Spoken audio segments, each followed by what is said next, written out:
Welcome everyone to the Stolen Lives Induction Ceremony. This is one of the first time that we are actually doing it virtual. So wherever you are, if you could not be with us out in the streets, we welcome you now here with us today in your homes, in the privacy of your homes, or whether you're walking about. We appreciate your energy. This program has been brought to you by the Stolen Lives Induction Ceremony, and it's my honor and pleasure to introduce one of the fierce warriors, coordinators, Juanita Young, who is the mother of Malcolm Ferguson, who was killed by NYPD on March 1st in 2000. Juanita Young. Good afternoon, everyone. Thank you, Spirit. Um, Welcome to the families and those who came out to support the families. We come out to do this National Stolen Lives Induction Ceremony to let the families know that they are not alone.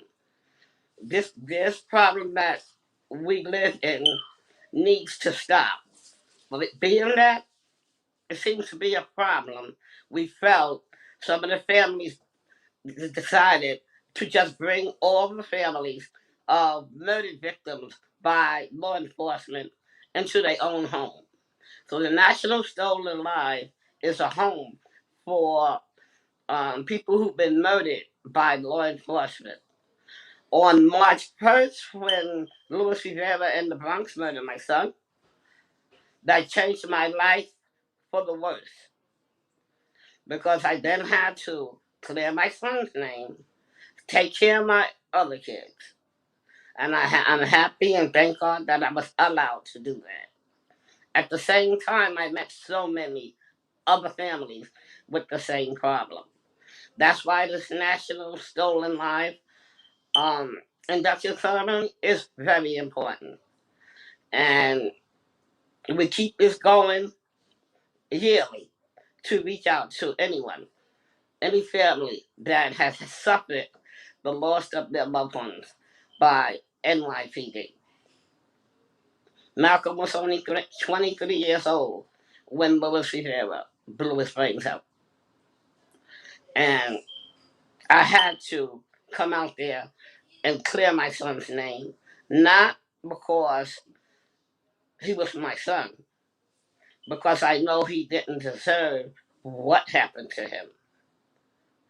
They refused to work to work with me, the district attorney, but I was able to take the case to civil court and prove my son's innocent. And in doing that, I met so many other family members. And that's how we build this National Stolen Lives.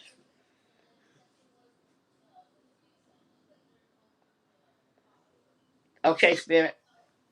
Thank you so much, Juanita, for giving us that introduction, that welcome.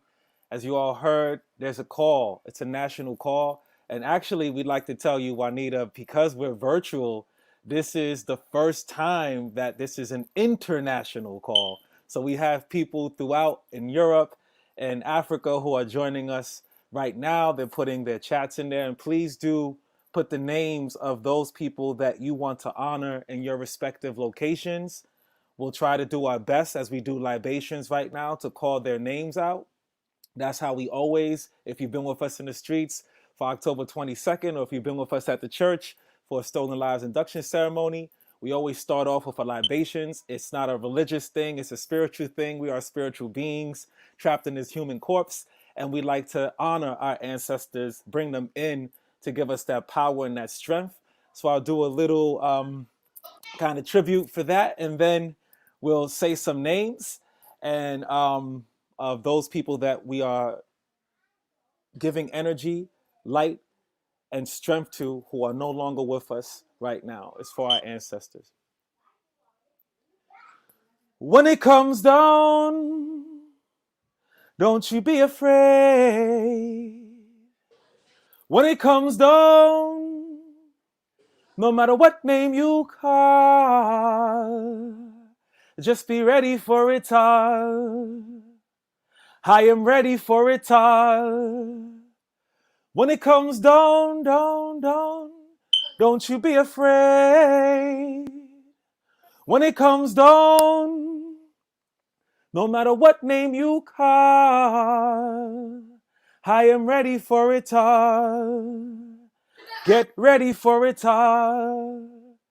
This is for stolen lives all across the nation. We fight for justice and liberation. We want justice and liberation. We fight for justice and liberation. When it comes down, don't you be afraid.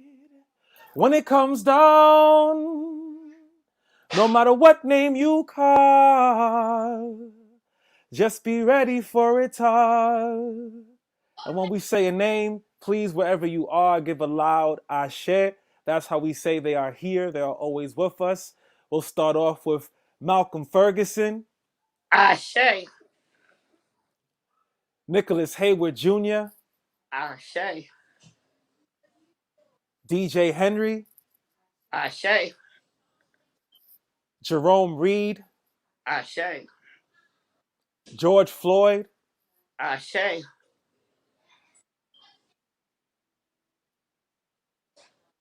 Anthony Danielle Vargas, Ashe.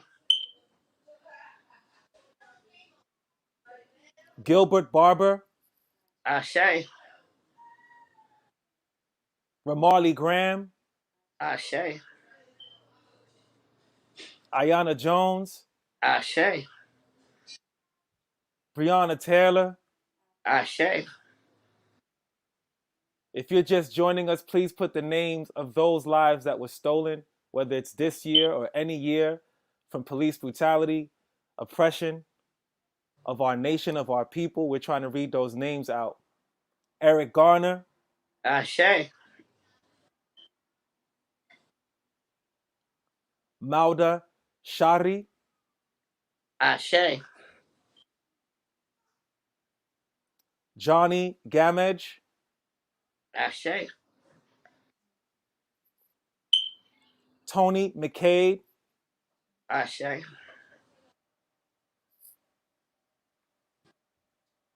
Jonathan Maldonado, Ashe.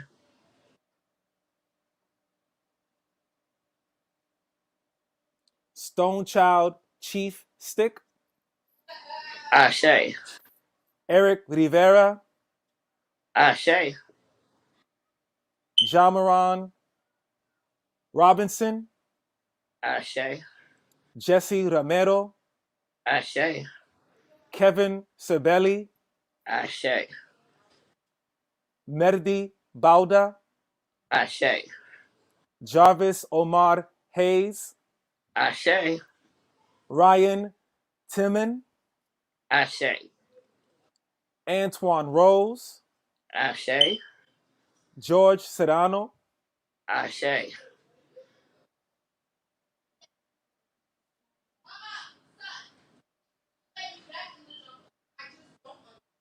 For all the names that we haven't called, we say a nice loud ashe.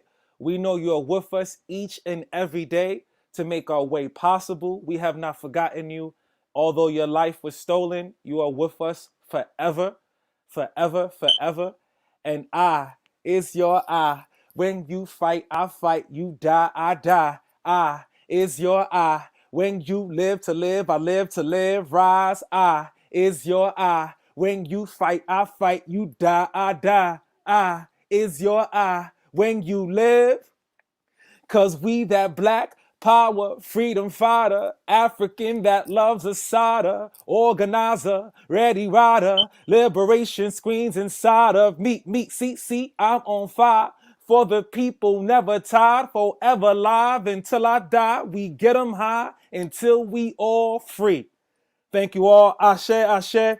Ashe. Sandra Bland, Johnny Anderson, Santiano Travino, John Horton, all of you, we love you all. Paul Ria, we have many, many names. As you can see, these are names from throughout this nation, international, throughout Europe, throughout Africa. This is not only in the States. It is not an epidemic. It is a pandemic. And we thank you all for being here with us. We hope you enjoy the rest of the program. We are going to now put a video tribute for our fallen soldier, Nicholas Hayward Sr.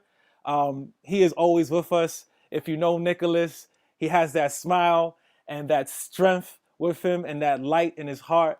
And he's been fighting, and we're still going to continue to fight for justice for his son, Nicholas Haywood Jr. And hope you enjoy the tribute and the rest of this program. Thank you so much.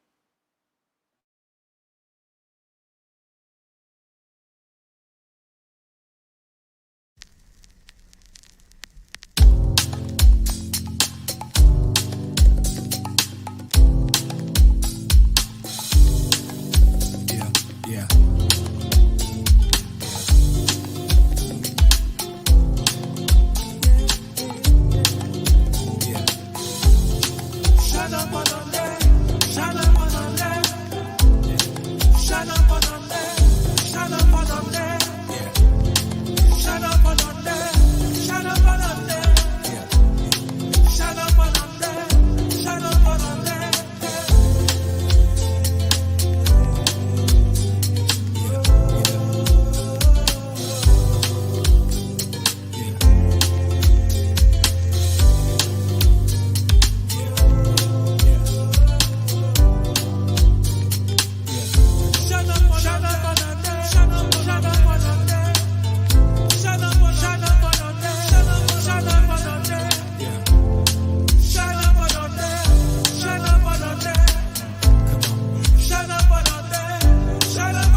What up? We still riding with you. Some stock gave up. I'm on the course with you, walk with you, talk with you.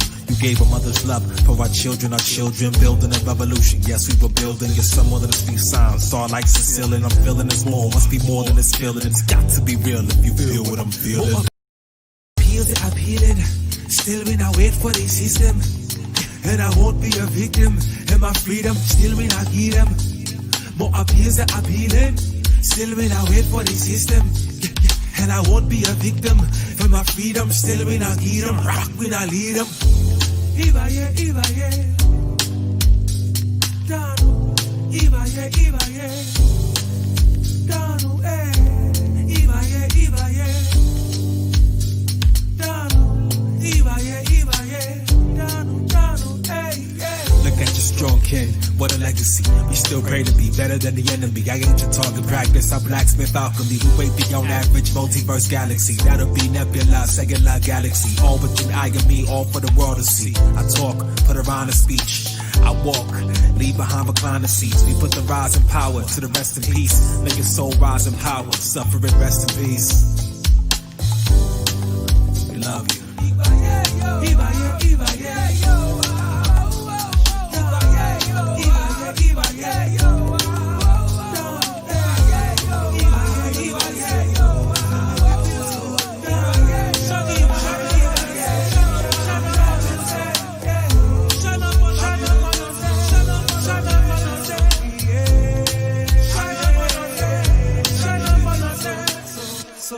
Shut up on there, shut up on there, shut up on there.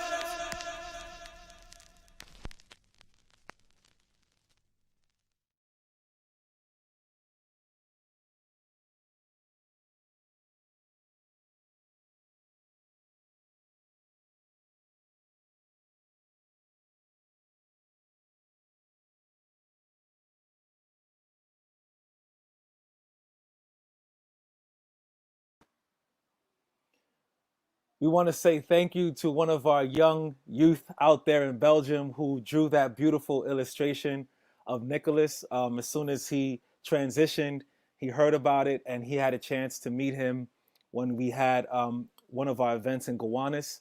And he was inspired to draw that piece. So we thank you so much, Spittler. We appreciate you out in Belgium and Antwerp. We did have a few more names in our private chat that we want to do acknowledge. Mohammed Ba, Ashe, Darryl de Rose, Lacroix, Fuqua, Ashe, Jaquil Fields, Ashe, Jacqui Graham, Ashe, Abdul Kamal, Ashe. Right now, I would love to introduce one of our warriors, Ingrid Hill, Vice Chair of the Internal Affairs Corresponding Secretary of People's Organization for Progress, the National Family Coalition for Justice. She will be presenting a certificate to Naomi Peaches Simmons. And if you haven't heard Ingrid out in the street speaking, you are in for a treat to hear her speak a bit right now. Hopefully, you get to speak some and share with us your story and what people need to know in the struggle. Thank you so much, Ingrid. Okay, thank you. First and foremost, I want to continue to support.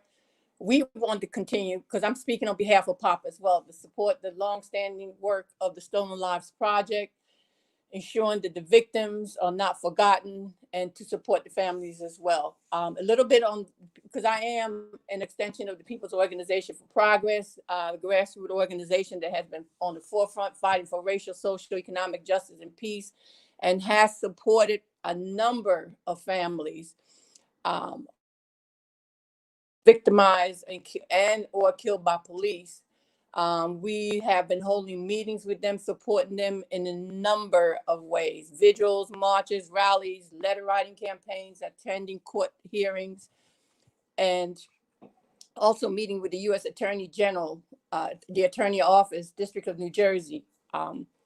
One of the things that we know is that we have to continue this fight, because it is an epidemic and it's continuing every day. We hear somebody getting killed by police, and it has to be stopped.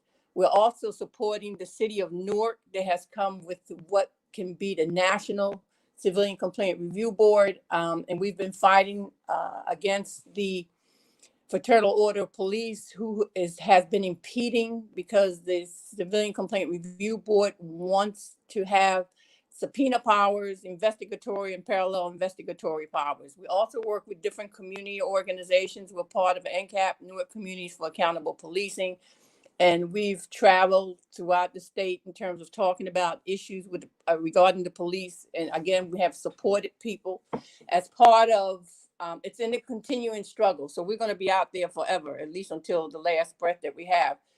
But the other thing too is that one of the things is that we want to make sure that in fighting against police, that we need the kind of reform that is going to be supportive of communities. We need accountability, and we need transparency as well. Again, it is an epidemic, and the only way we're going to stop it is by organizing and continuing our fight against them. The other thing too is I want to talk a little bit about the National Family Coalition for Justice, which is an organization of families who have lost loved one at the hands of the police and other officials. Its mission has three main goals: to unify the families, to get justice for their family members by any means necessary, and to bring worldwide attention to police brutality. We also have a support group that meets every Sunday night. We do have an email address, which I believe is going to be posted, and we can post it in the chat. And so we encourage people to join, because again, the only way we're going to be able to fight it back is by organizing, mobilizing, and just keeping the struggle alive and at the forefront. The other thing too is I want to introduce, she is locked out. It seems Peaches, Naomi Peaches Simmons, she just in the text that she's locked out. Hello?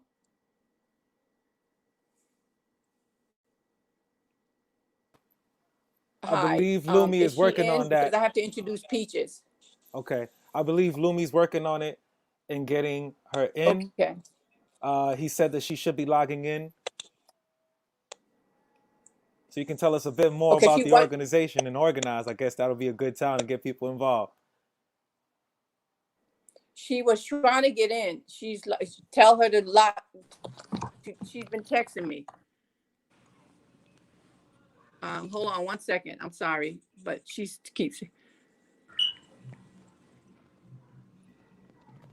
She's in right now, Ingrid. You have her. You I have think her we're having live. some Peaches is technical here. difficulties here. Ingrid, Peaches is here. If you could hear me, she's right here.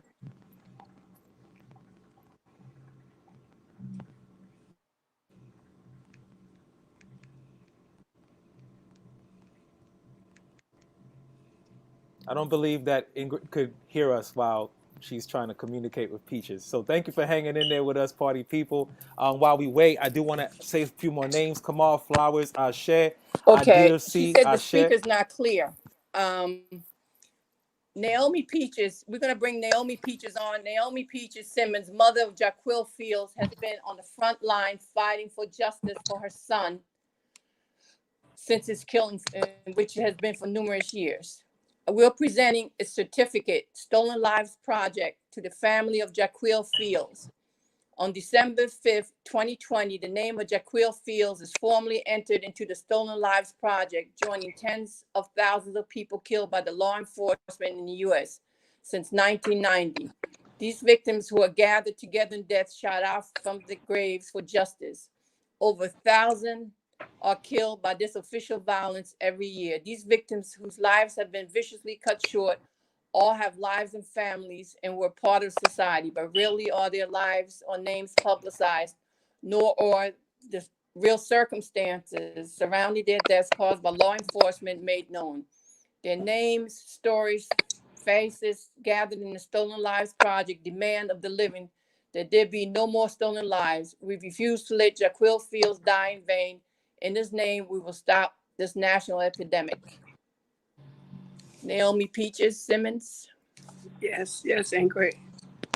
I'm here. Hello. Yes, I'm Naomi Peaches Simmons. Jaquil is my son, whose life was taken in June 16, 2015. Never made it back home. He was killed by a police officer in Paterson, New Jersey. The gentleman went to court, went to jail. 2020, the officer is now released to society. I had another son who was also hit, but he lived but died 10 months later by auto as well, and that was my oldest son. Jaquil life has one child. His life would be never, we'll never get him back. Just losing two sons within 10 months apart from each other has really caused a lot of pain and agony in my family. It has changed my life drastically. I'm still mourning for my sons. It's only been 5 years for Jaquil, and it's been 4 years. I would never see him back again. His son here is now 7 years old, who also doesn't have a father, will never have a father. And I just thank you guys for allowing me to come and to share my story with you. To live knowing that this guy is out on the streets to harm and kill someone else, do the same thing he did to my son, is really saddening. It's saddening. I was not even notified by parole that this guy was going to be released on the streets until they granted him parole. So I'm fighting that now. But I just want to thank you.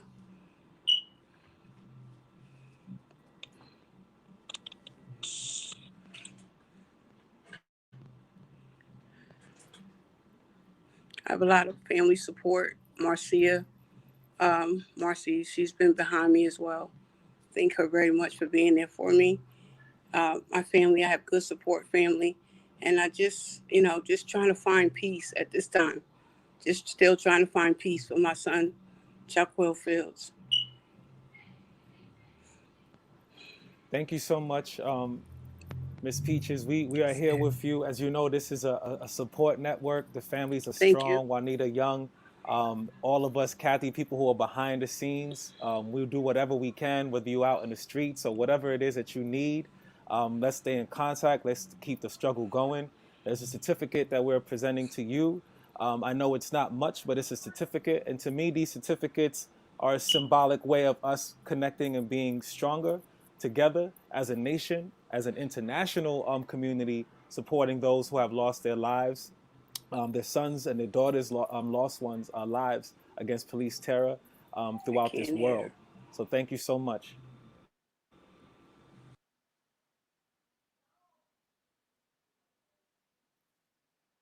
I did want to read off a few more names.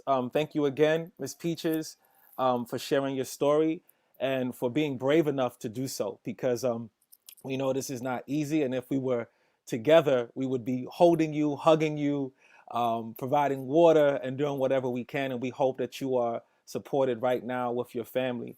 I do want to say Kevin Sabelli, John Colado, Ashe, Jermaine, Macy. Also, thank you so much, Scott Trent, for recognizing Catherine, Aileen, and Tina, as well as Majesty and all the other warriors that were fighting that we put in that tribute video for Nicholas Hayward. Right now, I'd like to introduce a really, really important member in our community, Dr. Reverend Folk of St. Mary's Episcopal Church in Harlem. Every time we went up to Harlem when we had our marches, she would open her doors, allow us to be there with performances, art, display, whatever it is, protesting, even though there's a precinct right directly across from the church. So vigilant and so disciplined in having us there. Thank you so much, Reverend Mary, for being here with us today. Thank you so much. I bring greetings from the congregation, the vestry, the leadership of St. Mary's Episcopal Church in Harlem. We call ourselves the We Are Not Afraid Episcopal Church, standing with people who are mistreated. We, as a congregation, we have committed ourselves to the movement for Black lives. And because that platform is so vast, we have focused on stopping the war against Black people, and especially the killing of people by the police.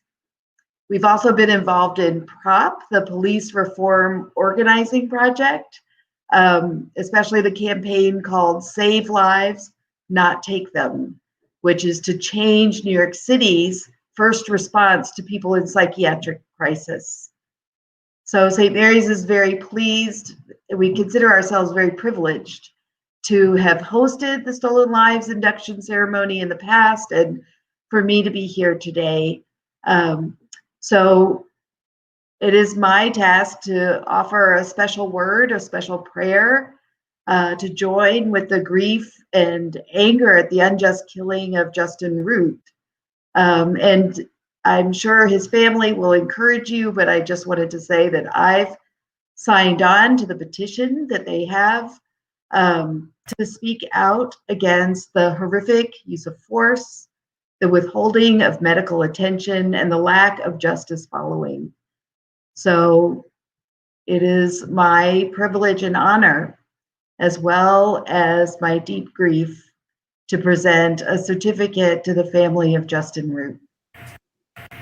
I believe Evan and Jen are here. Thank you, Reverend. Thank you very much, Reverend, and thank you to everyone who put this together. I know, listening to you all in my heart, I know that Justin belongs amongst you. This is the spirit that's here. He had that kind of spirit of love for one another. He was a very sensitive and caring, loving child growing up. And in his teenage years, he developed a psychiatric disorder, which was diagnosed as schizoaffective. And of course, this brought many difficulties to him in his adult life. Even so, he was a very creative fellow. He was a rapper.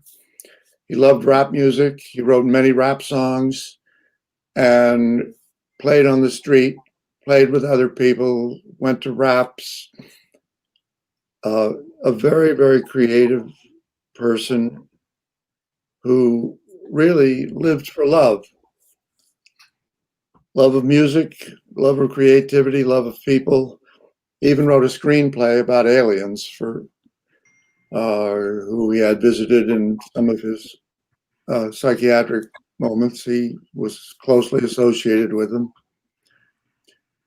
And we miss him greatly.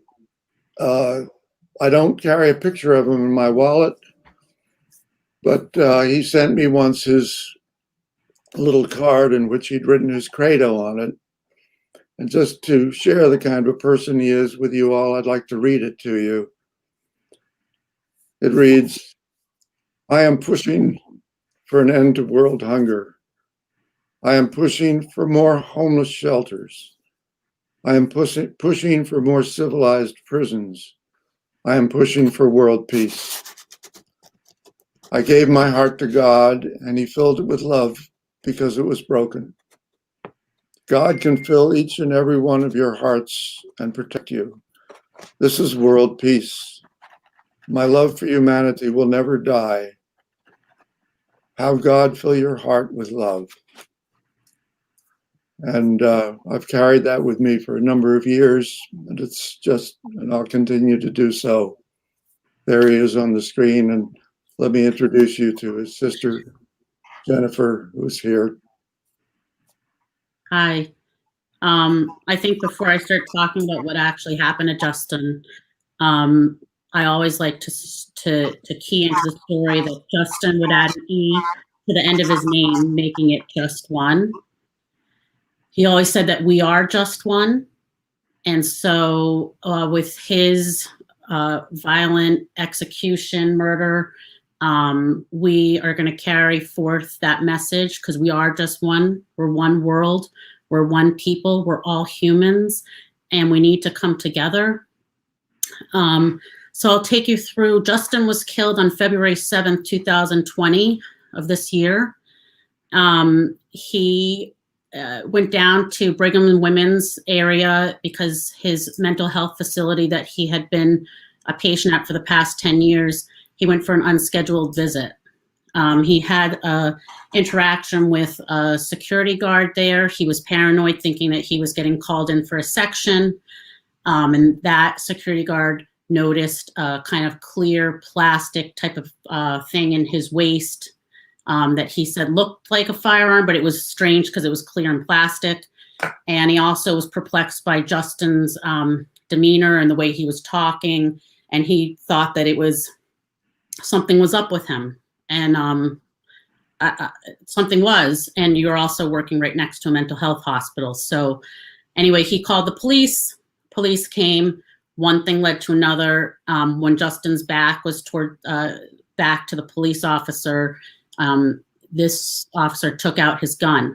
And so when Justin turned around, and I just want to say that Justin needed to be hospitalized. He was at a hospital and he needed to be hospitalized. So when he saw this officer's gun, he then took out his paintball gun, which was a very large, clear plastic paintball gun with a huge chimney, so much so that it rested on the waist of his pants. So he took out a paintball gun and the officer started shooting. The officer actually shot it in half, and he ends up stumbling back to his car, but he's been wounded. He drives away slowly, and the police start to chase him. And he's still driving slowly, and one officer decided to do a violent pit maneuver. So Justin's car comes to a complete stop, and then they get out with their guns, and apparently Justin went fast, just left. I think he probably knew they were going to kill him. So he crashed about 3 miles past that. He got out of the car stumbling, and he fell onto the sidewalk, and then he went to this little mulched area because it was like a shopping center. He fell into the mulch, and a former EMT that was right nearby ran over to help him. She put her hand on his shoulder, and she could tell that he was injured. He was covered in blood. He was semi-comatose. She knew he needed help. And then she looks up and she said, all these officers are running towards her with guns and they're telling her to run. So this one particular officer who got right to that section first, she runs because she realizes that something big is happening here. And, she obviously would not want to be in the middle of a gunfire. This officer kicked him instead of apprehending him. And then 5 to 6 officers, actually it was really 6 of them, but 5 in the front, and they did a half semicircle from 5 to 6 feet away, and they shot 31 bullets. Justin had 2,000 cc's of blood in his car from the earlier injury at Brigham's. So these officers ran through his blood, saw his crashed up car, saw him on the ground, and still felt afraid for their life, which I don't believe. I'll never believe it. Only one officer had their body cam on. And right when the shooting started, it went black, like just before it. A really convenient time for a body cam to just go totally black out. So that's what we're dealing with here is just realizing that we're in some sort of system that's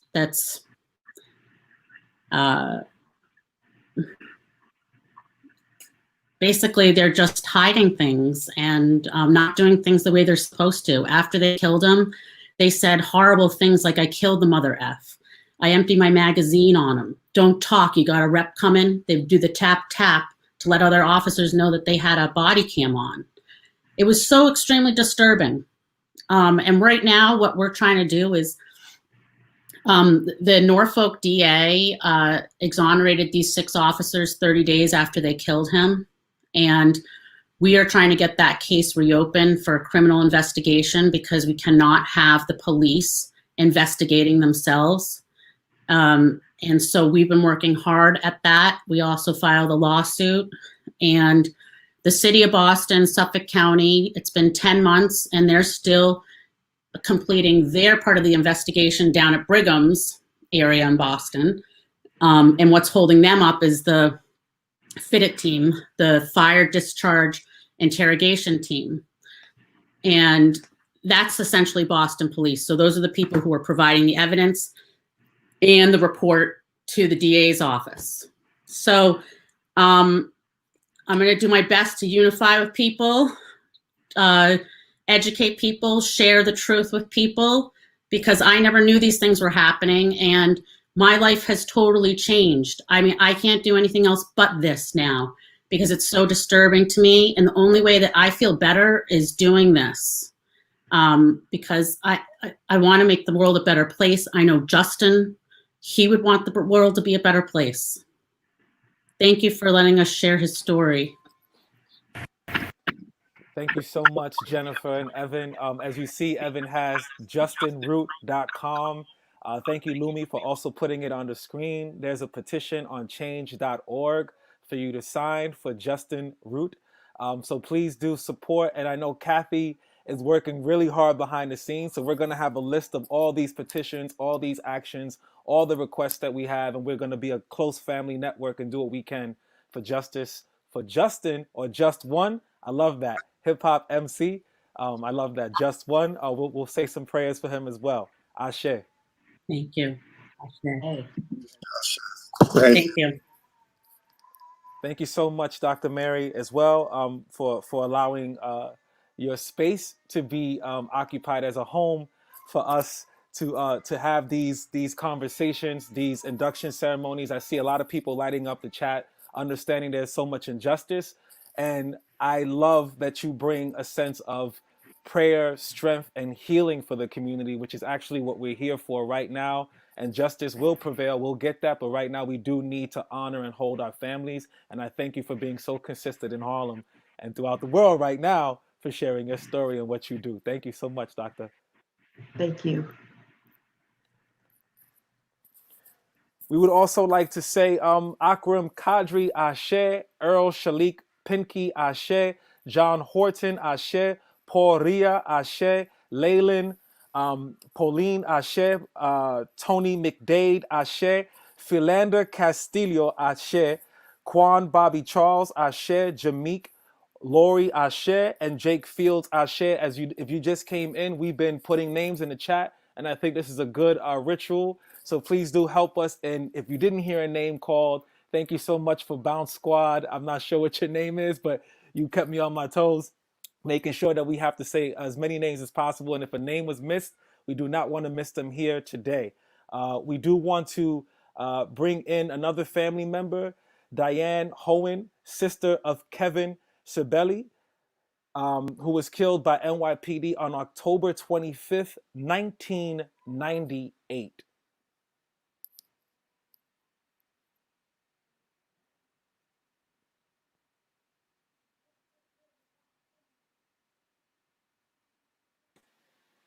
Hey, Spirit, we're still waiting on Diane to come and join us, but I will have her in here shortly. Okay. Okay, so right now I think you're on deck. Are you so somebody's on deck to do a little performance from the Peace Poets. I'm not sure if we're gonna move with that performance. Are we doing that right now? let's go ahead and do that for All right, sure. let's do that. Let's do that. All You right. already know.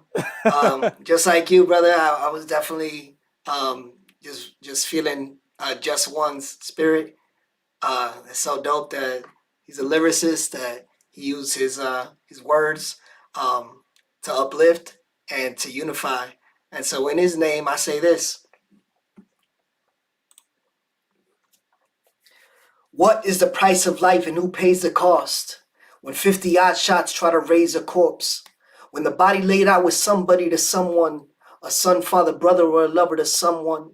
A man in his prime or the dream to become one. A land where the time doesn't seem to give up some. We move from what matters in the back to the humdrum. While cops get away, then get paid in a lump sum. We move in indifference. The mood is indifferent. Cops say move and we move in an instance. Move in assistance of crime in our midst, man. I'm tired of the lies that be fueling their pistons. We ride for the pride of a people's community. Cause whose streets? Our streets. We keep in that unity. And even though what they do might be nothing new to us, it's realizing that what they do to them is exactly what they do to us. Thank you so much. That's Lumi. If you haven't had the privilege, the honor of getting that blessing live, you are here for a treat and you had it. Lumi of the Peace Poets, also holding down the Thank you, tech. brother. I saw you with the swift fingers as soon as you did your poem. He's like, click, Right. click. You already know it's an honor to be able to share any gifts, including the tech. I got my other brother here, Luaya from the Peace Poets. Luaya, what's up? Peace, Luwayed. Yes, peace, family. Good to see you, brother Spirit. I love you, brother. Good to see you, Love you too, Lumi. fam. Yes. Oh, I'm sending peace and blessings to everyone out here connecting with us in this virtual circle. I just want to say that I'm honored to be here with you, and that I'm extending my love to you. A lot of times we want to build with people and extend our love in the form of song. And it's in these moments when we can't physically be together that's one thing we're missing, the ability to sing together and hear each other's vibration, cry together. And so I am going to invite us right here in this cyberspace to sing together. I have a very simple song. There's one that we've been doing for many years that is a song that really honors the fact that our loved ones are still here. Their energy is in us. We love them so much that we know that they're present in our lives, in our hands, in our courage. They're motivating us, right? Like Jennifer just said, I can't do anything else anymore. And part of that is our loved ones' presence in us, still working for justice. And so this is a song I want to invite you to sing that calls upon the spirits of those who have been killed by the police, and lets them be present with us tonight as they already are. So opening ourselves up to feel that presence tonight. Just gonna invite you to take a breath like you gotta do if you're gonna use your voice, you know? So just taking a breath with me now.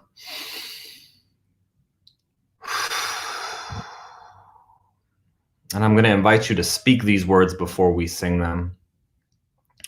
We're gonna say out loud into whatever space you are. We remember all the people these police kill. We can feel their spirit. They are with us still. Now I'm going to go ahead and sing those words wherever you at tonight. Don't be shy. Join your voice with my voice. Fill the space with this mantra that honors our loved ones and calls upon them to be with us.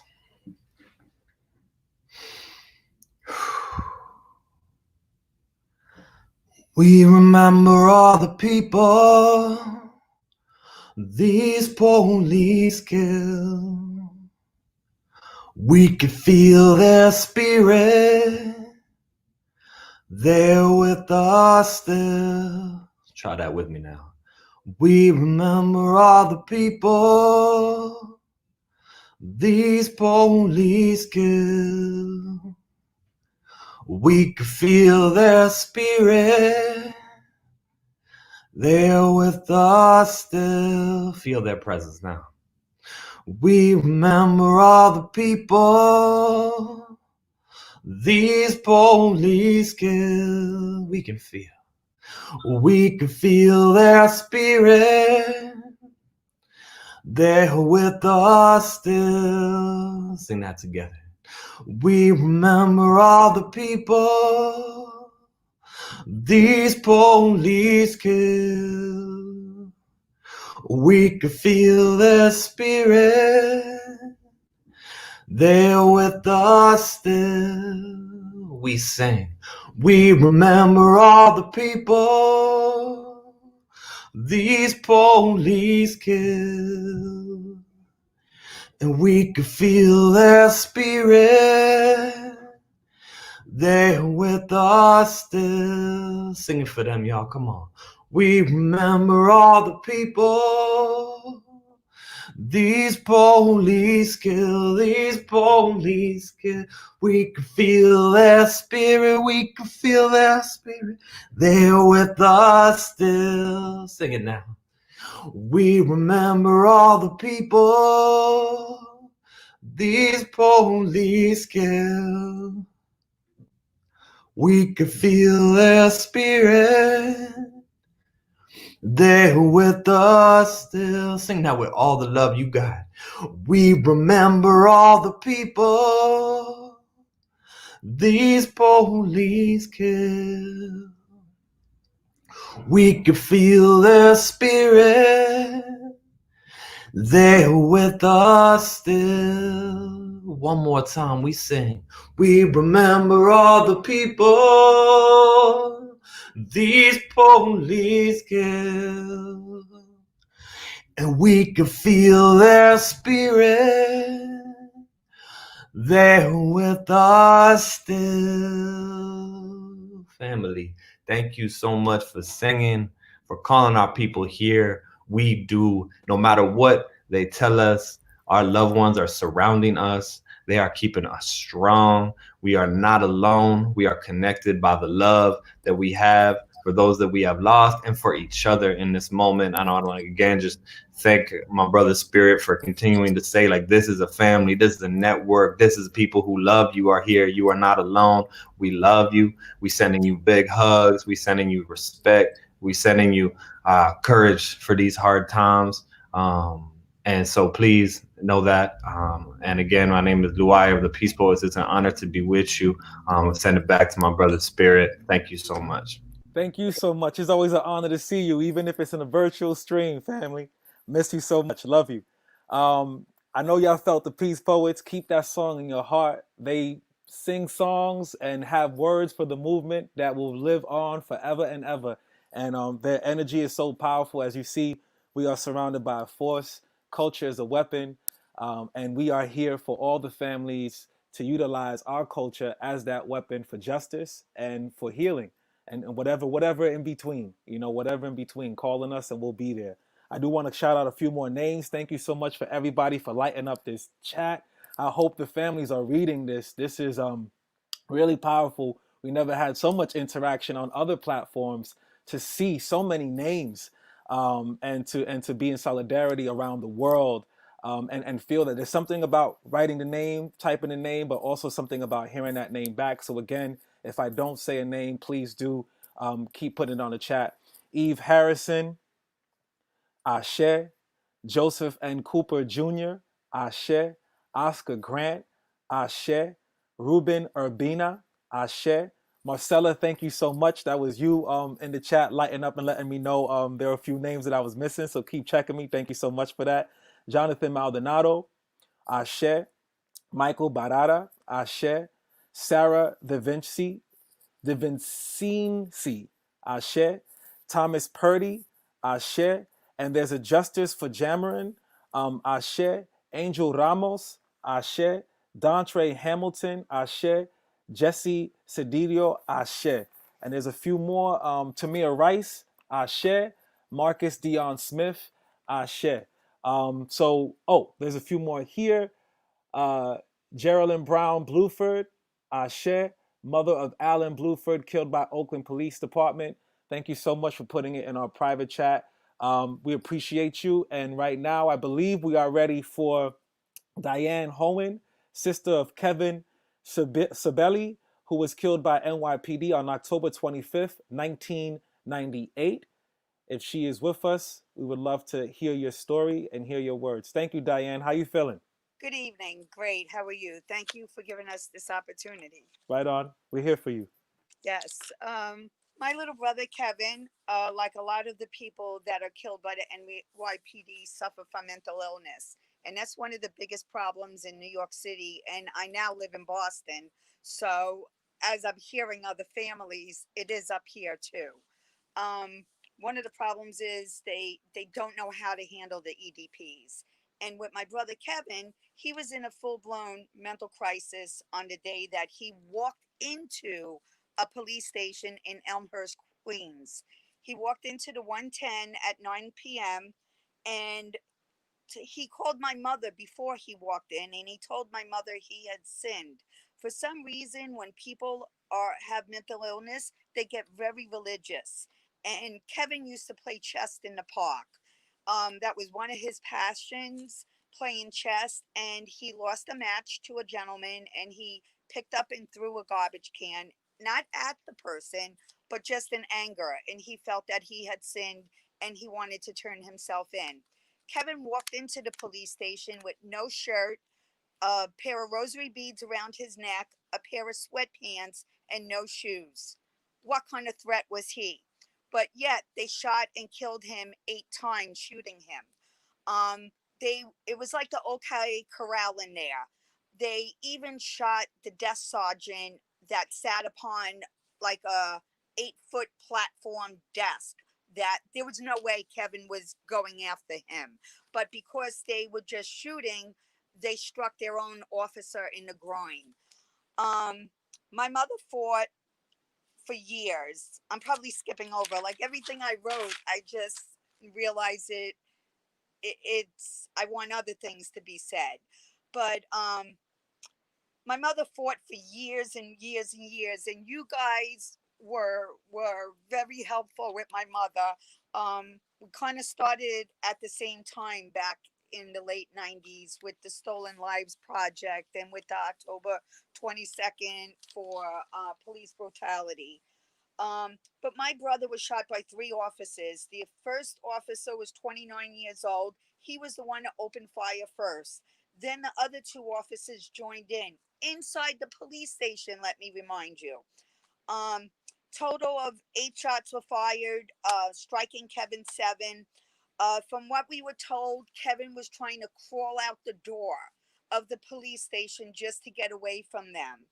Um, it is like the police at the dispositions, they all told different stories that happened that evening. One said that Kevin came in there screaming like a lunatic.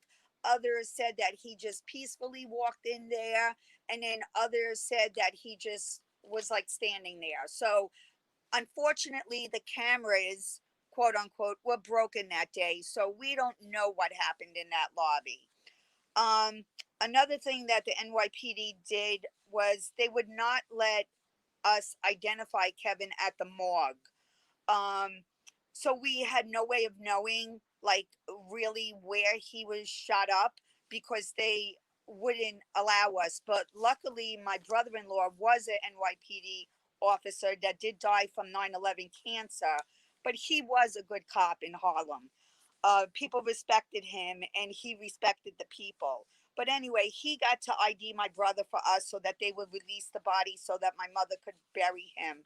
For years, my mother fought and fought. She did the Mother Day marches with everybody. Everybody did these peaceful protests for years. After we finally went to court, my mother settled out of court. My mother didn't get a dime for Kevin's death, nor that money would ever bring Kevin back.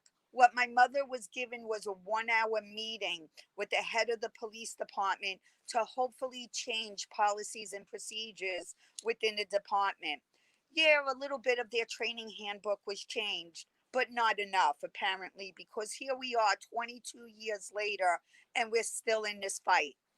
I kind of dropped out of the fight for a while because of my own depression and stuff, losing my husband and other things that has happened.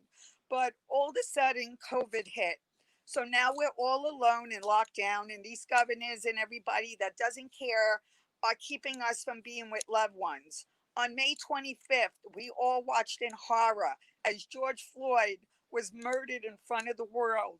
My mental state went. And being here in Boston by myself, already struggling with dealing with COVID and not being able to work and not being able to have human contact, I laid wondering how many other families are feeling what I'm feeling. So all of a sudden, I started following you guys again, and it brought me comfort knowing that we're still all in this together. And so now today we're here, and I really truly uh, like I cannot say enough of good about you guys and what you have done for the families and everything. And Nicholas Haywood, this man is a legend. This man fought for years. He helped my mother through so many things. Because one of the parts of the lawsuit, the New York is, but like the law firm that handled Kevin's case, basically screwed my mother over, and what my mother got from them was a plaque and a luncheon that Kathy Chung and Nicholas Haywood both attended.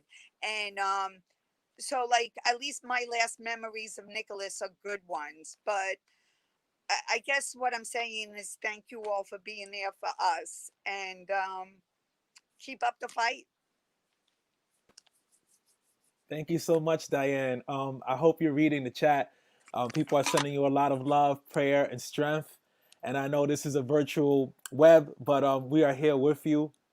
We feel you, and we thank you for sharing your story and being here. And don't ever feel any type of way. You know, we all need a break. We all need a time to be where we need to be. And just know that we are always here with you and will always remain to hold space.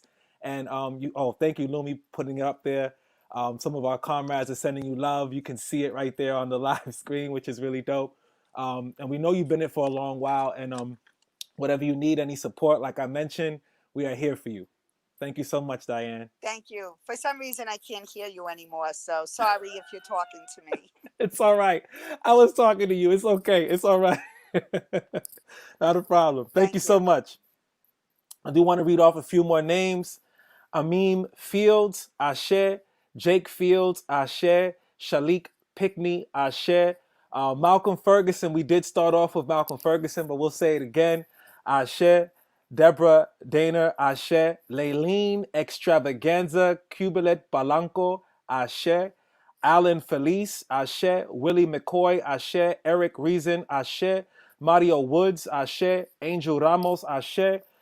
Ramel Foster, Ashe. Sean Monterosa, Ashe. Those are some stolen lives in Vallejo, California. Thank you so much for putting this on the chat. Again, if you're just joining us, we are sending our love to those lives who have been stolen by law enforcement, local law enforcement. We want to say our share to them. We want to recognize them, acknowledge them. So please do keep putting it in the chat.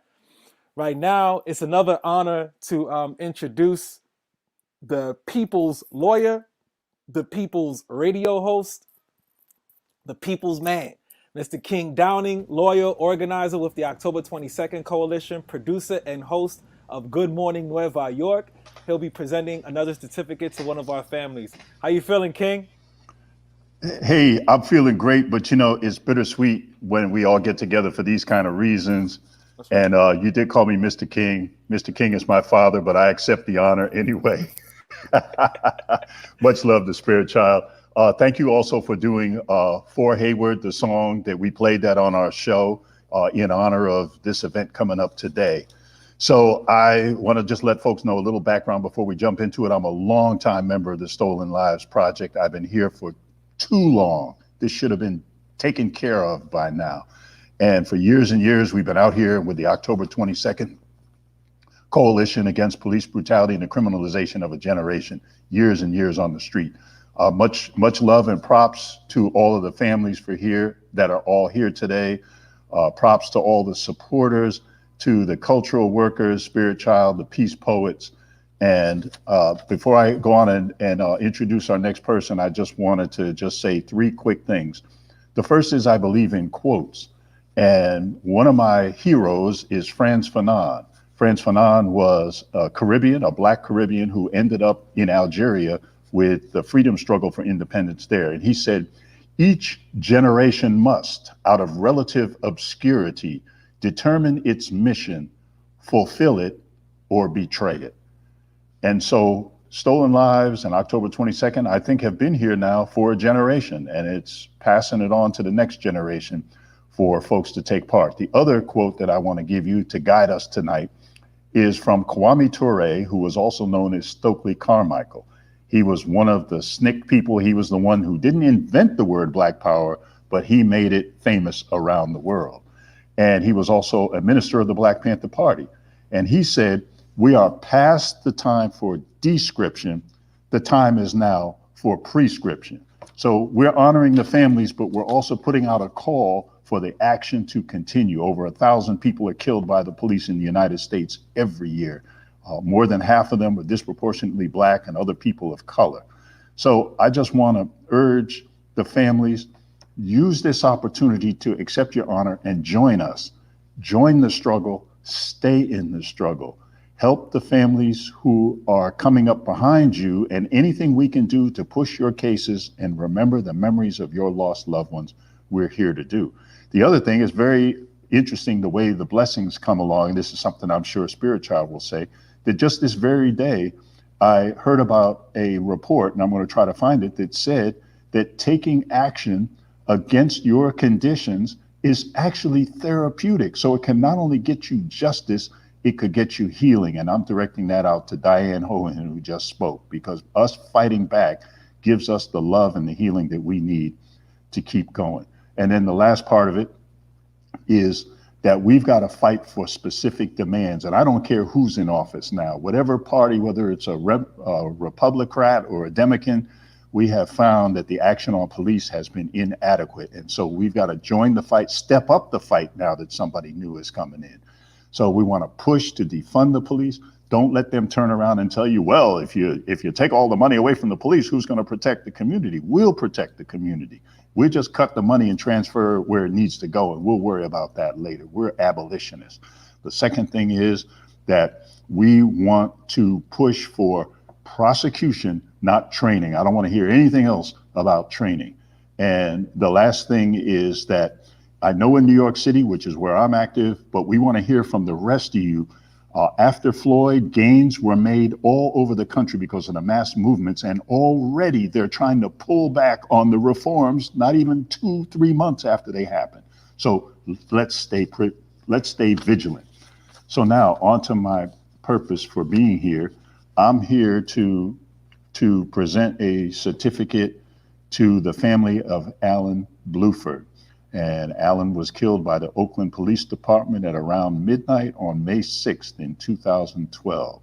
And that's coming on to a decade ago by Officer Miguel Masso. He was an 18-year-old high school student, and he was near graduation. And so I want to present the certificate to Geraldine Brown Bluford with my condolences, my love, and my commitment that we are going to fight on your behalf for as long as it takes. Please accept this honor with our sympathy and our gratitude. Thank you so much. Thank you to everyone. Ashe. Ashe. I am just overwhelmed with grief still. 8 years later, Alan was my baby boy. Alan was 2 weeks before his high school graduation. He had just gone to prom. My husband and I had to walk the stage and receive his diploma. He had a 3.0 grade point average. Officer Miguel Masso was a person who spent 14 years in as a police officer in the war. He claimed that he had post-traumatic stress disorder, but on the night of May 6th, Officer Miguel Masso shot himself. And after shooting himself, according to deposition, he said he blacked out. I don't believe that. I believe that he was a crazed, sick individual that had mental illness. I believe that he did not deserve to be put on a police department. He came from New York, where he beat and tased a inmate and denied him medical treatment. And when the state of New York sued him, he left, and 6 months later stole my Allen from me. For 8 years, we fought for justice for Allen. It's ironic that yesterday I received a article from a paper because Miguel Masso left Oakland in threat of not receiving his retirement, and he went to another police department in California, Hollister, California. And after George Floyd, the community of Hollister, um, the petitions went out. We had over 25,000 signatures. The community ousted him out. And I just got a um, article saying that he retired and he's no longer on the police force. But there's no statute of limitations on murder, and he murdered my boy in cold blood. And I am now a chaplain, and so I mean, I just believe that vengeance is mine, said the Lord. I believe that he will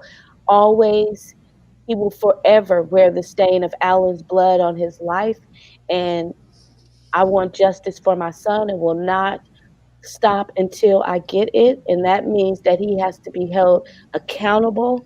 I'm working on the Alan Bluford bill, which states that if any police officer turns off their camera, he turned his camera off before he shot my son 3 times in his heart while my son was on the ground saying I didn't do anything.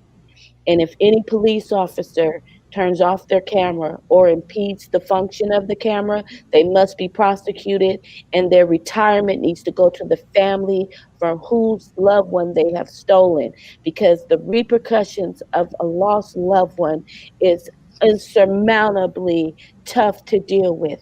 And these officers again and again are getting away with different things. And I appreciate Stolen Lives. I thank you so much for the recognition in Alan's life and everything that he meant to this world. He was a light to this world, and I will never let his light dim.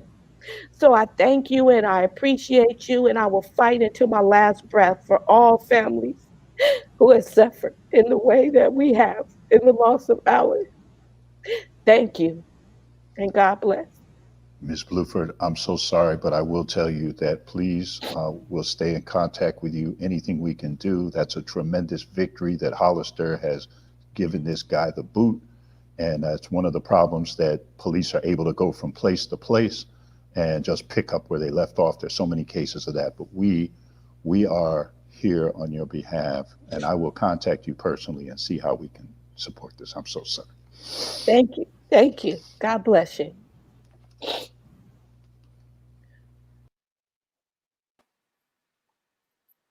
Thank you so much, Miss Bluford. If you saw, or if you could probably can't see the chat, but Lumi tried to put some words from the chat there so you can read it. People are sending you love and power, and we want justice for Alan Bluford, and we'll definitely say his name, Ashe. Thank you for being here with us and being brave enough to tell your story. And as King mentioned, anything you need, please allow us to be of service in any way that we can. I know this is a hard fight, but we're still here to fight. And that's what we are made for, and that's what we're going to continue to do. So thank you so Thank much you. for being here. Thank you. And I'm in the fight forever so that there are no more Allens. I again thank you, Spirit Child, and thank everyone in the chat for all the love. Thank the city of Oakland. The community is badass. They got him out of Oakland, and then it carried down to Hollister, and he is out. So we thank you and we appreciate you. And one love, brother. All power to the people. All power to the people. They say ain't no power like the power of the people, because the power of the people don't stop. Say what? Natasha Harlins, Ashe. Christopher Alexander Okamoto, Ashe. Laquan McDonald, Ashe. Kenneth Chamberlain Sr., Ashe. Sean Montirosa, Ashe. Michael Brown, Ashe. Trayvon Martin, Ashe. Kamal Flowers, Ashe. We are here saying names of those who are no longer uh, with us, whose lives were stolen by local law enforcement. We say the pigs. We also want to honor Chairman Fred Hampton, Mark Clark. Yesterday marked the 50th anniversary of their assassination. Over 50, 51 years, 1969. We had our brothers taken from us. Black Panther Party, 21 and 22 years of age. So for us, they are youth. We had a youth conference and we still have this all weekend. There's a lot of people here on the chat who are part of our youth conference. Just to let you know, the mothers, the fathers who are here, we have young people who are organizing against police terrorism, against this police state. They have been diligent. We'll send some links. We'll put it up on the chat. We have a panel tomorrow.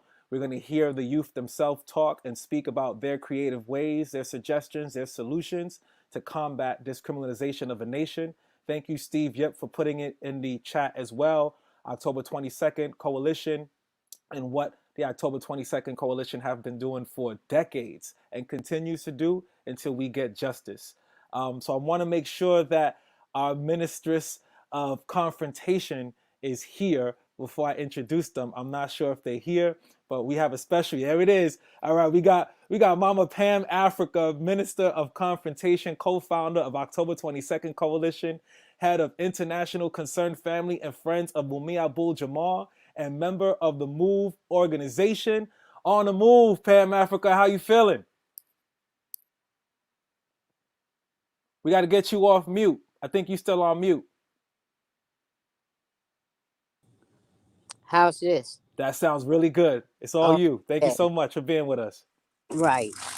So I'm supposed to present a award to someone? You are presenting it to Kim Thomas. Okay. So are we going to hear his story first? Um, well, usually what we would do, we'll have you speak a bit, and then we could bring in the family. But if you'd like us to reverse that and bring in Kim, Kim is ready to speak, and then you can Right. talk a little bit after. What you feel? I feel like I want to hear from Kim first. All Yeah. right, cool. That's how you get the organizing done, right? So we have the Minister of Confrontation. We need to hear that information so that she can confront that. Thank you so much. Kim Thomas, it's all on you. Thank you for being with us today. Thank you. Yes, hello. My name is Kim Thomas. My son name was Earl Shalik Pickney, but he loved to be called Shalik Pickney. We're from Harrisburg, Pennsylvania. He got murdered by a police officer in Harrisburg on August 7th, 2016. The night that happened, the police officer came up on top of the roof, pulled the air conditioner out, pulled the window up, and shot my son one time in the chest. It was a 911 call saying they said that my son had a knife to my neck, which he didn't. I had said 3 or 4 times who's out there before he even did that. He had the red dot on my son's chest. I was standing right next to him in the room. When he shot him one time, it felt like my heart just stopped because the blood came shooting out like a fountain. Fountain. They knew it wasn't no knife till today. They're going around saying it was a camera on. Recently, I heard somebody said that he had a camera on him. He didn't have a camera on him for the fact that in 2016, they didn't have no camcorders. They did not have any. I was at council board in 2018 fighting for camcorders because what they did to Shalik. My son wasn't a bad kid. He graduated. He always kept a smile. He was respectful. Yes, he had Ebola. But that still didn't give no reason for that cop to shoot my son. He was in no danger. I was in no danger. Till today, I walk down the street, I still see the cop. They haven't got rid of him yet. They know what he did to him. He jumped off the roof, ran in front of my other son, and my son said, "Did you shoot my brother?" He said, "No, I tased him." He murdered my son. Why? I still don't know. I still go back 5 years. I can still tell you the same thing that happened right next to me. If he would have rung out multiple shots, I wouldn't be here to tell this story. The community that I live in, they're always putting things under the rug. They don't fight hard. I'm a fighter. I fight hard. I'm not liked in my community because they say that I talk too much. And I keep on talking about my son. And I'm going to keep on talking about my son until my last breath because they killed my son. I'm always asking for help. And every time I ask for help, I always get shut down. I don't know, maybe because I live in Pennsylvania. I moved here 20 something years ago from New York City. I've moved here for a better life. I would never think this would happen to me. I heard multiple stories before Shalik and after Shalik. It has to stop. He had a little baby. She's going to be 5 years old. She was 2 weeks old when her son, when her father got killed. 2 weeks old. She looks just like her father. That's my lifeline. This is why I fight. I look at her, I even fight harder because he left someone behind. Something needs to be done. I'm going to keep on fighting. I'm going to keep on reaching out. I'm going to keep on telling my story.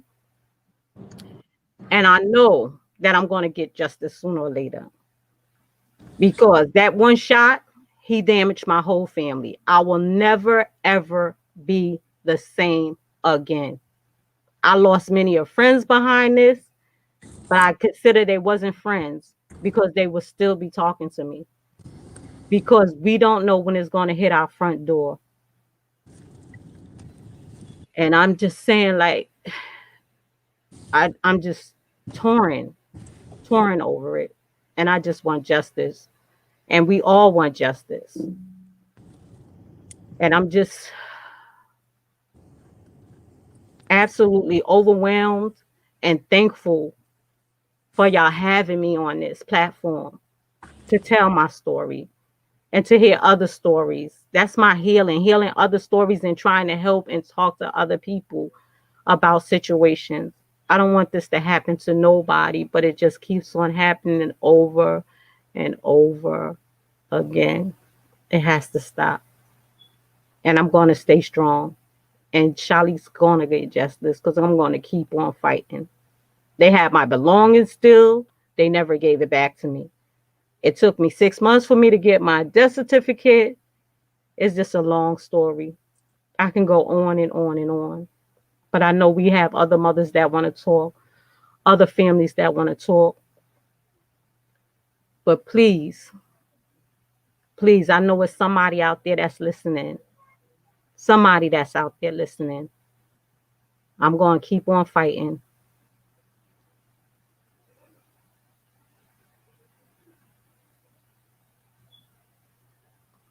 Miss Pam?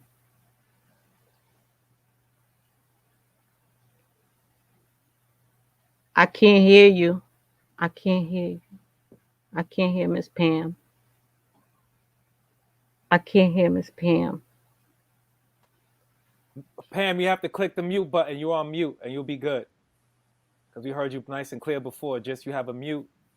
Just click the mute, and then you should be good to go.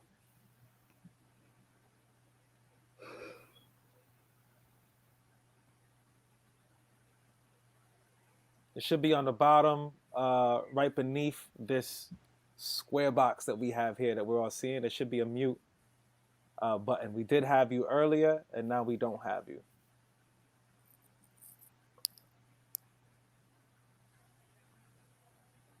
As Pam figures that out, Kim, we are definitely here for you, with you. There is a caravan of revolutionaries who are going out to Harrisburg. This is for a different cause, but it's all one cause for political prisoners and for people who have COVID throughout Pennsylvania. They are organizing December 15th caravan in multiple cities to have visuals from 4 to 6. So be Okay. in touch so that people can at least share the word and spread that story, because these are the freedom fighters that have fought for us, and we need to continue to fight for them as they continue to Yes. fight for justice, even on the inside. Yes. And we are here for you, and we're so sorry for your loss. There's a lot of things in the chat that are popping up. Lumi was doing really well in bringing that up. I hope he was able to read that.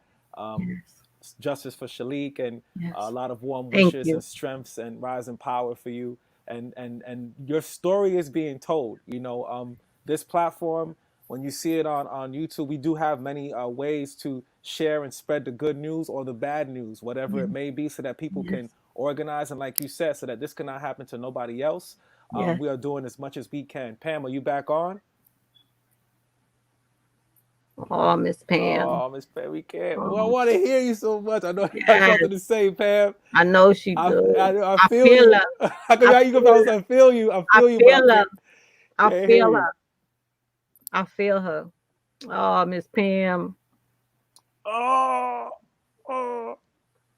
Well, just so you know, hopefully we could get her back on.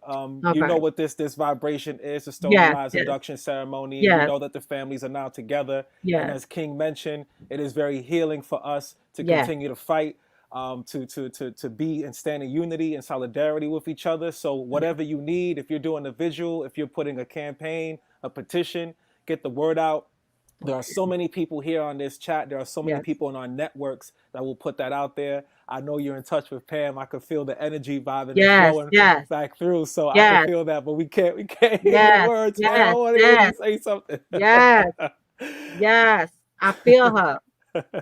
I feel her. She got the fist up. I know she's gonna give you a nice strong honor move, and I know Yes. she's with you. Yes. I feel it. Tell her I feel it. When y'all She get feel with it. her, tell her I feel it. She feel it. She see that black fist and she see that smile. And we know, Mama Africa, we know that you're here with us That's all the right. time. Even if we can't hear you, you That's know we right. feel you. You know That's we right, feel Miss you. Pam. Yes. But Ashe, and we are all not alone. That's Everyone right. needs to know that we are not alone. I used to feel alone, but I'm not alone. Hmm. And stay strong. Stay strong. Thank you so Yes. much for telling your Yes. story, and we're Yes. here for you. Like I mentioned before, I can't say it enough. All the families here need some music. You need Yes. some kind of culture, something that you Yes. can call on us directly. You need Yes. some Yes. organization. We are here to organize. We are freedom fighters. We are here to ride till the Yes. end, till we have no more. So we're here Yes. with you forever. Yes. We love Ashe. you. Ashe. All All power right. to the people. Oh, I'm sorry we couldn't get Mama Pam to come through and speak for you all. And if those who haven't heard Pam Africa speak, I mean, I think you can hear a little bit when she came out. Her title is Minister of Confrontation. So you understand what that is, and she does not hold her tongue, bite her tongue for anybody. Minister of Confrontation, co-founder of the October 22nd Coalition, head of the International Concerned Family and Friends of Mumia Abu Jamal, and a member of the MOVE organization. Move on a Move. We are here for you all, the Africas. And if you don't know who Mumia Abdul Jamal is, she has been in the front fighting for justice for Mumia since the beginning. And she continues, and we all continue to be in solidarity with her and the family. Thank you so much, Nubi, for putting that up. I appreciate you, brother. I appreciate you. Right now, we have a special performance by one of my comrades. I hope he's here. One of my comrades, Khalil Khan, who is a member of Movement in Motion. Movement in Motion has been this international formation, artist and activist collective, bringing you music, bringing culture as a weapon. We have been from Movement in Motion to a new Black arts movement to now the Maroon Party for Liberation. We are here facilitating that process in the spirit of the Black Panthers, the spirit of the Young Lords, and the spirit of the Black arts movement. We are here bringing you art. So is my brother Khalil Khan around? Is he around? Can I call him in? I love this backstage situation. I can't really see anybody, but I could feel them. Oh no, it's Bro- Lumi. Brother Spirit, Khalil is getting on soon. So I'm gonna just bring up some comments. We got some more Okay. names that folks are raising up. So Oh yes. I do want to say we do have some names for sure. We can call some out, and I'll catch up because that chat is like swift. Woof. I do want to say Eric Rivera, Ashe, Santiano Trevino, Ashe, Jason Alderman, Ashe, Sean Bell, Ashe, Danielle, Ashe, Fred Hampton, Ashe. Mark Clark, Ashe. James de la Rosa, Ashe. Philip Panel, Ashe. Anthony Vargas, Ashe. Alex Flores, Ashe. Daniel Hernandez, Ashe. David Sullivan, Ashe. Cesar Rodriguez, Ashe. Francisco Sardina, Ashe. And again, Errol Shalik Pickney.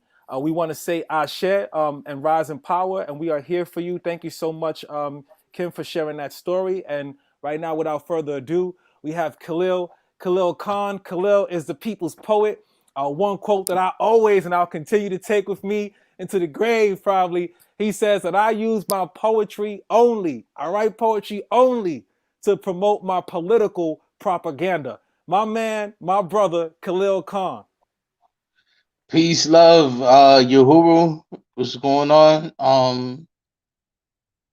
Uh, thank the October 22nd Coalition and Stolen Lives Project for this ceremony is very needed. It's necessary to get the word out there for people that don't know what's been going on. I mean, lately it's been more obvious, but yeah, it's needed, and it's been going on for so many years.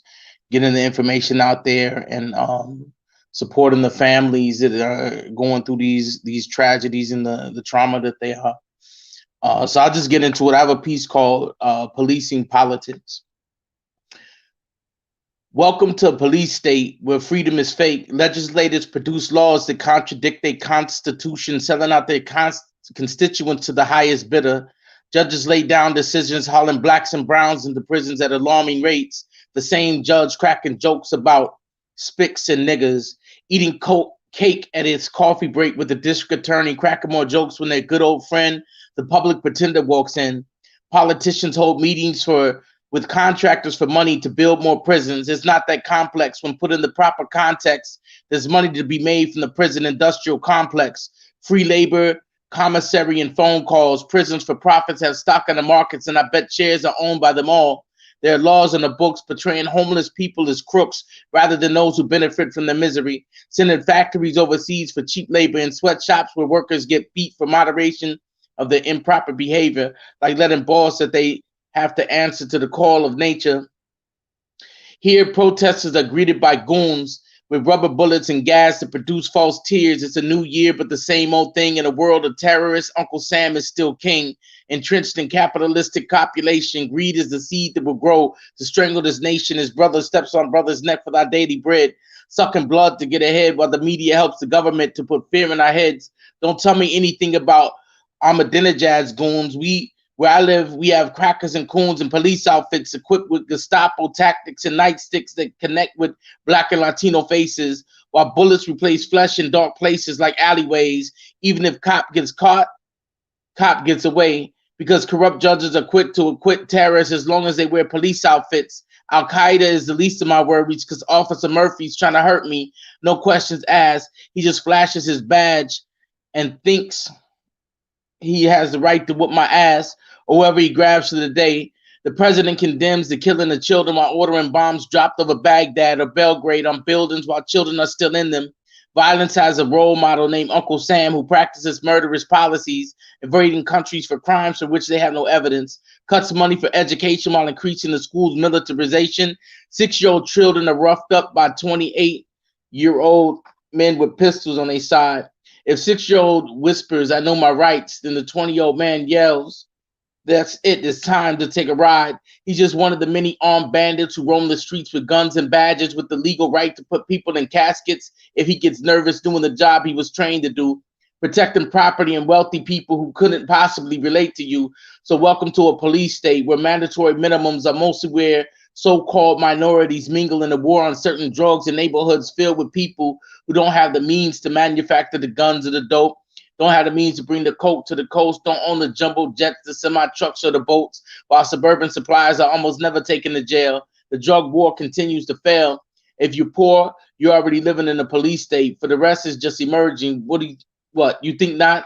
You tell me what it is when cops fire warning shots not in the air but into the flesh of young women and men, leaving them dead on cold concrete in U.S. streets where it should be obvious that hypocrisy reeks. That's it. I don't know if you Fire. heard me. I heard it. I heard Oh, it. okay, It should be obvious that hypocrisy okay. reeks. And of course, you know, if you wear blue, right, you get off. You get off Yeah. easy. You get off easy. I Was it? appreciate your words. What you said? I, no, I was just gonna just a quick 16 if you don't mind. Go Or is ahead, that brother. no? Go Are ahead. we behind time? Go ahead. Give us the I, I 16. Give us we I need some de- culture. We need some I poetry. detest the most. The detects no joke. They got the right to come to turning us to ghosts where they lose their job. Nope. Because the PD promotes homicidal maniacs who take a life as a joke. Equality's a hoax, but we were easily tricked by the false words of hope these fake politicians spoke. They quick to brag and boast how they helping us. The truth is, in the end, is them who's probably fucking us the most. They unleashed the beast who killed us on these streets and got the nerve to wonder why we don't believe in peace. From the ghetto to the gutter to the grips, from St. Louis to the bricks to Shaolin, pigs are prowling. Politicians had a file, expect us to throw the towel in, but I refuse to be counted among the broken men. Never that revenge when they were gonna settle that. Got gang ties, never severed that. Instead, show these cats who the aim they metal at. Set up black and brown, book down, pink pitch from Booktown to Boogie Down, BX from the east to the west, CA to TX, FLA to the Midwest. Yes, I'm stressed, and I had a few things I had to get off my chest. Yes. Yes. Thank you for Peace, getting love, that off your Yehovah. chest. Peace, love, and hero, Moving brother. in motion, son. That's right. Moving the RBG, motion. Stolen Lives Project. We appreciate you, brother. That's my man Khalil Khan, the people's poet. Again, when you go back home or when you're able to see this back after the live stream, you'll be able to listen, pause, and listen, which is a privilege that we normally don't have. So you can hear the militant tactics, the proposition, the solutions, and the brilliance and clarity that my man Khalil Khan has with a poetic prowess. We appreciate you, brother. I want to say a few more names. Johnny Bonta, Ashe. Kenny Lazo, Ashe. Kenny Stratford, Ashe. Kyle Zimbelman, Ashe. Philip Serrano, Ashe. Daniel Murillo, Ashe. Mickey Lee, Ashe. Nico Smith, Ashe. Rolando Brasilia, Ashe. Dominique Alexandra, Ashe. DJ Hendry, Ashe. And Oscar Grant name was called a few times, and I think it's only fitting. Ashe to Oscar Grant. We have right now Wanda Johnson, mother of Oscar Grant, who was killed by BART police officer on January 1st, 2009. Wanda, you here with us? You just have to, yeah, there Yes, you I go. am. All Yes, I right, am. it's an honor to have you, Wanda, please. I appreciate you so much. Thank you so much. It's an honor to be able to share my son's story. Many of you know on January 1st, 2009, at the Fruitvale BART station, Oscar was killed by officer at that time, Meserly. The officer who instigated Tony Peroni, he was able to get off scot-free.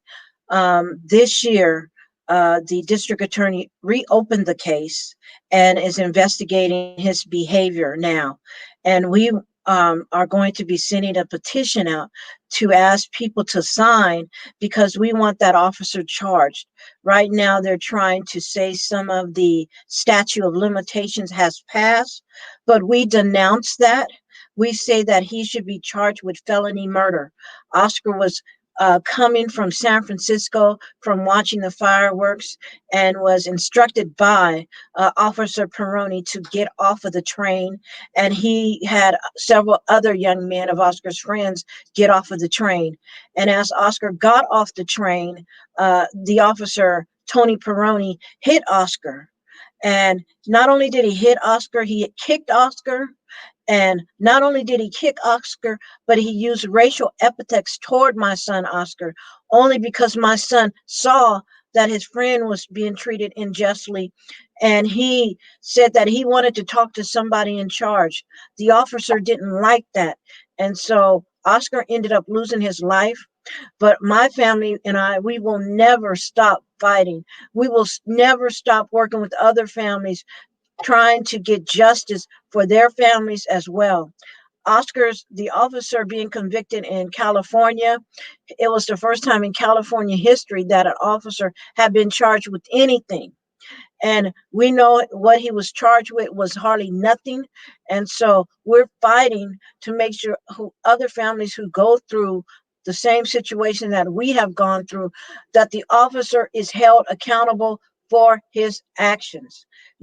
I'm so grateful that you're having this program today, because it continues to remind us of all the lives that have been lost.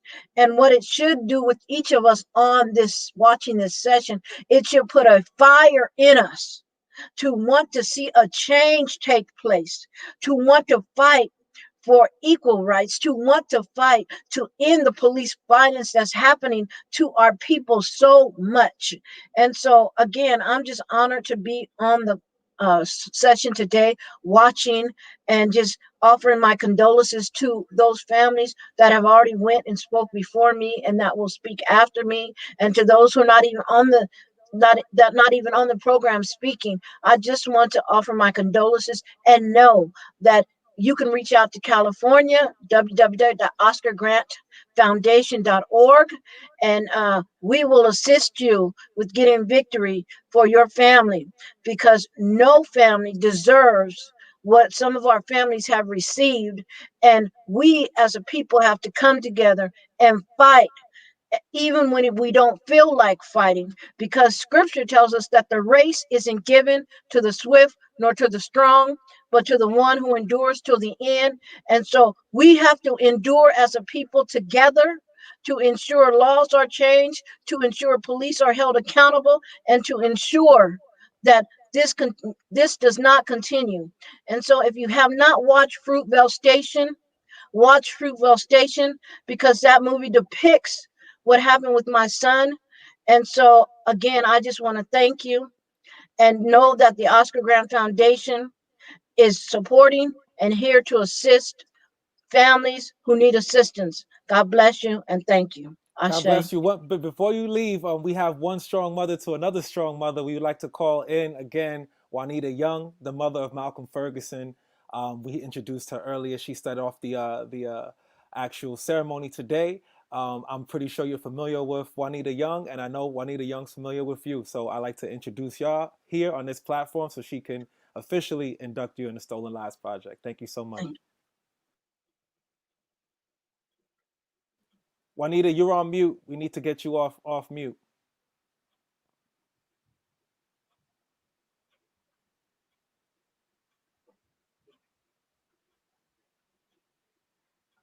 Is there someone there that could help with the?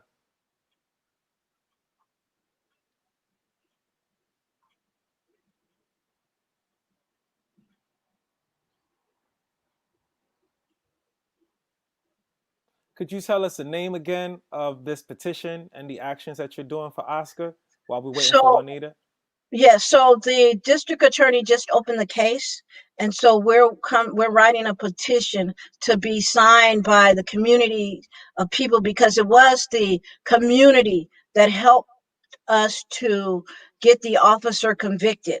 The community fought, you know, they rode with us, they came to court with us. And so it's going to be the Oscar Grant petition.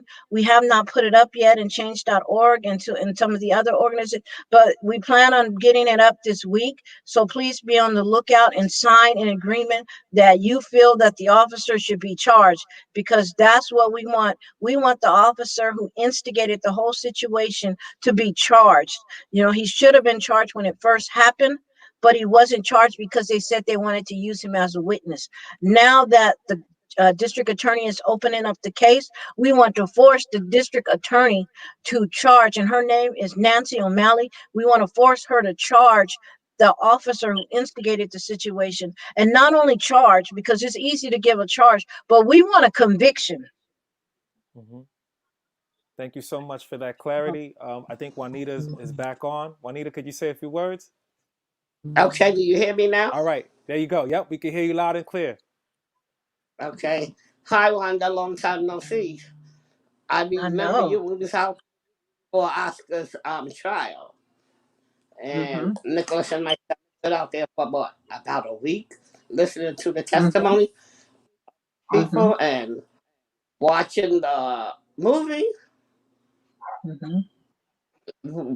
That was a shame. I don't even want to put it back in my head. Just watching what they did to Oscar. And then what they put those boys through to have to Mhm. watch them gun down their friend. But Mhm. they didn't do nothing. What does he get? What, 5 to 15 years? I He mean, got 11 months. what 11 months in the county jail. what did they charge you with? They gave him involuntary manslaughter and 11 months in county jail.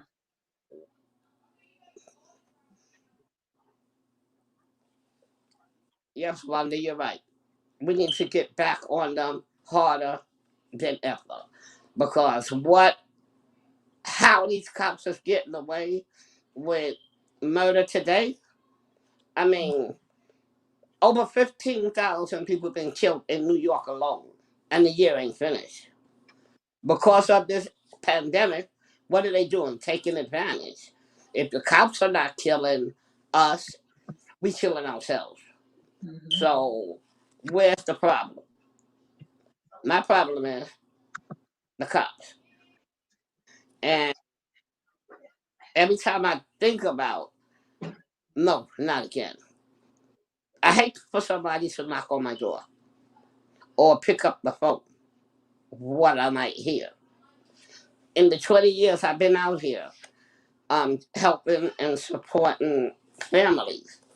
When they asked me to be the national spokesperson for the families, I'm like, I have no problem with that. Hearing you speak mother to mother, we speak that same language. That's why you're right. Bring out those petitions.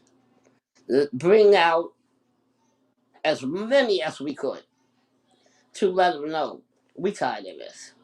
Mhm. I mean, we had our kids to let them have a good life, not a half a life. And then when you deal with people that don't care, Mhm. I even say to the police officers, how can y'all go and murder somebody else's child and go home and go to bed? He said it ain't mine. Hmm. I'm like, okay. But Wanda, it is so good to see you going strong out there. Because I remember one man that was out there. It was really, really, really hard. But we're going to keep fighting this. As long as I got breath in my body, I will support any mother, family, whoever needs me. I'm there for you. When we did this Stolen Lives, when somebody mentioned it to me and said, "What are we gonna do another Stolen Lives?" I'm like, and then somebody said, "Okay, let's do it virtually." I'm like, "Oh, that's a good idea." By doing it this way, we brought on more people that would have never got an opportunity. So now that so many people have now wanted to be part of it, we're planning on another one in April. So the people who didn't get on this one, we'll do another one in April. So and you still welcome to be part of that. The Thank you. bigger it builds, the stronger we can get. Because you'll never be alone in this fight. There's Thank you. always somebody need somebody's support.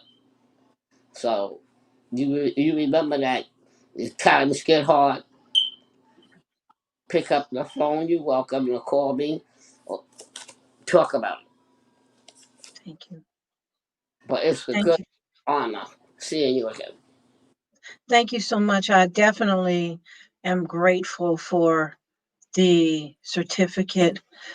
It does my heart glad. It c- puts in me a fire to continue to fight. And definitely, I invite you and those on the session. January 1st, we'll be hosting Oscar's 12th year anniversary visual online. And I'll be sure to send you the link definitely to be a part of that with us. My aim this year is to send, if we get your contact information, I will send a Stolen Life book just to show you what it's about and Okay. Saint Mass for everyone who's on here. And I will mail them to you if we get the contact information. Okay. Um, again. We put the name, the certificate, the math, and the book. That's Okay. it. Excuse me, spirit child. Yes. Where did you disappear to, I'm spirit? right here. I'm right here. Lumi's put me on and I'm like doing the magical thing back and forth, but I'm here. What? What you say? They have me in and out. I'm backstage and front stage. So I'm here giving y'all space and I came back in, but I'm still here. At attention, waiting for y'all. Okay, spirit child. Yes. What do you do when somebody got everything and you can't seem to go in their reach? What do you do? What do you do when somebody has everything Uh-huh. and you can't go to their reach? Uh-huh. You got two loving kids, got a loving wife. Uh-huh. I, I told you I got too much free time. I got too much free time. I let you alone. I Right, right. there's one. Then you say, "Oh, I got this." I'm like, "What? Hold up, you got too much time on your hands." But in honor of your dedication and being the person that you are, we are going to present you with something that would go with spirit child. Oh yeah? Oh yeah. Oh, What? ready, Kathy? What is the Just hold on. wireless vocal? What's this? What Got a mic for you. oh my god, I got a microphone. It's quiet. We're planning to get it inscribed, but we haven't had a chance to do it yet. Oh no. Oh. Thank you so much for that. Thank you. We're thanking you. Want to thank you for your many, many years of dedication and always bringing so much joy and love to everyone at all our events. Oh, well, I will forever use that microphone for you all. So I appreciate the ammunition to keep me out here doing what I got to do for all of you. So thank you so much for that. You are so Thank you, Thank Kathy. you, Thank you, everyone. Juanita. Thank you. Appreciate y'all. If you didn't see, thank you so much. I'm like, what's going on? What's happening? Oh, I feel like I don't know. I don't know what to say. Juanita Young had this book up, and I do want to say once more, if you're out there in virtual TV land, we do need to organize, right? We need more organizers. We can't tell you how much the families are working, and they're not alone because we're here with them, but we need more people to be here with them. We need researchers. We need people who know how to document, how to design things, how to create plans of actions.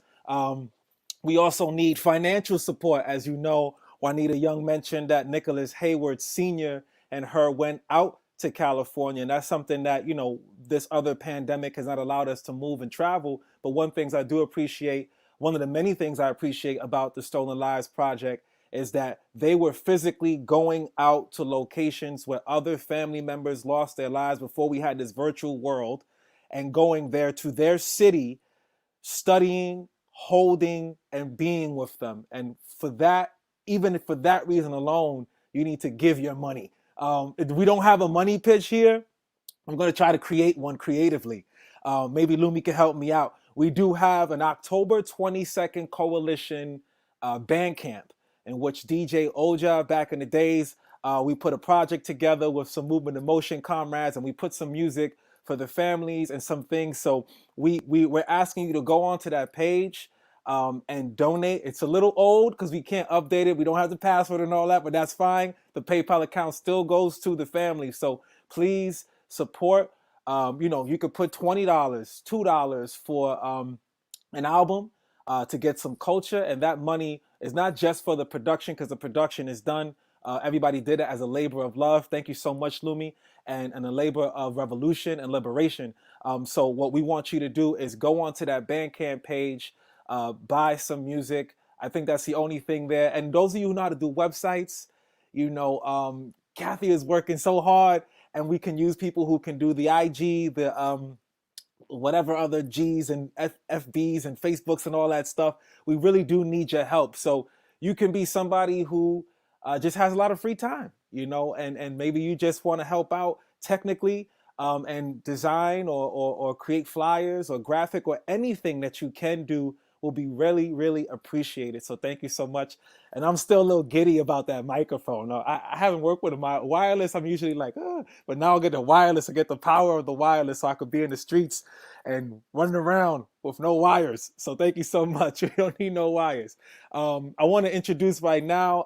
Before I do that, I do want to shout out a few more names and say Ashe, Jonathan, Victor, Autumn, Steele, Shane, Jensen, Ashe, PD Perez, Ashe, Patrick Welter, Wetter, Ashe, Terrence Coleman, Ashe, Yuri Stamps, Ashe, Yusama Rahim, Ashe, Jonathan Maldonado, Ashe, Michael Barrera, Ashe. And I'll continue to keep looking at this chat to make sure that we have all the names called. Thank you so much for putting those names. I mean, we must have read over 100 names. Juanita Young said it very clear, and I'll say it again if you didn't hear that, and this is a fact, you can look it up. Every year, we are losing our children, our loved ones by the thousands. At least 1,000 to 1,500 are taken from us by local law enforcement alone. Just let that sit with you. And anyone that argues that this is a genocide or it isn't genocide or it isn't a pandemic, and this is throughout the world, but just in this nation alone, 1,000 to 1,500 by the end of the year, every year. This is a new age Holocaust, right? Like, we have to really understand how we are being targeted and assassinated and modern day lynched, as our sister Shirley would like to say. I hope she's out there too, another warrior who fights against these injustices. So I would like to introduce right now Fatima Rhines, mother of Jarvis Hayes, who was killed by Myrtle Beach, South Carolina police, September 8th, 2017. Are you with us, Fatima? She should be logging in soon, Spirit. Okay, but she's cool. not here just yet. Not a problem, not a problem. This is a good time for that pitch. Remember, October 22nd Coalition. Go on to the Bandcamp. Thank you, Doreen. I want to give a shout out to Doreen, who came in at the last minute. She is in Belgium right now, 6 hours ahead of our Eastern Standard Time, monitoring and surveilling that chat, just like how we monitor and surveil police activity outside in the streets. But so far, so good. I don't see anybody doing anything crazy on this platform. Thank you so much for staying up with us. It is well past midnight over there, and she's working just religiously for revolution and liberation. So please do. We also have, Quentin's in the house.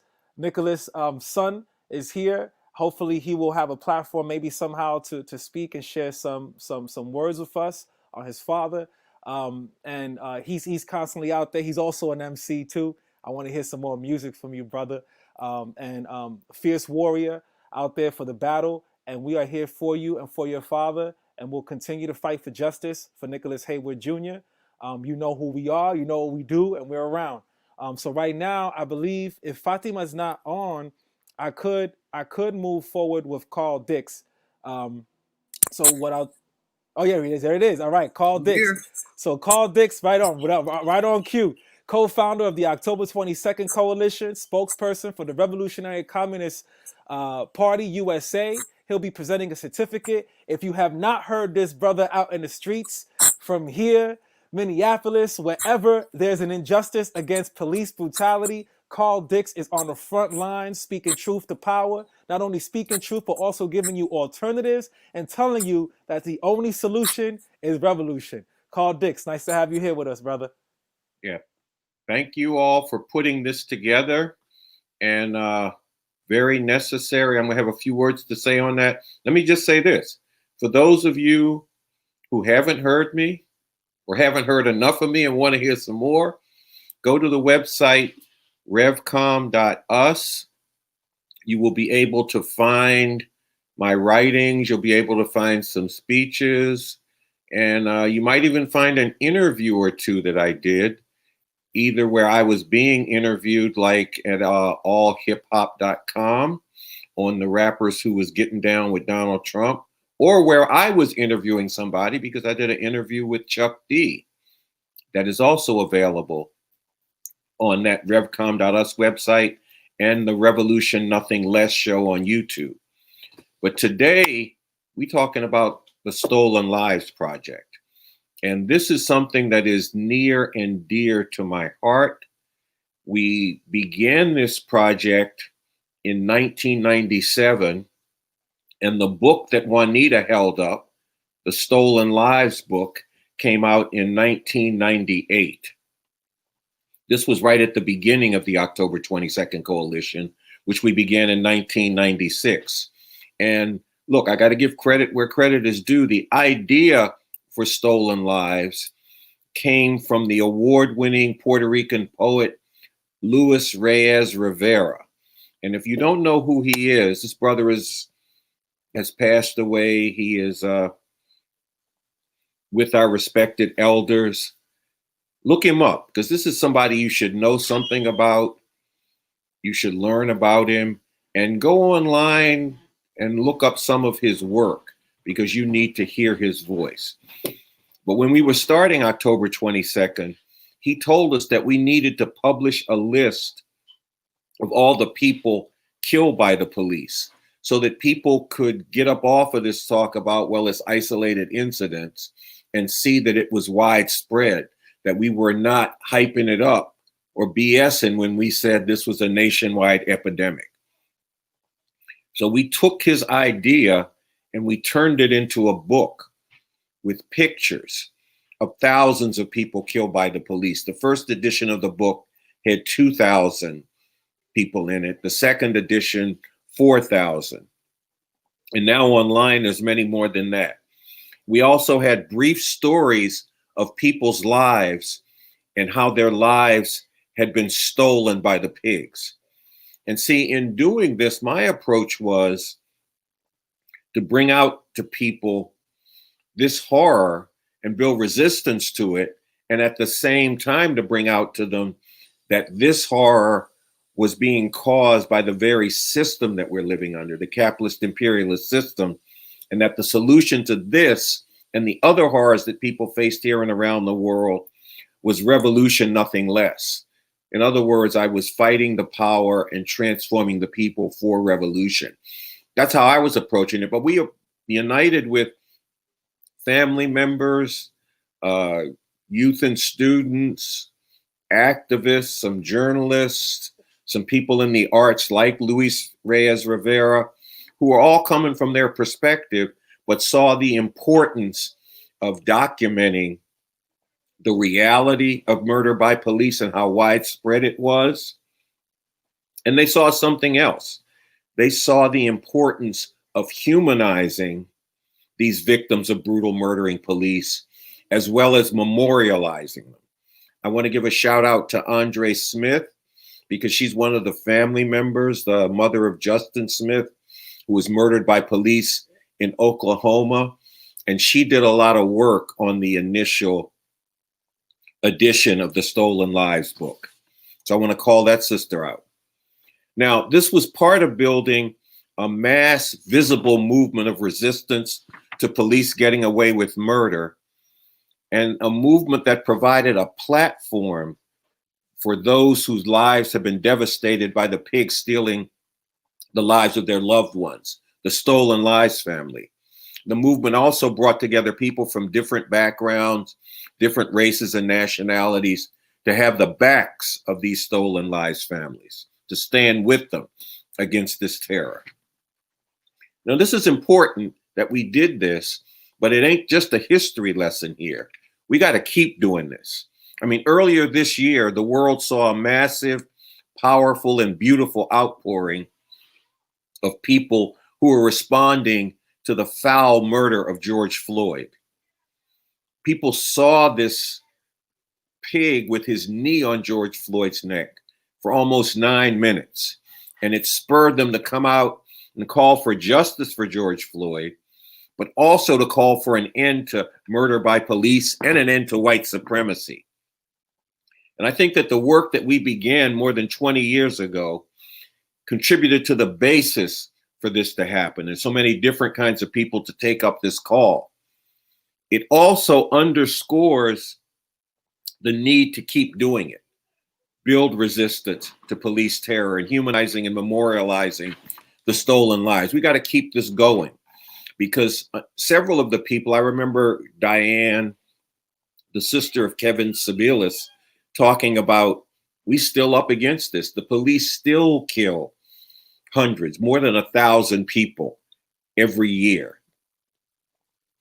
This is still going down. And when you got a problem and the problem ain't stopped, you can't stop dealing with that problem. You got to keep going.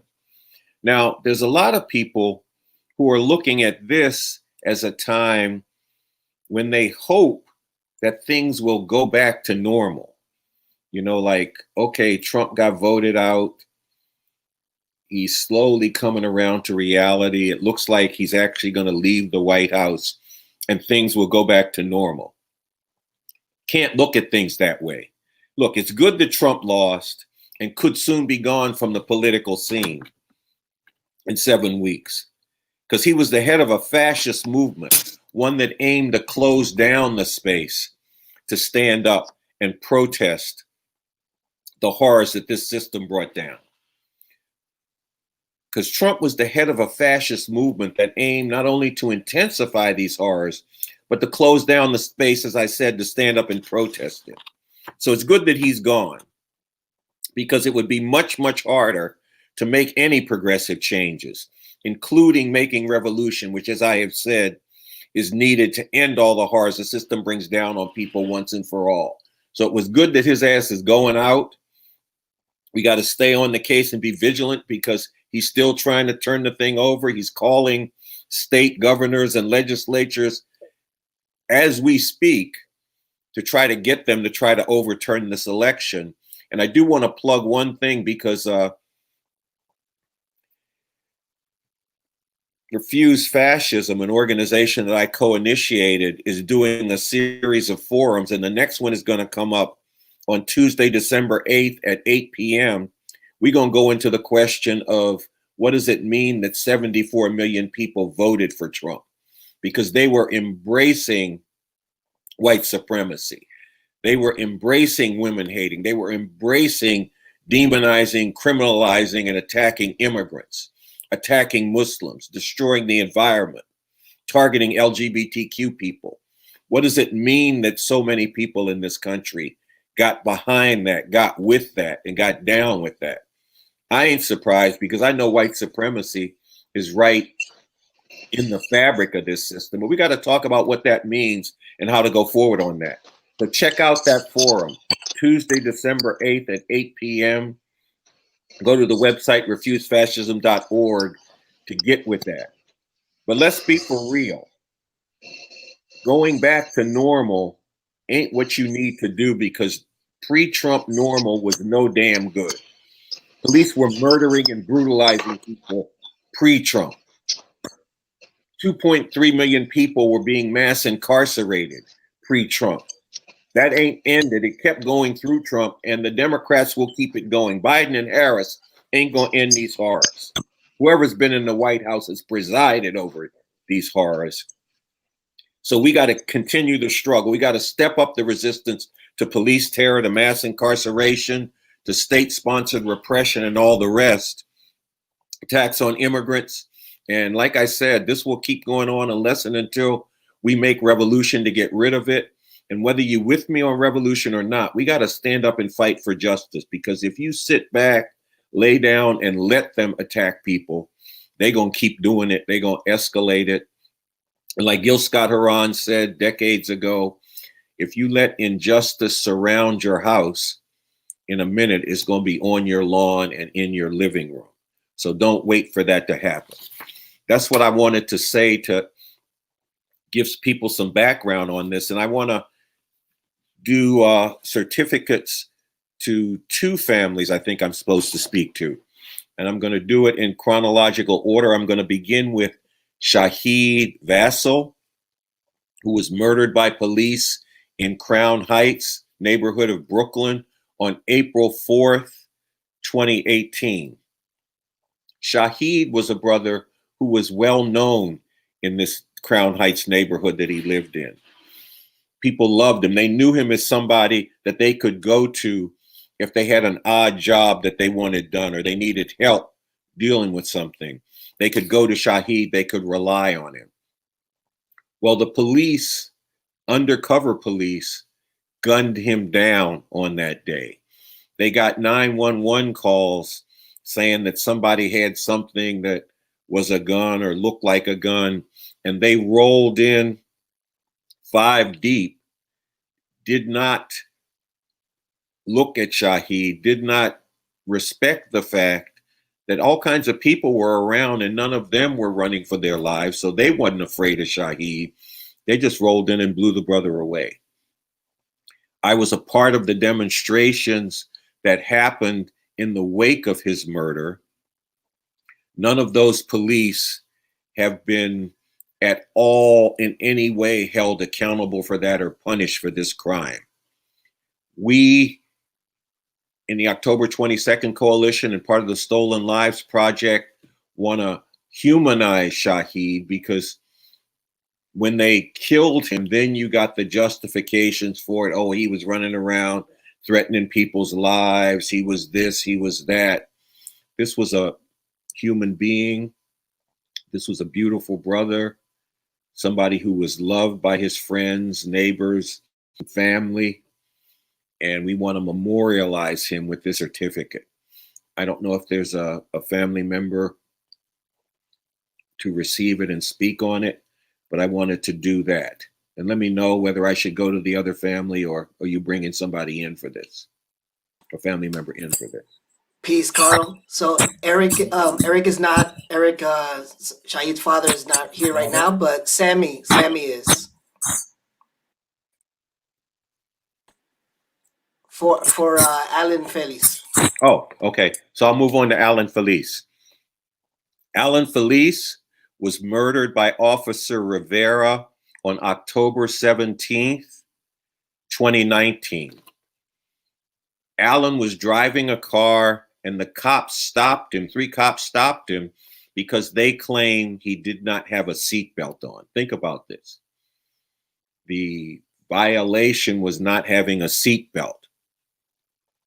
Their stop escalated because it was really a justification to criminalize a black man, is what this came down to. They tried to get him out of the car. They wanted to pat him down, this and that. They tased him several times. They tussled with him. And then the pig, the actual assassin, said, well, I had to kill him because I thought he was going to run over my partner, which, again, was not real. And this is how the pigs roll. This is what they did to this brother, Alan Feliz. So we wanted to humanize this brother. We wanted to memorialize him. And we're going to hear now from his brother, who can do more to tell you about Alan and who he was and how the pig stole his life than I could. So I'm going to pass it over to him. Thank you so much. Definitely appreciate the introduction. I also want to send my appreciation to the Stolen Lives Project for allowing Alan to be inducted into the list of many New Yorkers and also Americans that have been unjustly taken from our communities and also from our families, because it's a complete tragedy. It's been going on for too long. And as you can see on my shirt, it says enough is enough, is because, quite frankly, we're tired of what's going on and we're demanding change. And going forward, we would ensure that that the change that we're demanding comes through. So I'll begin with Alan's story. As Mr. Dick said, on October 17th of 2019, Alan was stopped by 3 officers, Officer Edward Barrett, Officer Michelle Almanzar, and Sergeant Jonathan Rivera. As he stated, it was due to a seatbelt, a alleged seatbelt violation. They assumed that Alan did not have his seatbelt on, so they decided to pull him over. As the body cam shows that they have released by the NYPD, it shows that Alan was wearing his seatbelt. So the officers proceeded in an unjust stop and had their body cams recording the entire time. With a small interaction with the officers, Alan proceeded to get back into the vehicle because he felt that there was nothing wrong that he had done, and they told him he wasn't in any sort of trouble. When he does go back to sit in the vehicle, the officers attack him with an onslaught of punches from the passenger side and from the driver's side. The officer that was on the passenger side, which was the shooting officer, Sergeant Jonathan Rivera, he pulled out his firearm first, threatening to kill Alan. He threatened, "Don't make me effing shoot you."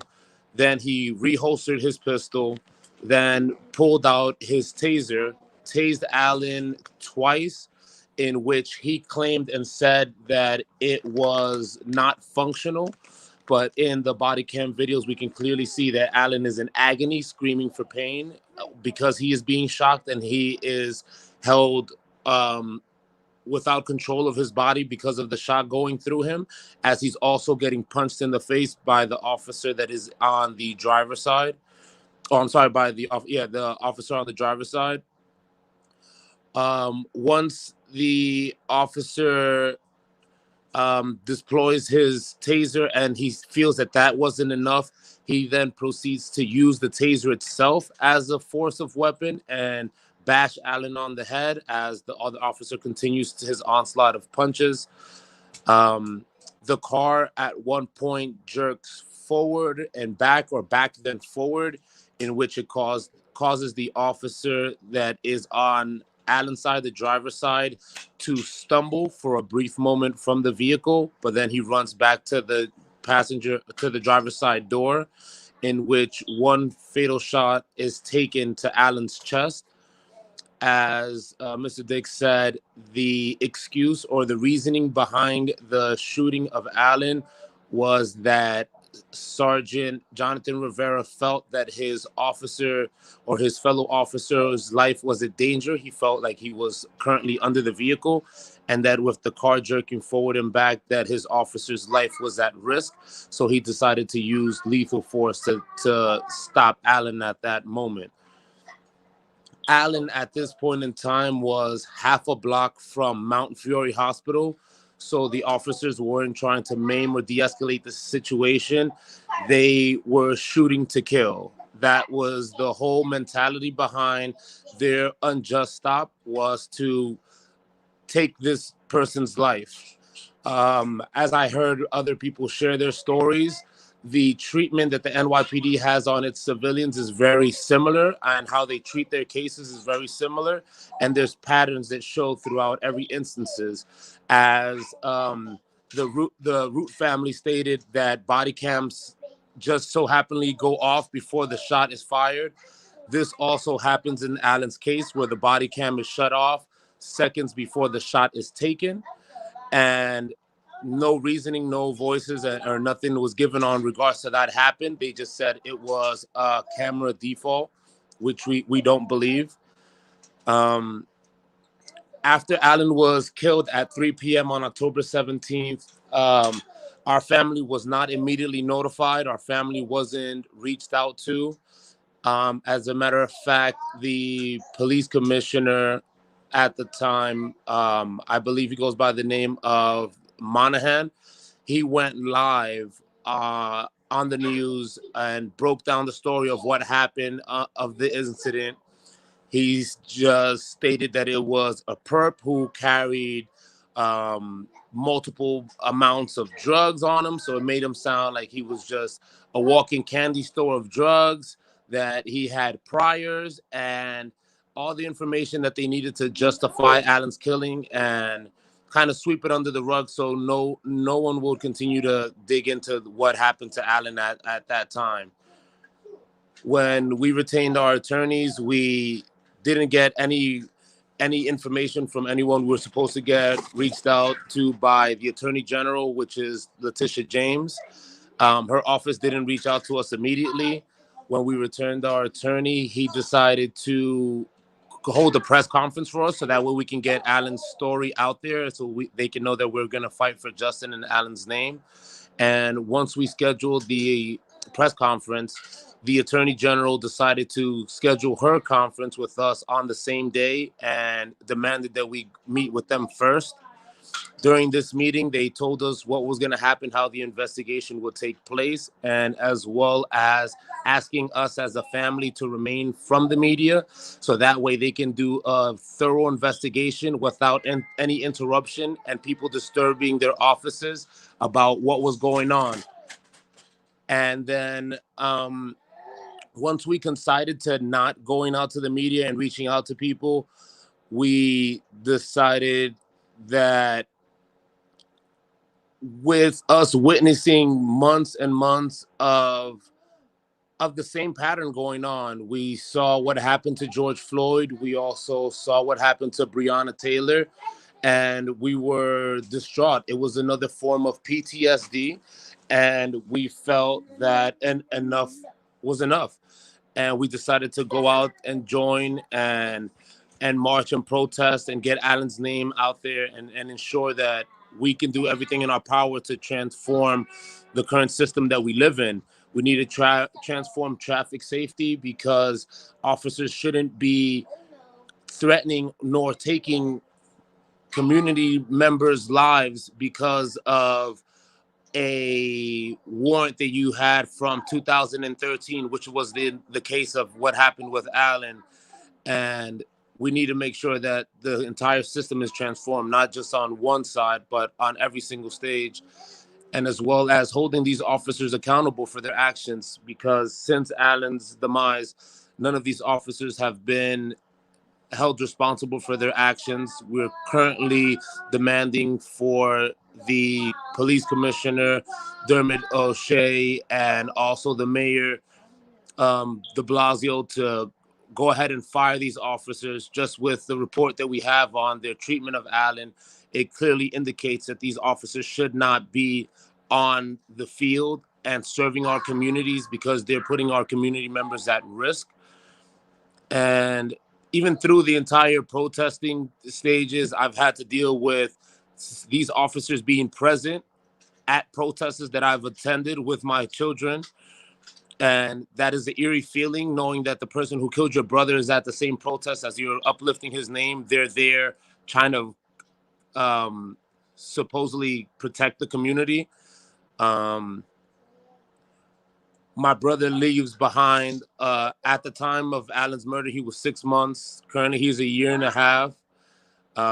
Eli is currently the light of our family's eyes. He's the picture resemblance of what Alan is, and he embodies Alan's energy and his strength. My brother was the pillar in our family. He held us together. He uplifted anyone in our family, and he ensured that he blessed anyone who he came across. Alan was also a leader in our community, in which he ensured that he looked out for the ones that didn't have.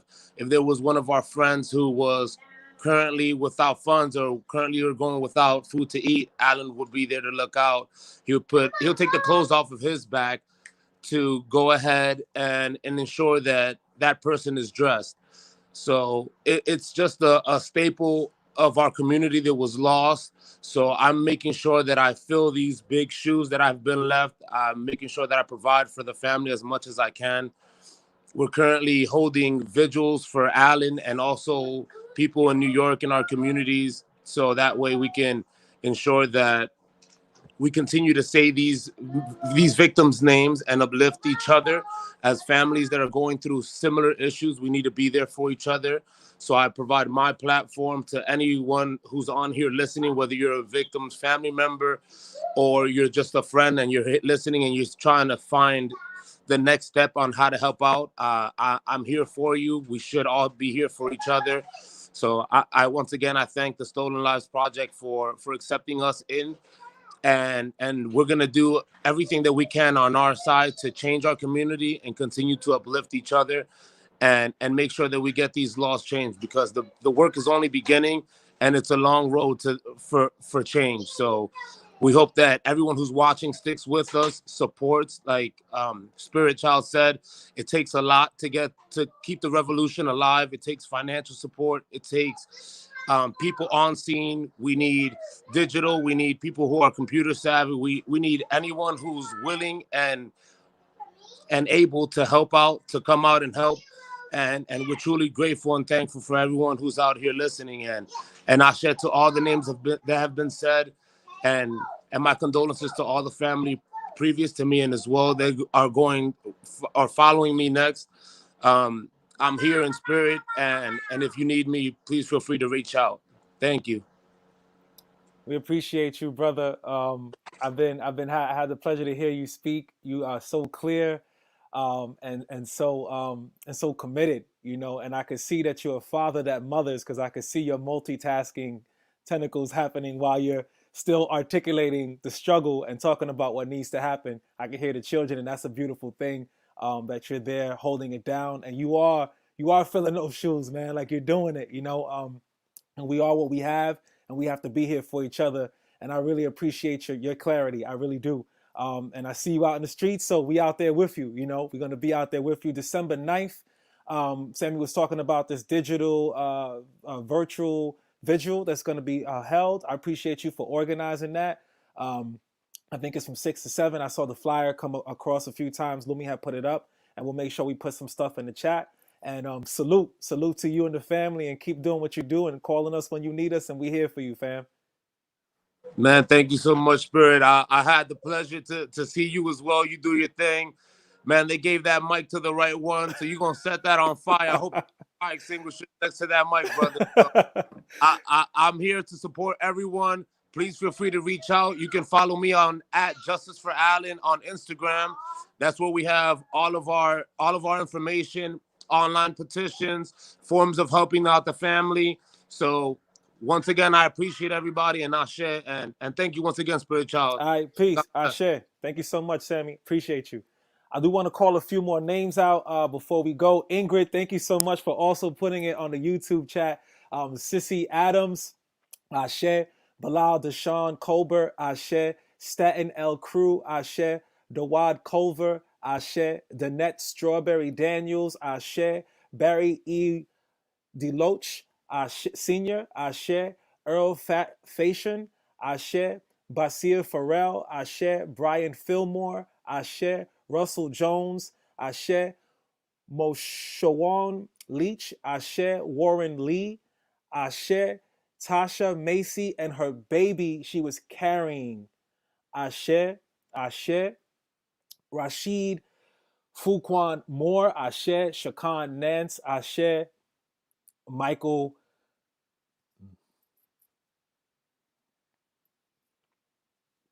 Newkirk, Ashe. Santiago Chago Villa Nueva, Ashe. Randy Weaver, Ashe. Morris Gordon, Ashe. Baba Zaid put something into. Hassani Best, Ashe. We also want to say Ashe to Luis Reyes Rivera. Ashe, Jonathan Maldonado again. Ashe, I've been seeing your name pop up several times on this chat. Elijah McLean, Ashe. Ashe, Ashe. Thank you so much for your energy and sticking with us, party people. We are still introducing some more families to speak and inducting a few more families. We have Fatima Rhines right now, mother of Jarvis Hayes, who was killed by Myrtle Beach, South Carolina police on September 8th, 2017. I'm glad you could come back on. How you feeling, Fatima? Thank you. Thank you so much. Can you hear me okay? Perfect. Hear you perfect. Great. I appreciate you guys having me and my family represented in the Stolen Lives program. Wow. How can you start to talk about cold-blooded, unnecessary murder of your child? Someone you carry inside of you and brought into this world, someone to love and to support, and most of all, take care of and keep them secure and safe. Well, again, my name is Fatima Ryans, and I'm from Madison, North Carolina, and I'm the mother of Jarvis Omar Hayes. His name came from his godfather, Jarvis, and Omar stands for Little Prince, And that's exactly what he was to our family. It's hard to explain how I feel right now outside of being crushed. To lose a child is one thing, but to be shot and killed is another thing. But to be trapped and shot down by law enforcement is a whole new ballgame. My family and I have always, for many years, used Myrtle Beach as our favorite vacation spot. And I'm having trouble with putting together effective words that have not already been spoken that would change America's mind about the injustice that occurs against anyone. As a Black woman who has advocated for our community for over 20 years, fighting for others' equality, I lost my own son. I remember early morning Labor Day in 2017, I had heard of another police shooting and the death of another young Black man, having no idea it was my son. Growing up in the southern states, I had no idea about the hate of our culture by America until I was an adult, and I had no idea the differences in the color of my skin would be a death sentence in the face of my counterparts. Never in 1,000,000 years would I ever have thought that a man or a woman in uniform who is supposed to serve and to protect would be my greatest fear. And because of this, injustice now has turned into a strong hate for me. My beloved son was Mr. Excitement. Everywhere he went, he made himself known, and everybody loved him. He had so much in him from birth to death. He loved his children and always told me that he wanted his family together. And Jarvis was a self-made man. He had a few issues as a young man, and he was still able to find his way by using his talents and making the best of them. Jarvis also loved his sisters and brothers deeply, and he didn't play when it came to his children or his family. Jarvis, he loved visiting people, making them laugh, even sometimes cry. He was a survivor. He was also a part of a systematic injustice that has been growing stronger for years.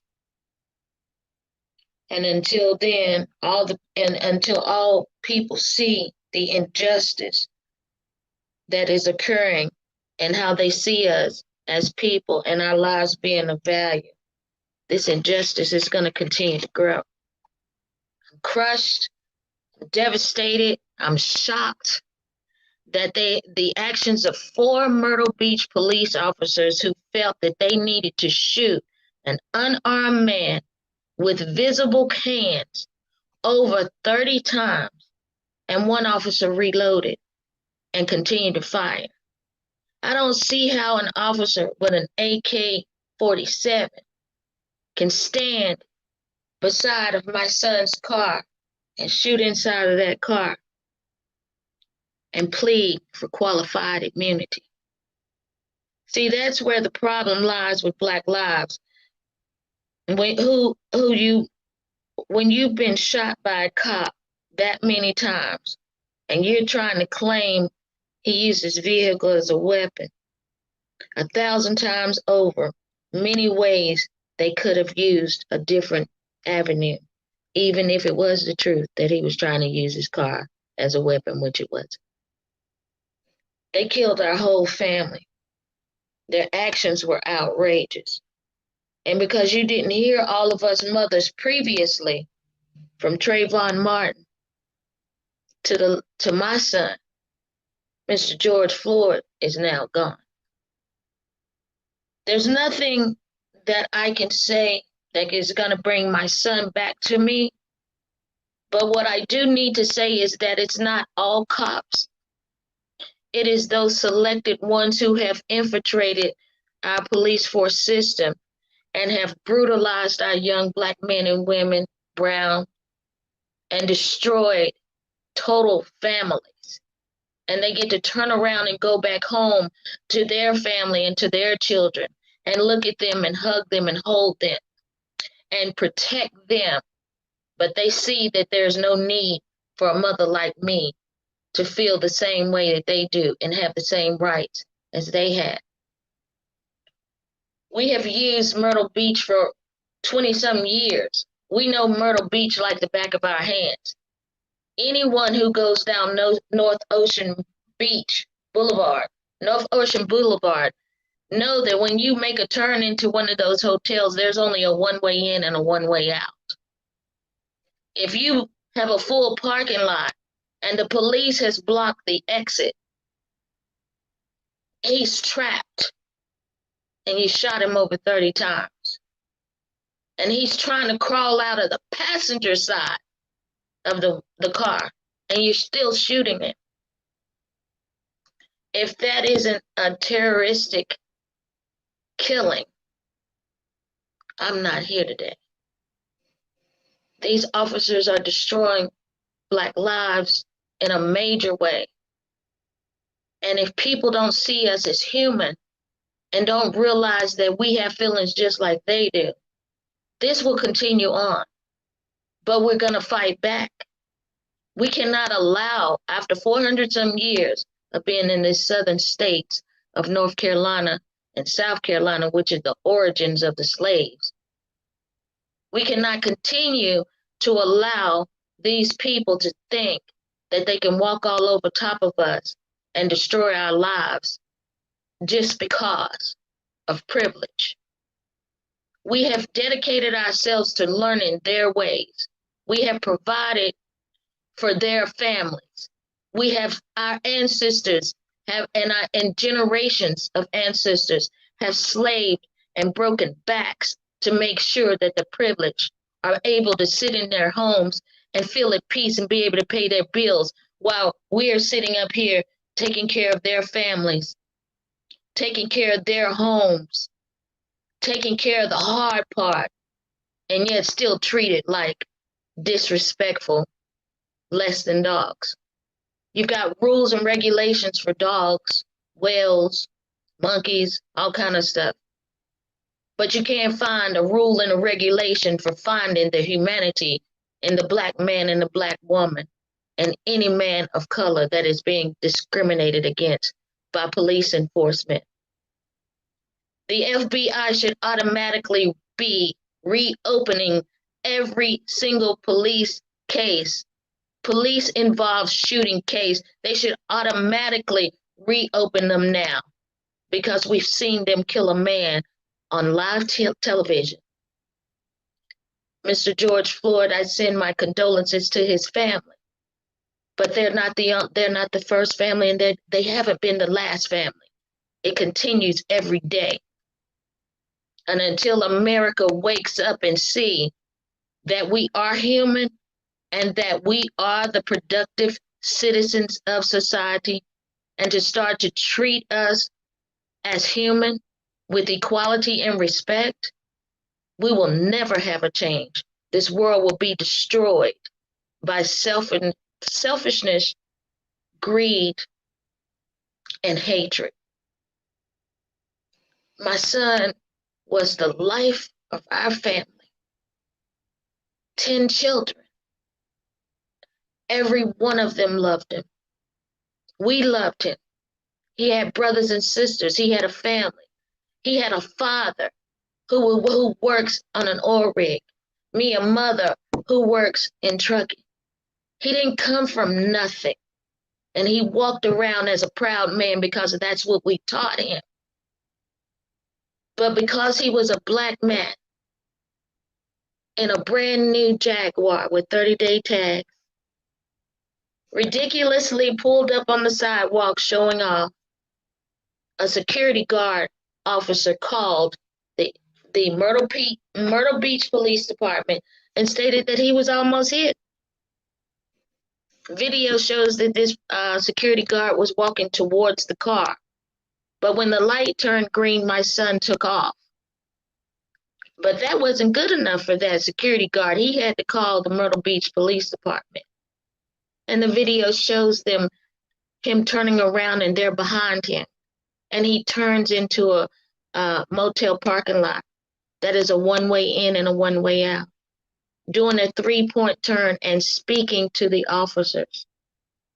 No one has given me any information on my child's case. SLED report to this day is 100% different than what it was when they first wrote it. The NAACP of North Carolina has let me down with a contract that stated that they would help assist pro bono, but yet they haven't stepped up as of yet. A mother who's sitting here begging for somebody to help me to get some justification for me and my family because you stole a king from my hood. That's what you did. And then you turned around and you went back home and you looked at your wife and your children and you kissed them and told them that you loved them.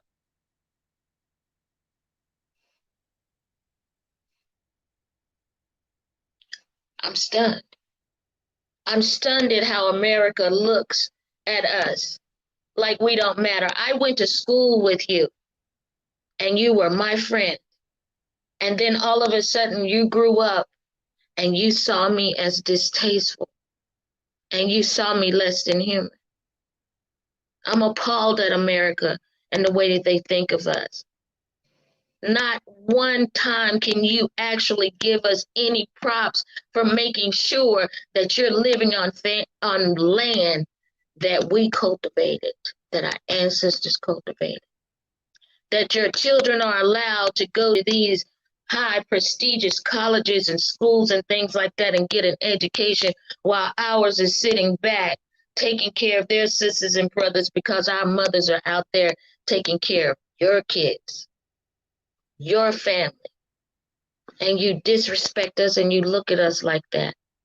You shot my son over 30 times. And Rex Newsom made a joke about it down there in South Carolina, calling him old Leroy had a gun. Didn't even know the story, just throw something out there. And then America picked it up and ran with it and believed it. And believed it. When are you guys gonna step up to the plate and be accountable for your position in these seats that you hold and you carry? The reason why we're gonna continue to have defeat is because you're gonna continue to ignore us. And as long as you're ignoring us, we're gonna continue to be in your face. I have one other thing that I'd like to present, and it's a poem that one of my dear friends had wrote for me. Her name is Melissa Henry Stover, and she wrote a poem for me, and I want to share it. It says, "Let's take a stand. All these bombs and shootings are driving me insane. All these murders and kidnappings are weighing heavy on my brain. It seems like the world has gone completely mad. In all of this madness, I can't help but feel sad. You have mothers losing their kids when they go out to play. You have people shooting up airports every other day. We all know this is not the way it's supposed to be. What happened to the days of peace and harmony? You should never judge someone by the color of their skin. Take a closer look and really see what's within. It's time for us to rise and take a stand. Let's show the world that we have a much bigger plan. We should all come together and plot a strategy to overcome all this hatred and all this tragedy. We should all stand together and be as one. We have lost too many daughters and too many sons. Somebody tell me, when will this insanity end? If we all stand together, this battle we can win. It's time for all this mayhem and madness to cease. Who will stand with me for liberty, justice, and peace?" Thank you. Thank you so much, Fatima. I'm so happy that there's a backstage because you had water coming out my eyes and fire in my soul as you were speaking so clearly as to who we are as a people and what has been done to us um, for centuries, and may the continuous spirit of the Gullah Geechee flow through you and the Maroons Thank flow you. through you, and may we continue to fight and demand justice and continue to prefigure a new society. Because what I'm hearing, what you're saying, is that unfortunately, so far, this world, this new world, this nation has not been for us, and they are describing that and showing that every time. And we need to come together and figure out a new way, a new design to live in that peace and harmony And despite whatever they throw at us, and we're still going to be resilient, and we're still going to be here. I appreciate your beautiful soul and your struggle. And we are here, and we say Ache for your family. And we're going to be here. Whatever you need from us, just let us know. Thank you so much. Ashe to Jarvis Hayes. Right now, we're going to call up Eric Vasel, father of Shahid Vasel, who was killed by NYPD on April 4th, 2018. Thank you for being with us, Eric. Hey, greetings, my brethren. Peace, peace, peace, yeah. Hey, greetings, and greetings to everyone. Let me say, I'm Eric Vassell, father of Said Vassell, who was murdered on April the 4th, 2020. It's a great privilege and honor to be a part of the 2020 introduction of Stolen Lives. I really appreciate to be here. Mr. Dix have said so many things about my son. I don't have much more to say. But let me say, my son Sahid's life was stolen on April the 4th, 2020. His death has caused tremendous pain to my family and friends. It's have been a hard road, especially for my wife, who cried almost every day for the loss of his son. Especially Said have died and leave a young son, who it have taken a toll on his life. But nevertheless, he strived on. Said was a hard-working man, kind and loving.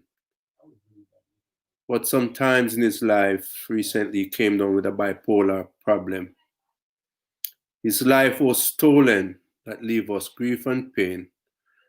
But let me say this, Said was only one voice, but because of his stolen life, it have given many voices. Said's life was not stolen in vain, because we know that one day he will rise again. May Jah keep all of you, and God bless you always. Thank you for having me this evening.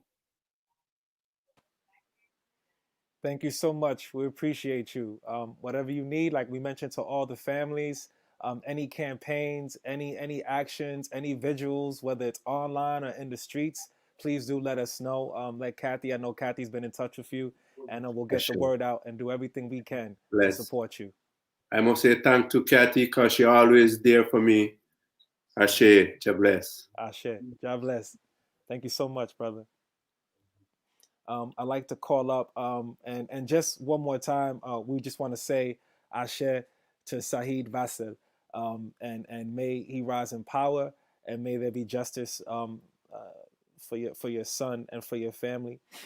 I want to call up Ralph Pointer, who is he's a revolutionary, co-founder of the New Abolition Movement, activist for over 60 years, private investigator for the people, member of Black is Black Coalition and Jericho Movement to free all political prisoners, husband of our beloved sister Lynn Stewart, a political prisoner rescued by the people.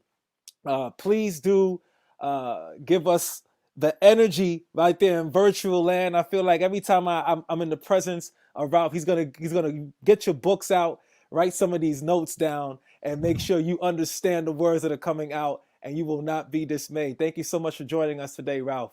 Well, thank you so much for giving me the privilege of being a part of this presentation. Am I coming through? You are. We can hear you a little louder, but you sound fine. I can hear you. Well, thank you so much. And I'm going to be brief, but I don't want it to be appearing that I think little of the death of the people we are speaking of. Cesar Cruz of Anaheim, California, and his mother, Teresa Smith. Jonathan Maldonado of Greenburgh, New York, and the Maldonado family, which is attempting to be a part of this so called American experiment. Well, let me tell you, it was never an experiment, it was a project. And as a part of the project, slave labor was the foundation of this project. And we, as the generations that followed the original slavery, and I call the immigration issue of today as the new slavery, because America is hooked like a junkie hooked on his needle on cheap labor. We are the cheap labor.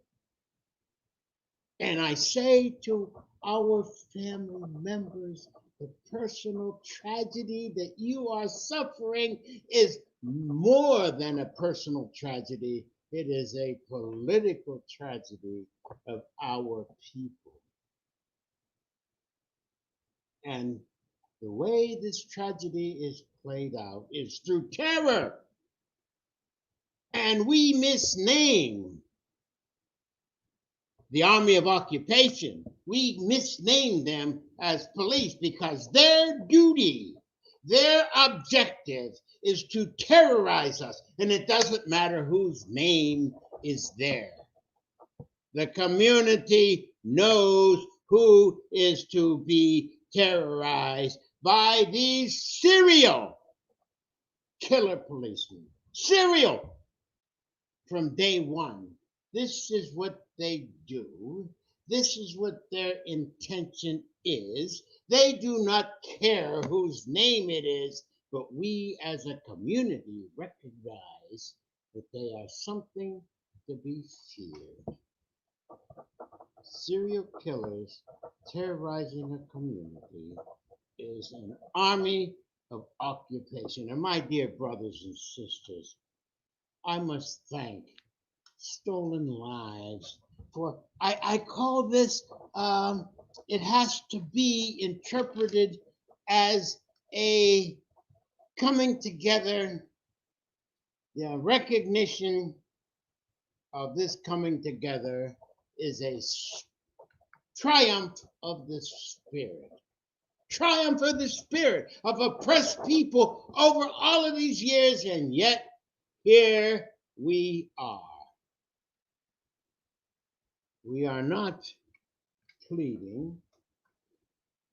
We are together, being led by the organizational process of Stolen Lives. We're being led by Kathy Chang, Steve Yip, and a parent, Juanita Young, and other parents, which I will not mention because I do not have time and I do not have their permission to mention them. The Stolen Lives Project is a sign that we understand where we are and who we are being oppressed by. And so once again, I mention the family of Caesar Cruz, and particularly Teresa Smith, who has joined us in the struggle to make all of us, our oppressed people, aware of what has happened, and we are getting there. Now, what has started out in the beginning as a pamphlet, and in the 90s, it turned into a New York City phone book. That is the book that strongmen showed their strength by ripping in half. How thick it was, 500 pages. And so big is this book that it can no longer be printed as a book.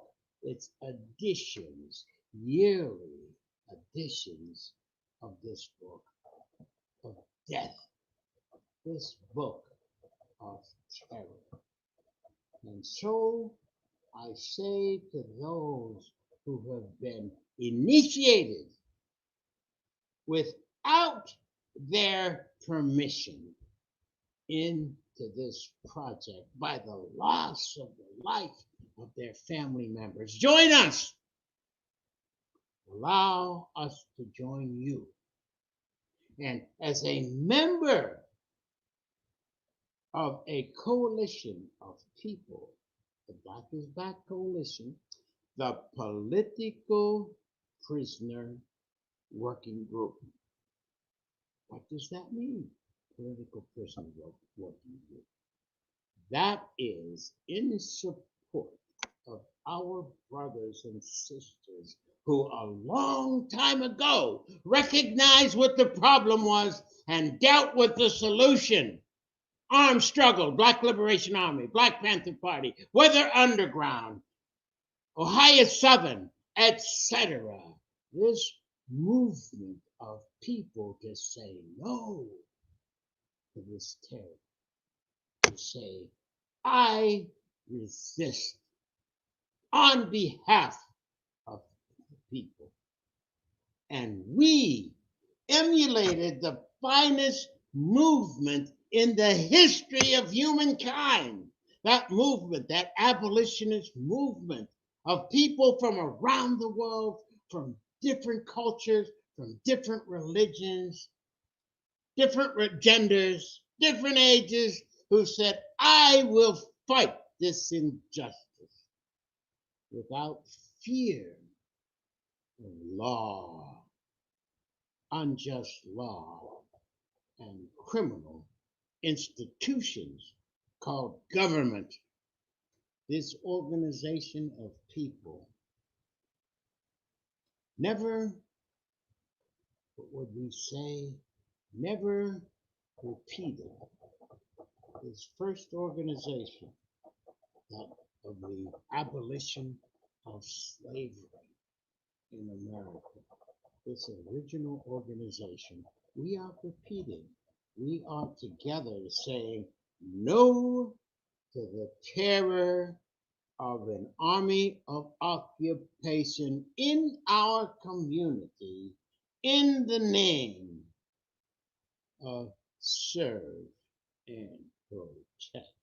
They serve and protect the institution of the American capitalist government, which is to keep us in fear.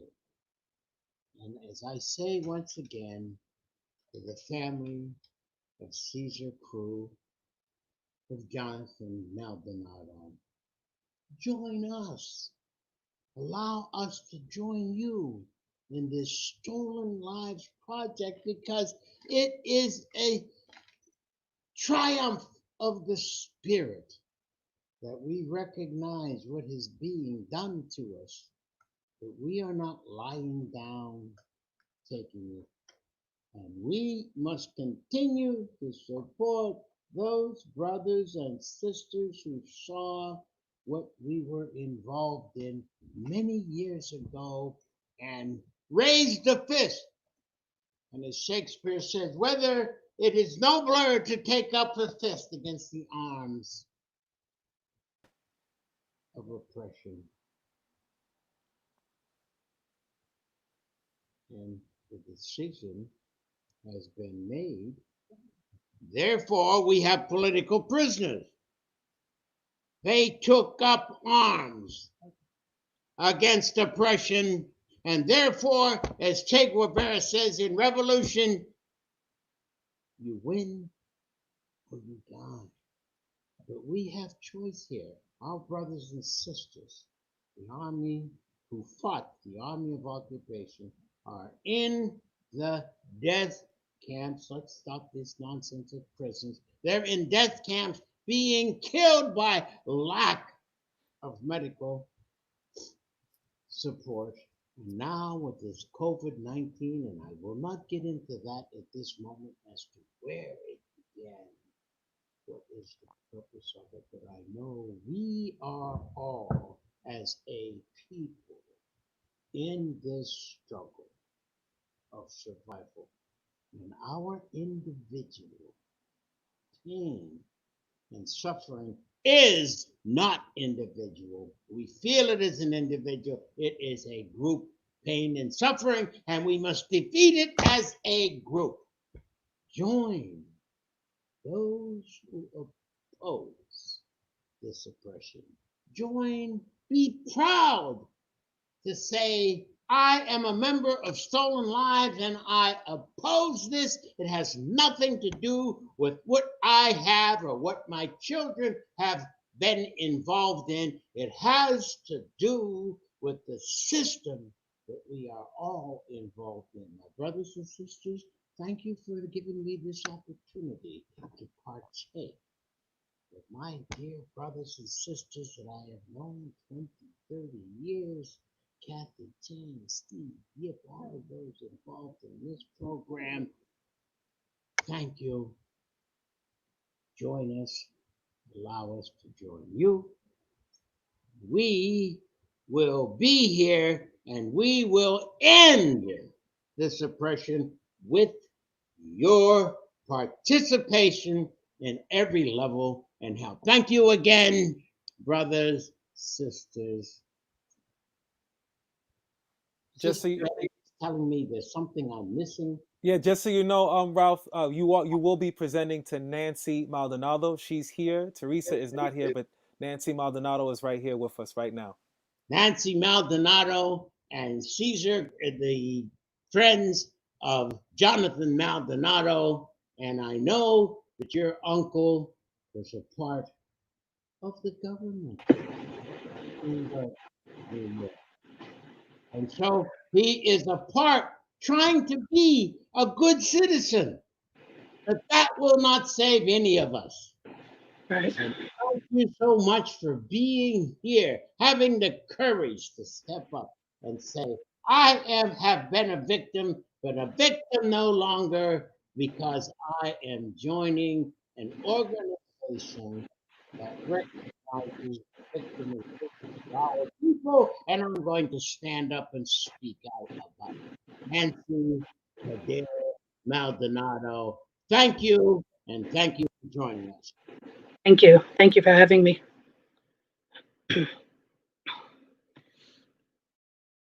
Hello, everyone. Can you hear me well? Yes, we can hear you very well, Nancy. Thank you. Okay, great.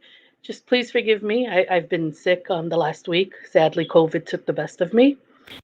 I'm trying to be patient as possible. But I really thank you guys for having me. I'm very nervous, first time. But thank you, Stolen Lives, for including me in today's online ceremony. My son Jonathan was 21 years old and he was killed November 29, 2017. There was an issue that may have required a police matter, but should have not resulted in his life being taken that day. My son was chased from a parking lot of a store for a supposed alleged shoplift. And he was chased a quarter mile or so by some employees,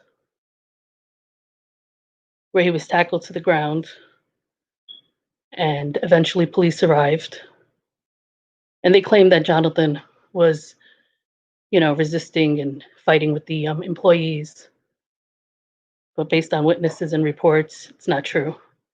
My son ran a quarter mile and was actually catching his breath at the time. So police on scene tackled him down. 3 officers arrived to the scene in a matter of minutes. And first officer tackled him down. An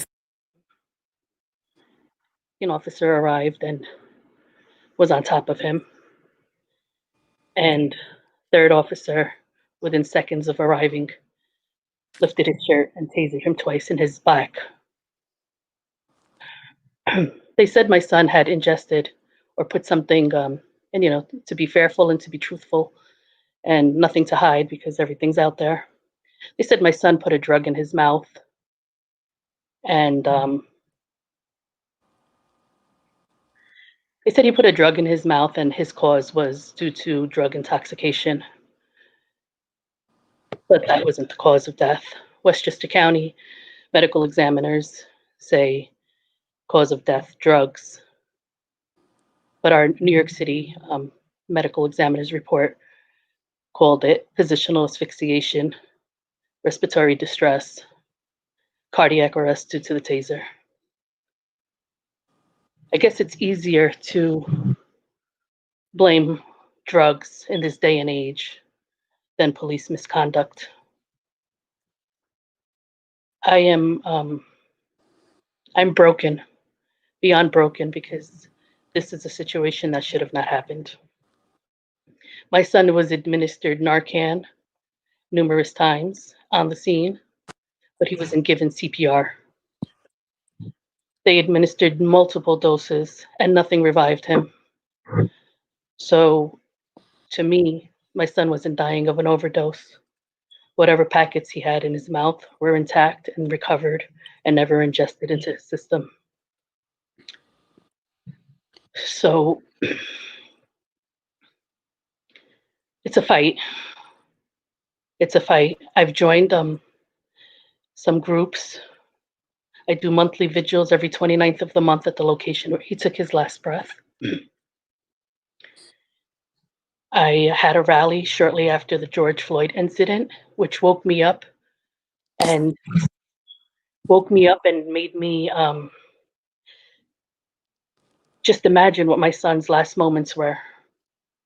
They had body cam footage, which was shoddy on and off throughout the whole interaction, from the first cop, second cop, third cop, 12th cop, whatever cop, you know.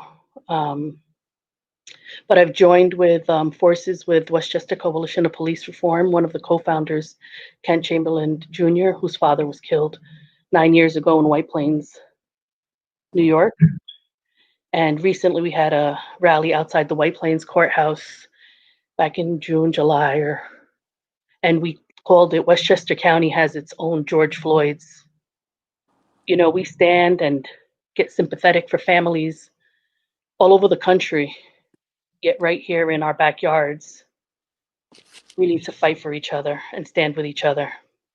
So Mr. Chamberlain, sent this letter to Ms. Tish James, the Attorney General of New York State, and is requesting and demanding many cases going back decades to be open again. We've yet to hear from her. It took 2 years to get some sort of decision in regards to indictment.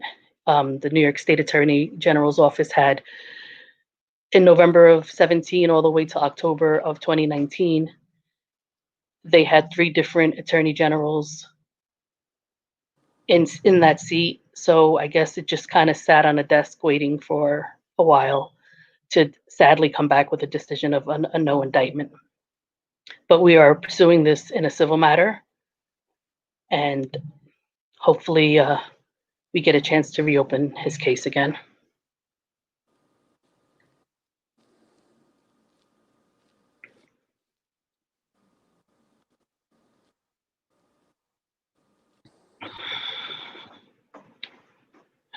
I see. Is that Lauren? Are you here with us? Did you want to say a few words as well? Can you guys hear me? Yes, we can hear you well. Hi, good evening, and thank you for inviting to such a heart-wrenching hearing the stories of everyone. I mean, if not all of their stories hit home to me and my sister and our family. Almost everyone touched on what we've been experiencing, and I'm here to fully support my sister and support Black Lives Matter and to help get police reform. I've said this plenty of times, and I think people hear it all the time, that we can sit here for almost 2 hours, 3 hours and say this is sad and this is messed up and this shouldn't be happening. But we don't publicly do it, and we don't stand up and speak up. So, and it took my nephew, and not even my nephew, because yeah, we spoke a little bit when it happened, but it took George Floyd for me to say, you know what, the next one could be my son. You know, I have 2 sons, and they're brown, and they're teenagers, they're young adults. They're gonna make mistakes. They're gonna encounter police, and if it can happen to my nephew Jonathan, it can happen to George Floyd. It can happen to all of the families that, we heard from tonight, I think it's important that, we all stand together no matter the color of our skin, because we're all human. We all are just one. And, with the Greenberg police, I just want to point out that in the caption, just to be fair, he was not killed by the Yonkers Police Department. He was killed by the Greenberg Police Department. Um, and just the whole handling. I mean, I was with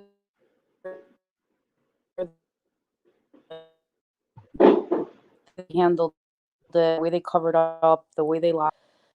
And, it was even more, to lose your family member, no matter how, is hard, but to find out about all the lies and the cover ups and accusing him of things that apparently we don't know, but apparently from what the evidence and the witnesses say are not true. It's like their playbook that he died. They did it with George Floyd, they did it with Jonathan, they did it with so many others. They want to say that he was resisting, want to say that he was on drugs, but they don't want to say that they messed up. In reality, everything they did that night to my nephew is what put him 6 feet under. They executed him without a judge, without a jury, and they don't want to own it. They don't want to own it. And there's a big blue wall that's defending the bad actions, bad cops. And there's a lot of good ones, but there's a lot of bad ones out there, and no one is speaking up about those people. And like Ken Chamberlain Sr. said, um, we have an attorney general, and she is here to protect us, and she's not doing her job. We have our own George Floyds here in Westchester County, and I think it's time that we all, no matter where we live, hold them all accountable, vote them out, show up in court, show up at protests, show up at rallies, do it peacefully, respectfully, but let our voices be heard. And again, thank you so much, Nancy. I love you, and I hope you feel better soon. Thank you. I just want to give a little bio on Jonathan. Jonathan was 11 days shy of his 22nd birthday. And he graduated high school, was attending local community college in the interest of going into criminal justice. He started working the last year at a school district as a teacher's aide in a special needs and environment, little children. And his teachers even used to tell him, you have this knack, get out of criminal justice and go into education. He was never given that chance. He was never given that chance. He was a good kid. Typical kid, nothing, a hard time. Kids make choices, kids make poor decisions, but nothing that he was a threat to anybody or threatened anybody's life. It's just truly heartbreaking just to wonder what his last moments of life were like, how he suffered, what his last words were. Alone, and it breaks my heart. It really does. My children, I have two other children, younger and older. Jonathan was the middle child, called him JB. And not only have they lost a brother, but they lost a mother. And I try. I know I have to live for them. And it's hard. It's hard because without closure, without justice, without, accountability, it's never ending. You wait for that phone call, you wait for that update to see what's going on. COVID shut down the courts, so everything, of course, is a delay. But it's hard. It's truly hard, and I post on him every day. I have an in loving memory page. I'll put it in the chat room on Facebook. In loving memory of Jonathan Maldonado. Post his pictures.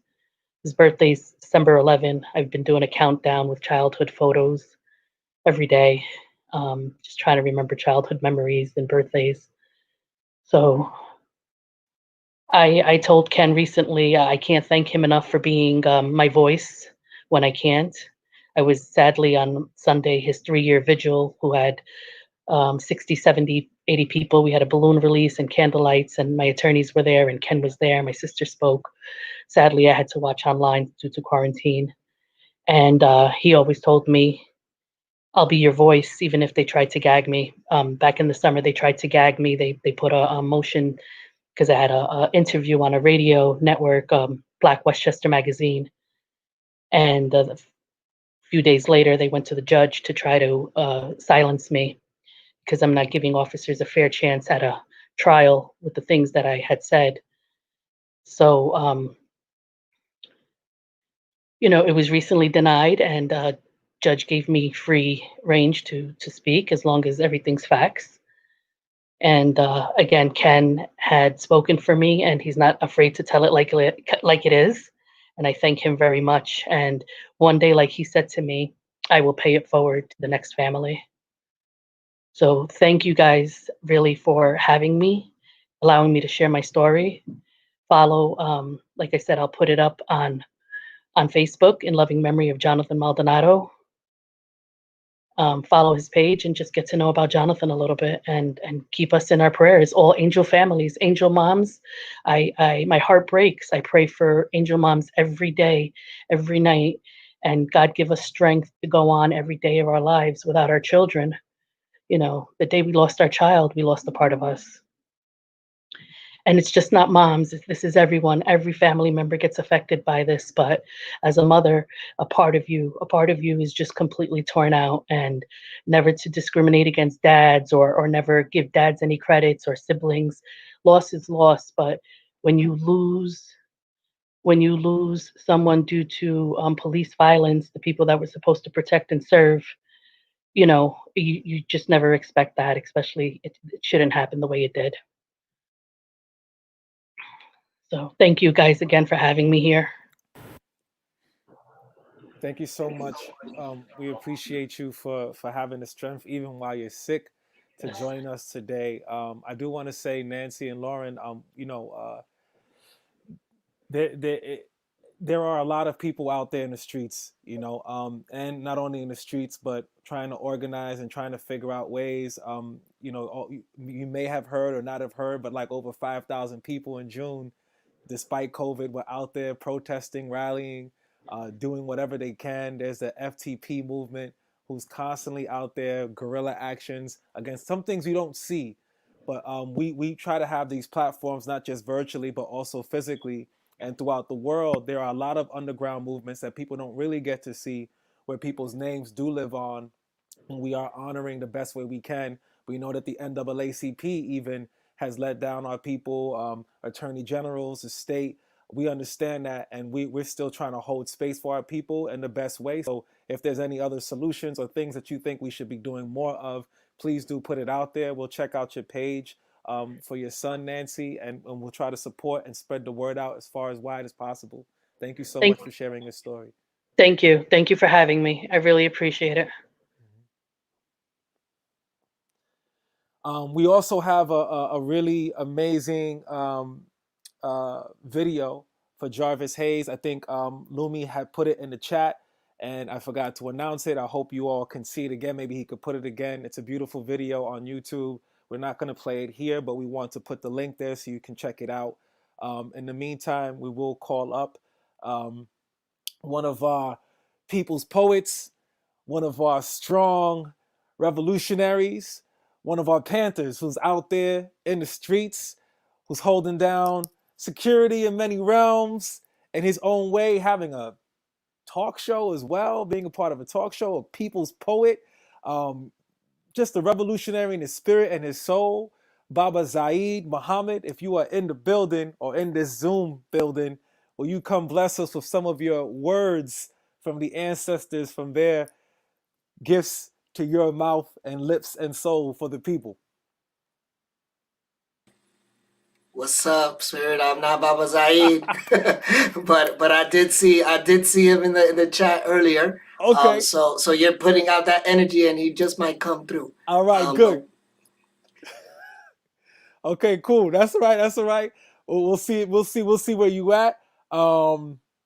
We have to check. Oh, Teresa's here. Okay, good. All right. So we got Teresa Smith, mother of Cesar Cruz, who was killed by Anaheim, California police on December 11th, 2009. We did have a conversation to bring you in by Ralph, but we couldn't get you. So I'm glad you're here to speak and tell your story directly. Thank you so much for being with us, Teresa.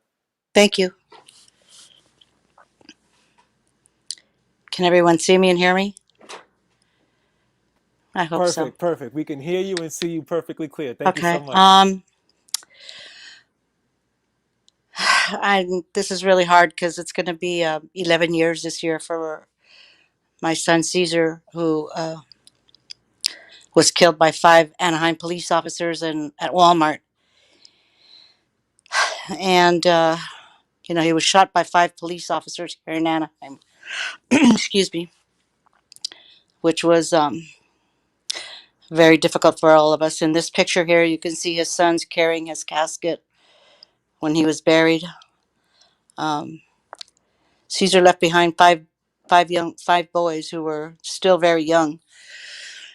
They are now becoming young men, and they certainly miss their dad. But like I said, there was 5 police officers who killed him. Although there was 7 police cars who followed him into Walmart, which was two. There was at least 2 officers in each car, so it was about 14 officers. Only 5 of them admitted to shooting him. They shot him in the back while he was still strapped in his seatbelt. Um, they said he had a gun, which they said they found one. Uh, I don't know that they put it there because I did not know my son to have a gun wrapped in a handkerchief in the color that they said that he had. They said he had it wrapped in a purple handkerchief, which my son never owned. He never owned a purple handkerchief. He had all kinds of colors, but he did not have that. So we still don't know what happened. And like I said, shooting him that many times in the back was extremely hard. I mean, they shot him twice through the head. They shot him through the heart. Up and lower through his body. I can't even tell you how many bullets were in the vehicle. And then after they shot him, they shot 2 of the 5 police officers. Shot 2 more young men here in Anaheim. They're still on duty. They're still working. Nothing ever happened to them. They got awards for doing these type of things to them. And I think the hardest part has really been for myself, being his mom. Um, but it's been really hard on his boys. And we talk about him a lot. And we try to talk about him the way he was when he was alive.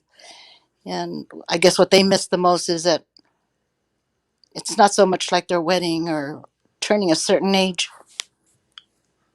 I think for them it's just they were very close to their dad. Caesar was like, it was just, oh my God, he was just so awesome with his boys, and they miss talking to him. They miss sharing things with him. I think that's what they miss the most. That's what they tell me, that's what they really miss, is not being able to talk to him. And I'm very proud of his boys. They've grown up to be, good young men that they are becoming. Um, I get very emotional this time around this year. Uh, it's getting close to his 11 years. And for the last 4 years, I've been having I give out gifts to the children who have lost their dads during police violence. I started this 4 years ago.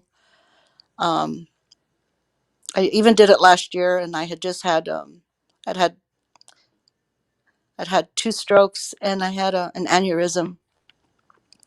So I still had it no matter what. It was really, really hard. And because of that, I still have some problems remembering things. I lost a part of, I'm still trying to regain some of my memory. So I'm sorry if I don't say things right. I get really, I get, it still bothers me, but I'm working on it. But I just keep thinking, like, how does it take 5 officers who killed him like that and put it down in his death certificate that he was killed by 5 police officers? It was a homicide. And I still can't understand how nothing happened to them. And they continue to kill everybody. They killed, they kill somebody all the time. Here in California, we have changed some laws, but unfortunately, they're not following these laws. The laws are for them, but they're not actually. They don't really abide by them. They expect us to abide by their laws, but they don't really abide by theirs. And we've done a lot of things these last few years to change some of things. But like I said, it takes. I think it takes the mentality of the police department and just the way they're shooting people, you know, the black and the browns. It's just, it's ridiculous. Here in California, we've had so many. In Anaheim, I think we were ranked like number seventh in the United States of shootings just from Anaheim police. And it happens all the time. And unfortunately, there's so many families here that are Latinos. So you really don't hear too much about them, you know, because they don't want people to know who they are, or, you know, people will up and move because they get scared of what's going to happen to them, that the police are going to come back and, you know, try to, because they have intimidated families. So a lot of them just pick up and leave. They don't even follow through with it, you know, and I've gone through court and we've gone through all these things, and we actually got some sort of a settlement, which was ridiculous. What my poor boys got was not even enough to take care of them for a year. But even when you win these lawsuits, it's some sort of saying that they've done something wrong. But to get them to go to criminal court, that's the hardest part. That's the hardest part. And to get a DA to actually say, or to convict them of killing someone. The district attorney here in Orange County, I've asked him if, you know, if an officer has killed someone, you know, especially like saying in my son's case, would he prosecute him? He told me no. He said, no, I won't. And I said, why not? And he said, because I was a police officer and you don't know what it's like to be a police officer. So I know here in Orange County, you know, our DA has told me that they would not prosecute anybody. So these are the things that, you know, people work on. This is what I've been working on. I started a nonprofit. It's called LEAN, Law Enforcement Accountability Network, because it's not just the cops who have killed our loved ones, but then you also have the district attorneys who will not pick it up and follow through with it. And then you have, even with, to help with my boys to get counseling, I couldn't get with um, anything for them because they said it was my son's fault that he got killed. You know, they don't help us. They don't help our families out with nothing. They kill our loved ones, and we're supposed to bury them and take care of them and go on. It doesn't work that way. There's so many things that happen to us. You know, a lot of these kids have, especially when they're in school, they get harassed by other kids because their parent, you know, their father has been killed, or, you know, their mother has been killed. So the kids go through a lot of stuff. These are the things we're fighting. Is I don't just fight for my son, but I also fight for his sons, and for other sons who are out there that they need somebody to fight for, because there is nothing in education to help children get through this trauma. And this is very traumatic. I know how traumatic it is for me as an adult. I can only imagine what it does to a child, you know, and I've seen what it's done to my boys. You know, a couple of them, you know, they've told me later on, and now that they're older, that they try to kill themselves. And there's a lot of children that, you know, talk about this now. I've had so many families call me that they picked up their kids and they're crying because they want to die. You know, they just want to die and go with their dad, or with their mother. So there's a lot of stuff that we go through. There's so many things that, you know, that goes on, and this just continuously happens. I was hoping that with the George Floyd that it might change some things. It hasn't. You know, we have Breonna Taylor. There's so many people that are being killed, but it keeps happening every single day. And I guess you just, for myself, I just keep on fighting until hopefully someday they'll stop killing our loved ones.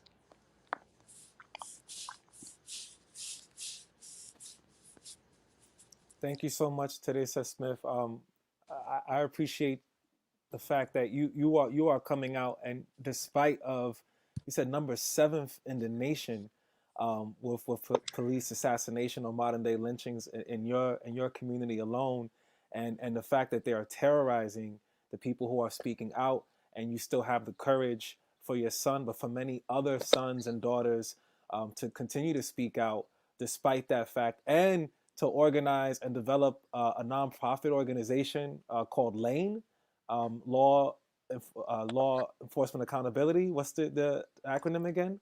Law Enforcement Accountability Network.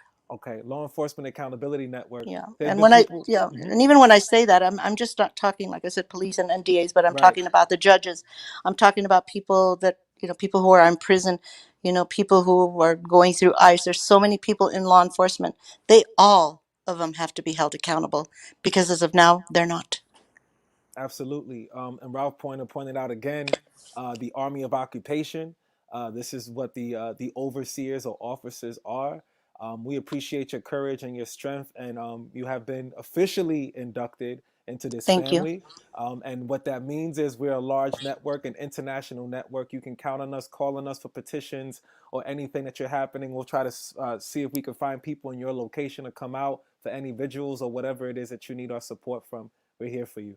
Thank you. Thank you so much. And this year, because of the COVID and stuff, I'm just on December 11th, I'm just asking everybody on my social media to say a prayer for him, say his name, dance a little dance, sing a little song just to remember him by, because that's who Caesar was. He was always singing and dancing, and I want people to remember him the way he was alive. And I hope that people would just, even if they just say his name, just to remember who he was. That would help out. Well, And I that's know December. December. That for sure. We're having our own prayer circle tomorrow, which is actually fitting. Our family gets together and holds space, and we have been dedicating space to people who have been losing their lives to either COVID and the police atrocities and assassinations. But today in particular, we're going to take every name, light a candle, and we're going to definitely have time and hold space for all the loved ones and try to re-energize ourselves. And hopefully, you can feel some of our energy through that spiritual world, the network, as we do that for your son as well. Thank you. Thank you. Thank you so much. Thank you. I'd like to call up, I think he's back in the room, Baba Zaid Muhammad. He was first on the other zone, giving you the knowledge base and giving you all that chat journalism that he was doing on the YouTube tip. Now he's back in the backstage. Now he's in the front stage.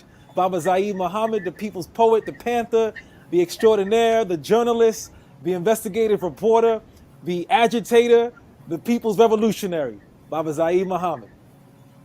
Baba Zayed, the human being, the father, the son, the human being hurting with all of these families. All power to the people, everyone. And I want to salute all of the families who are part of tonight's ceremony. And I have to say that in the few minutes that I have here, that I'm literally overwhelmed and blown away. And I'm somebody who's on this issue on a daily basis for decades. And I was just blown away by how many names came out today that were uncovered that we did not even know, that I personally didn't know. And it just goes to show you just how deadly and how real this genocidal pandemic of police serial killers, using the language of my elder Ralph Pointer, really and truly is. Right? I salute the families in the pursuit of justice and the pursuit of healing, and as they seek to find their own strength in that process. Because standing up and confronting your pain, and it's for sake of justice, is indeed an empowering and healing thing. And we're so honored and so humbled to simply be here for you. One minor note I want to share in terms of what I'm involved in on our area on the Jersey front. I'm from the Soprano State, and police brutality is as gang filthy here as it is anywhere else in the country. But one of the things that I am tasked with in some of the organizing that I'm doing is that we're in back up for a moment. The city of Newark, for a hot moment, just a hot moment, had one of the strongest CCRBs in the country, right? That had full subpoena power, that had the capacity to do independent investigations, that had the capacity to do parallel investigations, that had a community-driven character where the community organizations built on social justice, they made up the body of the CCRB. If we had that for a hot minute, then of course we went into court. And even after a brief victory in the New Jersey Court of Appeals, the white men and women of racist privilege in the New Jersey State Supreme Court, in the tradition of those slave master racists from Chief Taney on down, gave us a Dred Scott, black men and women have no rights that white courts are bound to respect, so we're fighting all over again. I'm in the process of putting together a statewide coalition to put forward a state bill to give us all of the powers that the country has been pulling for us to have. And when we get that victory, it'll be a victory for everybody throughout the country on the matter of police accountability. I want to say too, very briefly, then I'll do my piece and I'll give all the and just back up and give up my time so we can move ahead. I want to thank all of the young folks who set the United States on fire with protests in the summer that was 2020. That is your generation's rite of passage on what it means to be a person of color in these United States, the empire, the protector of global capitalism and racism, right? And we are proud of what you did and proud of how that energy laid the basis for defeating a fascist, right? And that energy needs to also be mobilized to make sure that we get some modicum of some things out of the other guy that just supposed to be moving into the White House, who owes us everything because he wouldn't have got it without us. 74 million people, racist American folks, voted for that fascist. So we got a lot of fighting to do, not just with the state, but with some of these backwards people who are quite comfortable with white supremacy as it is and as it always has been.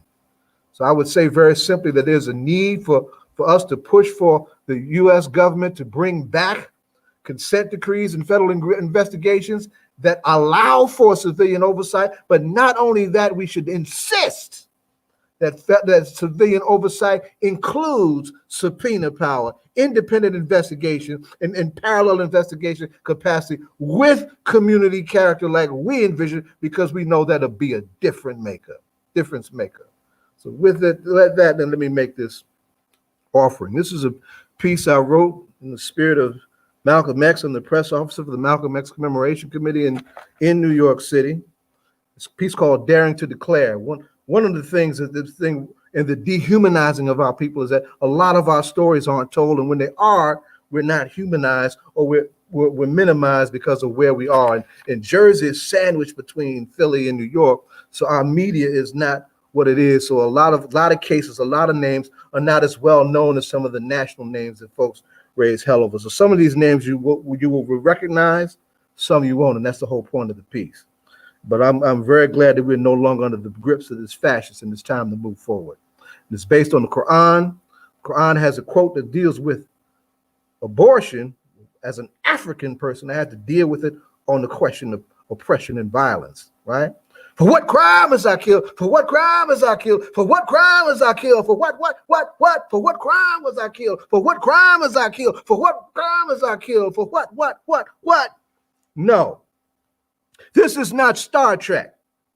They do not put their phasers on stun in this script, not in this galaxy. They just shoot and shoot and shoot and shoot and shoot and shoot and shoot until they've emptied their guns on us, and it's never, ever enough to just stop us.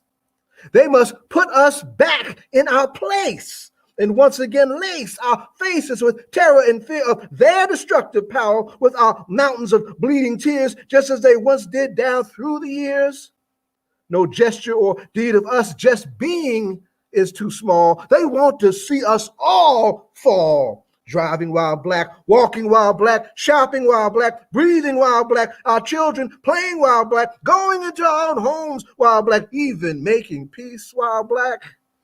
You say Michael Brown, Terrence Clutcher, hands up, don't shoot. We say Jerome Reed, he had his hands up, and it was on their videotape as we endured the torture and rape of our eyes, reliving his murder, and then his killers get exonerated by the state. You say Stephon Clark only going into his grandma's house. We say Abdul Kamal, why did he have to fall shot at 15 times with nothing but his keys and cell phone entering his own home? You say Philandra Castile slaughtered in front of his girlfriend and daughter driving while black. We say Bilal Colbert, what the heck was he shot for in the neck picking his kids up from school? Not in any life-threatening bust, but in a sick fit of their bloodlust.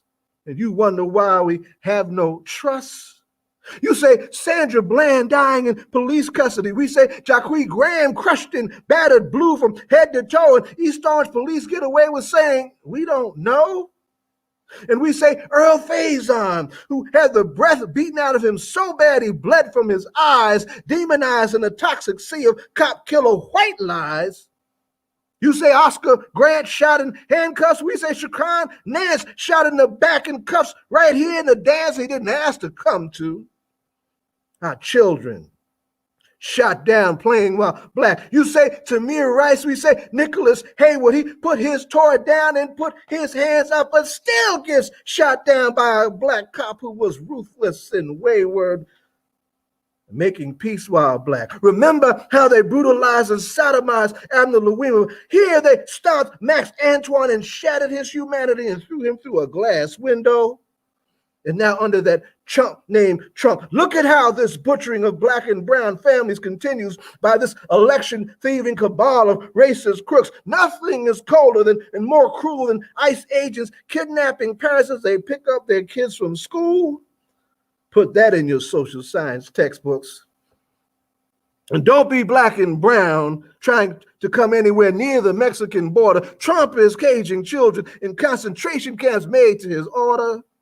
They're obsessed with our bodies, our flesh, and our skin. And when will someone at least call their torture and terror and killing of us sin? In this toxic space, forever in the throes of violence, addiction, in this place obsessed with whiteness, weapons, and conquering acquisitions, in this place thick with the red glare of our blood splattered in the eyes of the sun on these streets, in this space where only our flesh is what satisfies their order as meat, we interrupt this regularly scheduled program for the holes you put in our mothers' hearts. We interrupt this regularly scheduled program. Perhaps it's time to take this whole thing apart. We interrupt this regularly scheduled program daring to declare our human worth. We interrupt this regular scheduled programming, hoping we can save what's left of the earth. So no, this is not Star Trek. They don't put their phasers on stun. They just beat and shoot until their bloodthirst is quenched and they emptied their guns. We declare our rights on this earth to be a human being, to be respected as a human being, to be given the rights of a human being in this society, on this earth, on this day, which we intend to bring into existence by any means necessary. Malcolm X, June 28, 1964, the founding of the OAAU. I want to invite everyone to be with us virtually on December 15th. It'll be our next round of what we call our Sandra Bland, Breonna Taylor Talks. Pay attention to the page that's known as the No Communities for Accountable Policing, or NCAP. That's the vehicle that was created by the ACLU out here in Jersey to bring our organizations that are on our civilian review board together to fight for what it is we need in this front of justice that we will never abandon. We fight until we win. We never give up. So with love to our families, love to our organizers, Kathy, Spirit, all of y'all done a tremendous job in holding it and giving the glue to this and powerful night. Juanita, we love you, powerful night. We never give up. We stand on the shoulders of our ancestors. We hold up our children, all those names we call today, because they're new ancestors. And they are very much a part of this fight, and we will honor them until we win. Never give up. We'll see you in the world with all power to the people. All power to the people. All power to the people. Thank you so much, Baba Zaid. Just a reminder, he was talking about that fire that happened June 2020 and over the summer with all the protests. Some people were saying, bring that fire back. That fire never left. A lot of people are still organizing, mobilizing. This is like what people like to call like an underground season right now. People are educating. We have maroon schools, liberation schools. People are learning what it is to utilize certain tactics. We have young people also organizing on this virtual stream. We talked about yesterday, December 4th being the honoring, the commemoration of Chairman Fred Hampton and Mark Clark. In that spirit, we opened up a video montage of our young people responding to police terrorism, the occupation or the army of occupation of our nation internationally.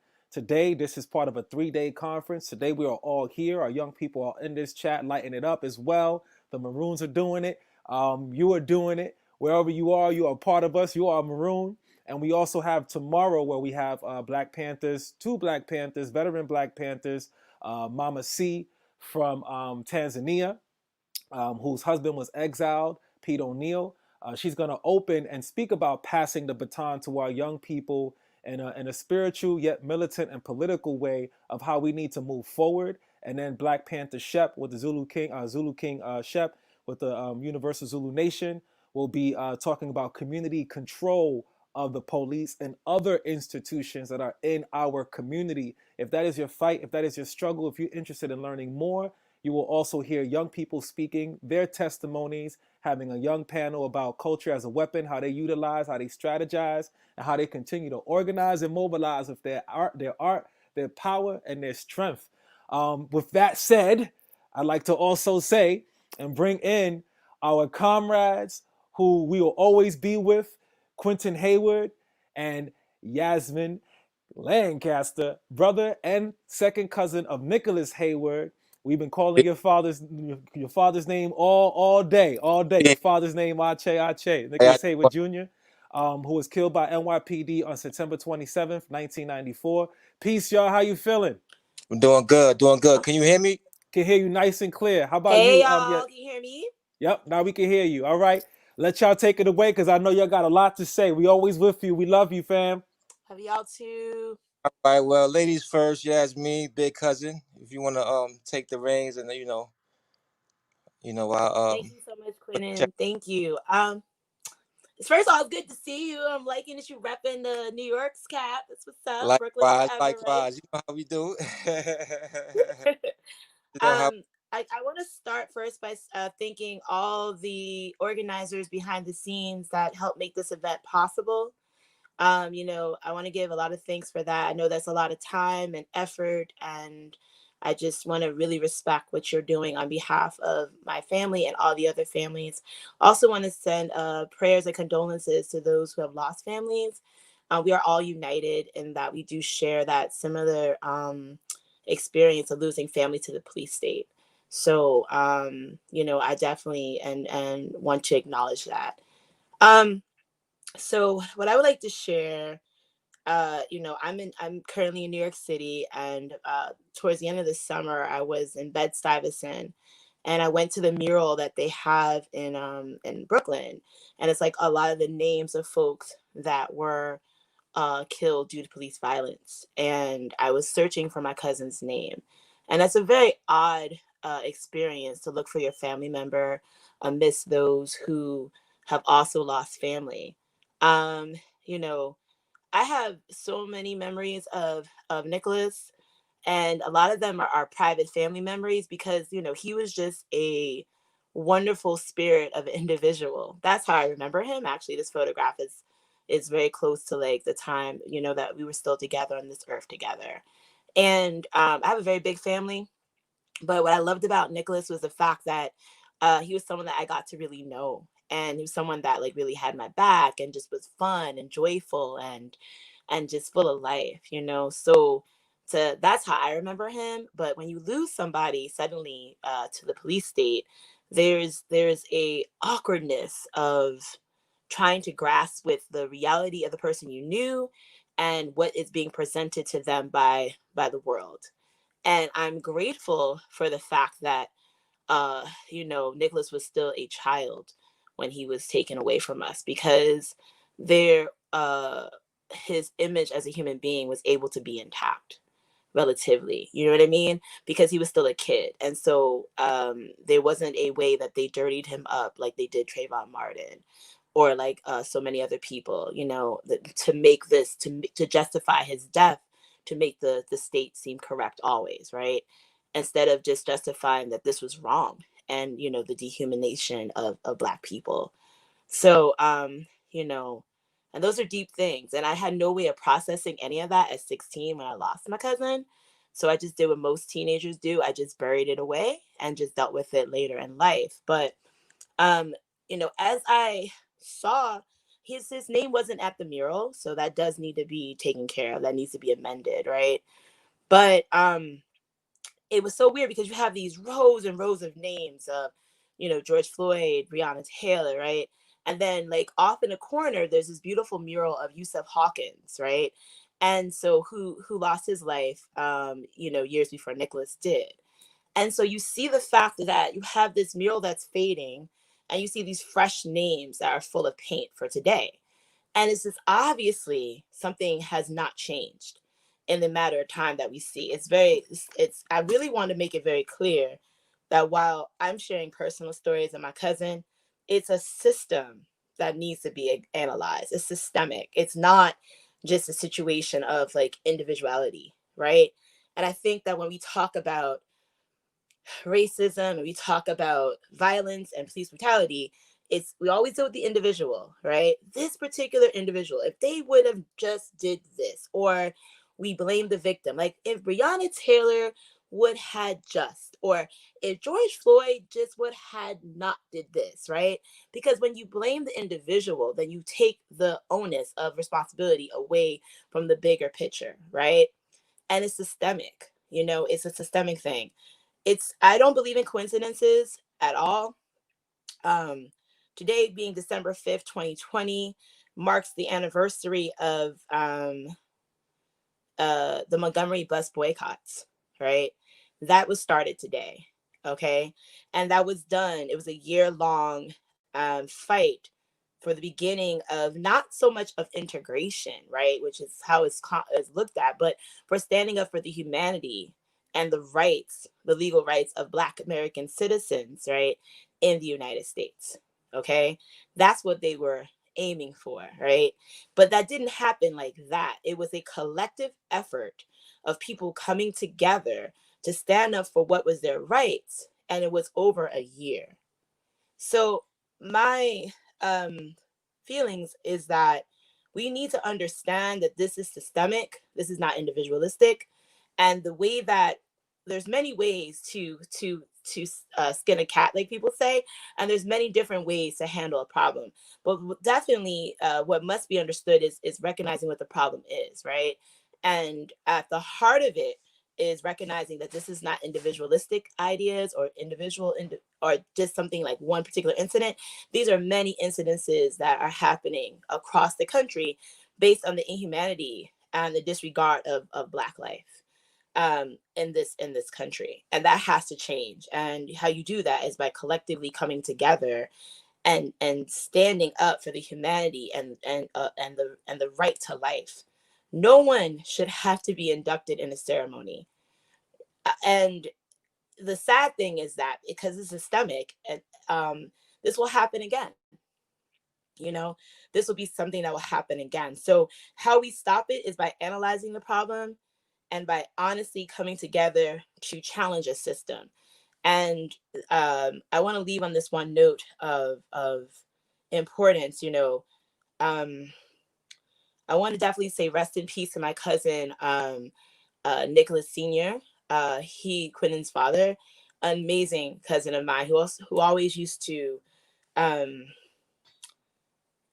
just encourage me, and he would call me like his star, and I really took that to heart, 1,000 times over. But the fight that he has for his sons to be remembered is something that showcases the warrior spirit, at the same time the gentleness of character to support those who had also lost lives. And the people that I got to meet because of my cousin have become friends of mine. So I want to definitely honor that too. And I once again give condolences to those who are recently dealing with the death of their loved ones. And I want you to know that you have a community of other folks who understand it. And some days it's going to be really difficult and challenging.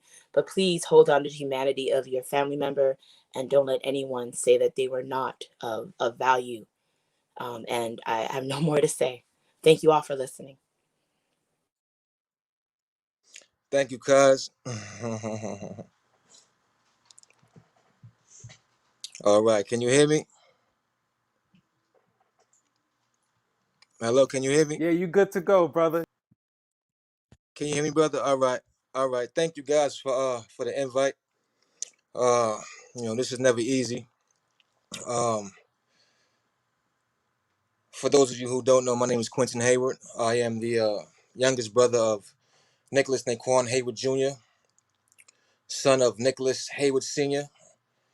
Uh, my brother's life was taken September 27th, 94, as he played cops and robbers in housing projects that we grew up in, Gowanus Projects, downtown Brooklyn, New York. You know, I remember that day like it was yesterday. You know, the story as told through the officer's mouth is uh, he was responding to a 911 call of people with guns in the tenement building where we lived at. He entered one building, went to the roof, and seen people on the adjacent building playing with guns. He then proceeded to that building to go up into that building with his gun drawn, looking for the people with the guns. He encountered my brother on what he said was a dimly lit stairwell and shot my brother one time in the abdomen. My brother was rushed to the hospital where he later passed away that night. From that moment, my father, Nicholas Hayward Sr., picked up the torch and did whatever he could day and night to ensure, to try to do whatever he could to get justice for my brother. I remember waking up early in the morning, seeing my father get suited and booted, putting on his suit, putting the pins on, picking up the flyers, picking up the posters, marching, rallying, making phone calls. His life was the struggle. His life was to do whatever he could to get justice in the system. My brother's death led to a search for knowledge, a search for answers to why was this happening. You know, my cousin just spoke of the institutionalized racism, the institutionalized oppression that we go through every day. And once my father came to that realization, once he came to that knowledge, you know, the struggle became more of just a fight for justice for my brother. It became more than that. Um, you don't know how happy it makes me feel when I see people speak of him and how he affected them and how much he helped them through their struggles, because to me that was what he did with his eyes closed. He was someone who knew what pain was and did whatever he could to make sure that you didn't have to go through that. He often wondered, you know, why was it the children that were targeted? My our conversations would be long and deep about institutionalized racism, about psychology, about religion, about law, about just truth and justice in general, and digging deeper into the root causes of why this happens over and over and over without reprieve. Why is it that something so seemingly wrong is so swept under the board? We know right and wrong like the back of our hands, it seems, but when murder happens, when life is taken away, it seems like all of a sudden the system turns a blind eye, like everybody's dumb, like they don't know what right and wrong is. My father picked up a torch that wasn't easy. um Years we all seen the pain in his eyes, in each other's eyes, as family members, as loved ones, as even supporters who empathize with us, who know the struggle, who have been through their own struggles with police murder, with oppression, with racism. You know, once you become an adult, once you become an individual, I think we all have to make that decision on what type of individual we're going to be. And, you know, my father made a clear decision that this was his life's work, period. This was his life's work, seeking justice for families, supporting family members. And I thank you, Kathy, Juanita, Steve Yip, Carl Dix, for those of you that I have never met that were there by his side. I thank you so much. You kept him going. period. You were instrumental. You were instrumental in his stride and making sure that he was able to do this every day. He would not have done it without you. And I thank you for being there for him, for being there for my family, for telling my brother's story. Uh, you know, losing him 2 years ago, was the hardest time of my life. And I've begun to refashion myself into understanding of just taking it all in, taking all his life's work in. And it's been so overwhelming to see how much he did. It's crazy. How they always say give people their flowers when they're here, and it's so important because hindsight is 2020. And mm, when I look at his reach, his commitment, his strong desire to see us free, to see us really get justice, it blows my mind. So, Spirit, thank you so much for the invite, Kathy, for the invite. Um, to all the families that are watching, for anyone who has lost someone, I thank you all.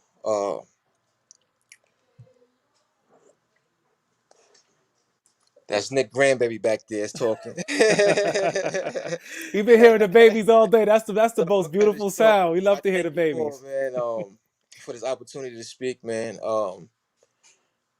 This will not be the last time you hear from me, from us, man, and we're gonna keep the fight going. I say, peace and love, everybody. Ashe, ashe. Thank you, everyone. Thank you.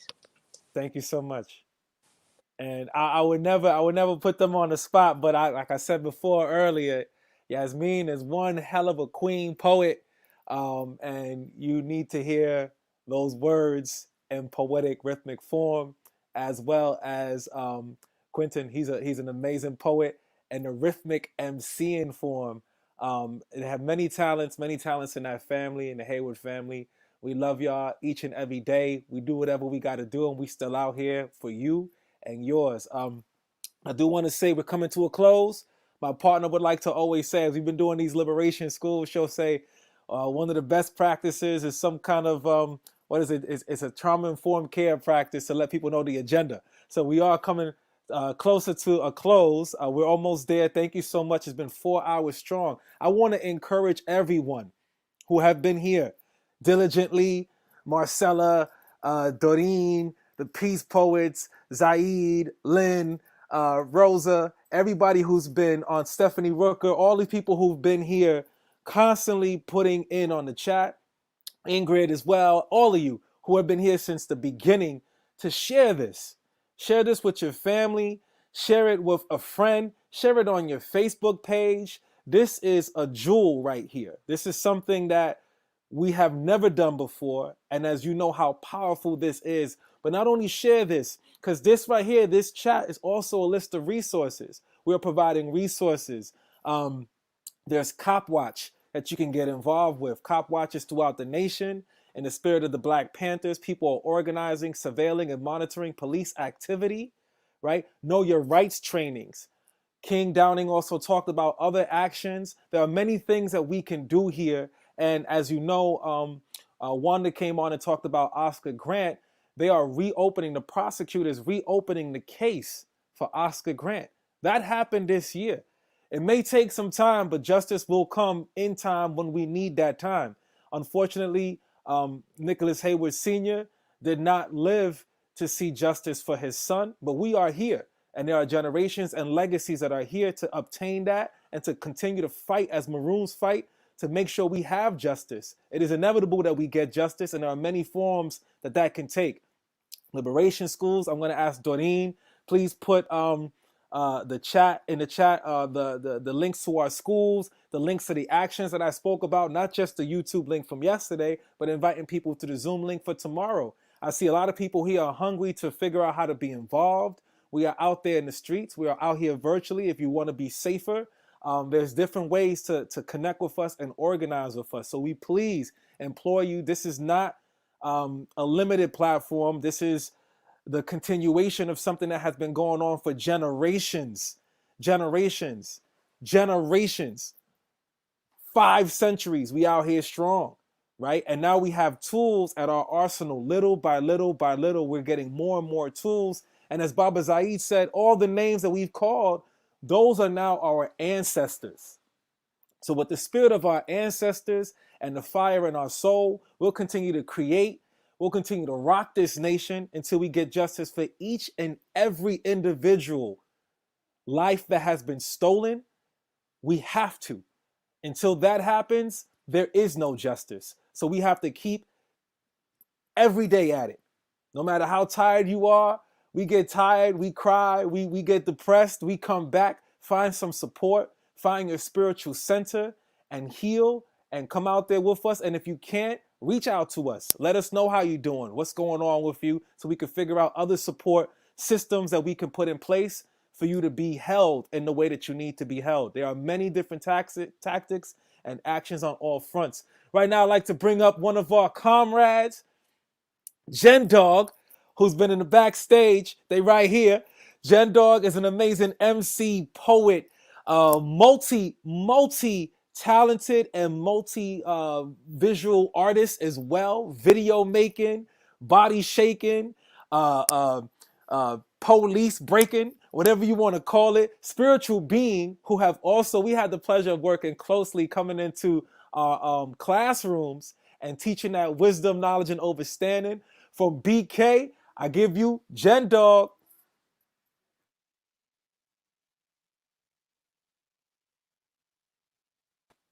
We need to, I think something's on mute or we can't hear you too well. I don't see anything on mute, so it must be something with the audio.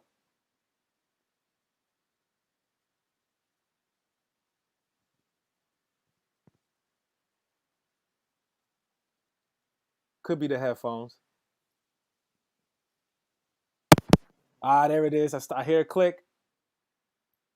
Oh, no. I heard, wait. Can you hear Wait. me? Can you hear me? Yes, right on. Okay, You word, good. You word. good to go. All right, cool. Put the hat back on good. All right. Much love and blessings to everybody, to all our, new ancestors, and to all the families. I'm here in solidarity with y'all, and and as Spirit was saying, to everybody, find somewhere to get in, on this bicycle to freedom. Some people are the handlebars, some people are the balance, some people are the pedals. So just find your position, play it, and we'll meet. So yeah, this song is called State of the World, and the beat is made by my man Pablo Shifty out of the Netherlands. Most victims were not a pot to piss in. I like that cause the shiesty politicians protest but they don't get paid to listen. Hands up and it ain't our palms that glisten. Still open season on blacks and native women. Still cracks in this bad sacral system. Corrupt leaders cause the people didn't pick them. Medical and food industry is sickening. Yo, where do I start? So intertwined, premeditated, ill-fated victims. This hierarchy is post-dated. Intentions evil, delivered speeches unbelievable. There ain't no good sequel. Be victor or the beast will eat you. It's already ceased to be an engine to serve the people. Governmental, 2 words of the evil that men do. The fraudulent Babylon got our youngins on heroin. People lost in the forefront with barely foundation to stand on. Barricaded in worlds, enveloped in girls. No direction, insurrection. My kitchen stay curled. Fools running around like heads with soft torsos. Who satisfied with morsels? Remember what life taught you. Divided, we're conquered. Together, we're not lost. What's the method for together? Well, it won't exceed the cost. And that's for sure. Your fight should be my fight, or mine yours. Tolerate no pause. Get them verbs off pause. Get them verbs off pause. Tolerating on pause. Get them verbs off pause. Get them verbs off pause. Tolerating on pause. Get them verbs off pause. Yeah, make sure y'all, link up with each other. Find out what it is you could do. where you could do it, how you could do it, you know. And thank y'all for coming out and supporting the movement, you know. And much love to all the families. Victims are not a pot to piss in. I like that cause the shiesty politicians protest but they don't get paid to listen. Hands up and it ain't our palms that glisten. Still open season on blacks and native women. Still cracks in this bad backward system. Corrupt leaders cause the people didn't pick up. Medical and food industry is sickening. Babies crying ripped from the arms of their moms. And poor dad brown buckets broken worn. Disappeared with no regards. Life already been hard. Working for the man until you die on the job. Filthy greedy slobs, not much change since Africa. They stole people then added evil a formula. Created cheap labor, free mad heat, slave labor. Evolved the mad beef in our streets. So I spit my piece on this beat unique. I need my people healthy. Brain, teeth to feet, Medicare, health scare. Seem like no one with wealth care about this brown melanation. Cars ain't dealt fair. There's too many people whose food supply is too bare. And too many children, too many secrets to bear. Too many poor created from how the wealthy don't care. Too many doctors selling drugs and corporate welfare. Yo, get them verbs off pause. Get them verbs off pause. Thank y'all. Woo! All power to the people. All power to the people. Thank you so much for that energy.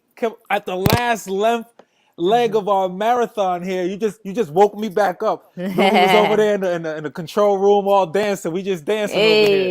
Hey, thank y'all, yo. Thank y'all. Thank you so much for speaking truth to power all the time You and too, lending it my with your brother. rhyme. I All of appreciate y'all. you. Yeah, for sure. All of y'all, yo. This is the, the dream team right here, just part of the dream team, Right on, right So, on.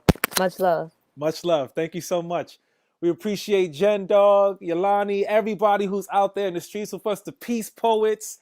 Y'all already know the team that's been coming out. Rebel Diaz, what up, what up?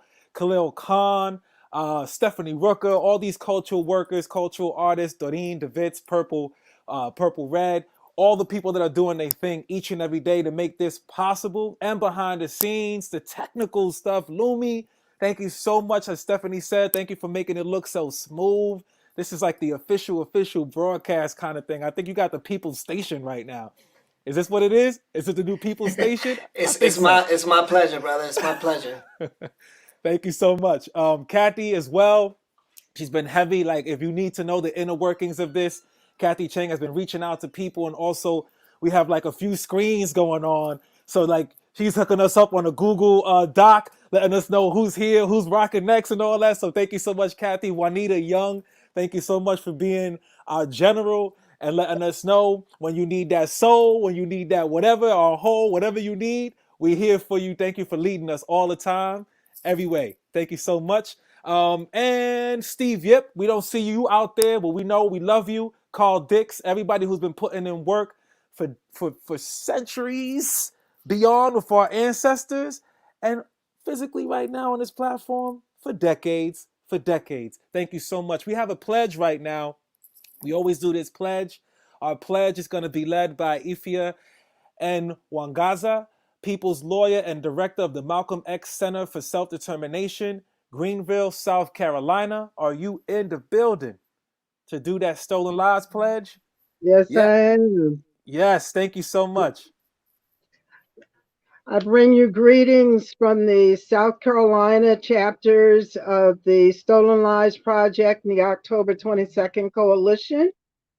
Here in the 25th year of our recognition and the work of the Stolen Lives Project and the October 22nd Coalition, affirming and celebrating the mothers, the true mothers of the modern police accountability movement. Inez Baez, Margarita Rosario, Juanita Young, Arnetta Grable, some of who are no longer with us, but who have, on whose shoulders we stand and whose energy keeps us going. Want to mention and lift up the name of Catherine, Monica Shea, Monica Lee, who was our general and captain for a very long time and gave us the infrastructure and platform that created the environment out of which Black Lives Matter and all of the various other formations emerged, including the blossoming of energy in response to the murder of George Floyd and Breonna Taylor. 25 years it's taken us to grow this level of consciousness. When we began, the presumption was that if the cops said it, it was true. If they did it, we deserved it. October 22nd Coalition, Stolen Lives Project broke that up. Today, we know that if their mouth is moving, they are lying, and if we are broken, they are wrong. So I want us to recognize and to celebrate those who came before, who in 1996 stood when no one else would. I want to ask you to join with me in saying the pledge, the Stolen Lives Pledge, that comes out of the movement that burst forth in 1996 and challenged the world to deal with police terror in the United States of America. I light this candle to remind us that those whose lives were taken from us are yet with us. I ask you to repeat after me the Stolen Lives Project pledge and honor the mothers of police accountability standing and creating the space on which we stand. We begin, we say I, and then you say your name. I, Ifia Wangaza, pledge that the life and the humanity of these stolen lives will not be forgotten. I pledge that their highest hopes and aspirations will live on in us. That I will seek justice for these and all stolen lives. For it is in this way, I pledge, that their memory will stay alive and will inspire us to fight for justice and a better world. Ashe.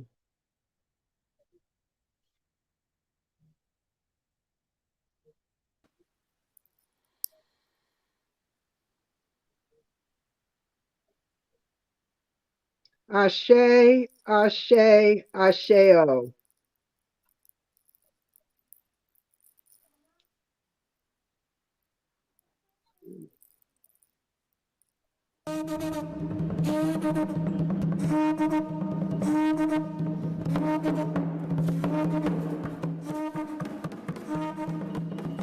There's only one solution that can ever happen short of revolution itself: organize. When people dare to come together, to work together in their own independent organizations, they can make things happen. It is only that power of people coming together to fight back that will ever have a chance against this social cancer. Organize, organize, and then organize. La sirène, la baleine. Nous ouais, nous ouais, nous ouais yo. Nous ouais, nous ouais, nous ouais, nous ouais. Nous ouais criminel yo. Nous ouais, nous ouais, nous ouais. Et nous ouais yo. Nous ouais, nous ouais. assassin criminel yo.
Yeah, they're here.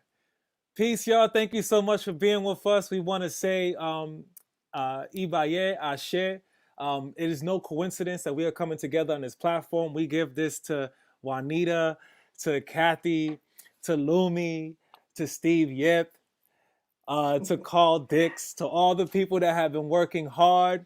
It is no coincidence that yesterday is December 4th. We honor Fred Hampton and Mark Clark, but we also honor Chango. So thank you for closing us out with Congo and the spirit of Chango, the fire of the drum, the fire that is in our souls, the warrior spirit. We'll continue to fight for justice as freedom fighters, liberators, how we need to do each and every day. Thank you so much for your power and your energy and your spirits, y'all. We did it. I love y'all. I love y'all. Love you, Spirit. Love you, Kathy. Love you, Juanita. Thank y'all for joining us. And we'll close out by saying all power to the people. Y pa'lante siempre, siempre pa'lante. Please do organize any way that you can, whatever you can do, anything that you can do. As we heard from the pledge, make sure these names are not forgotten. One way to do that is to share this throughout your galaxy, your universe. Let people know that we are here. We have no fear, and we'll continue to help and heal all of us, and we'll have liberation in our time, and our time will come. Thank you so much. We love y'all. Be safe out there.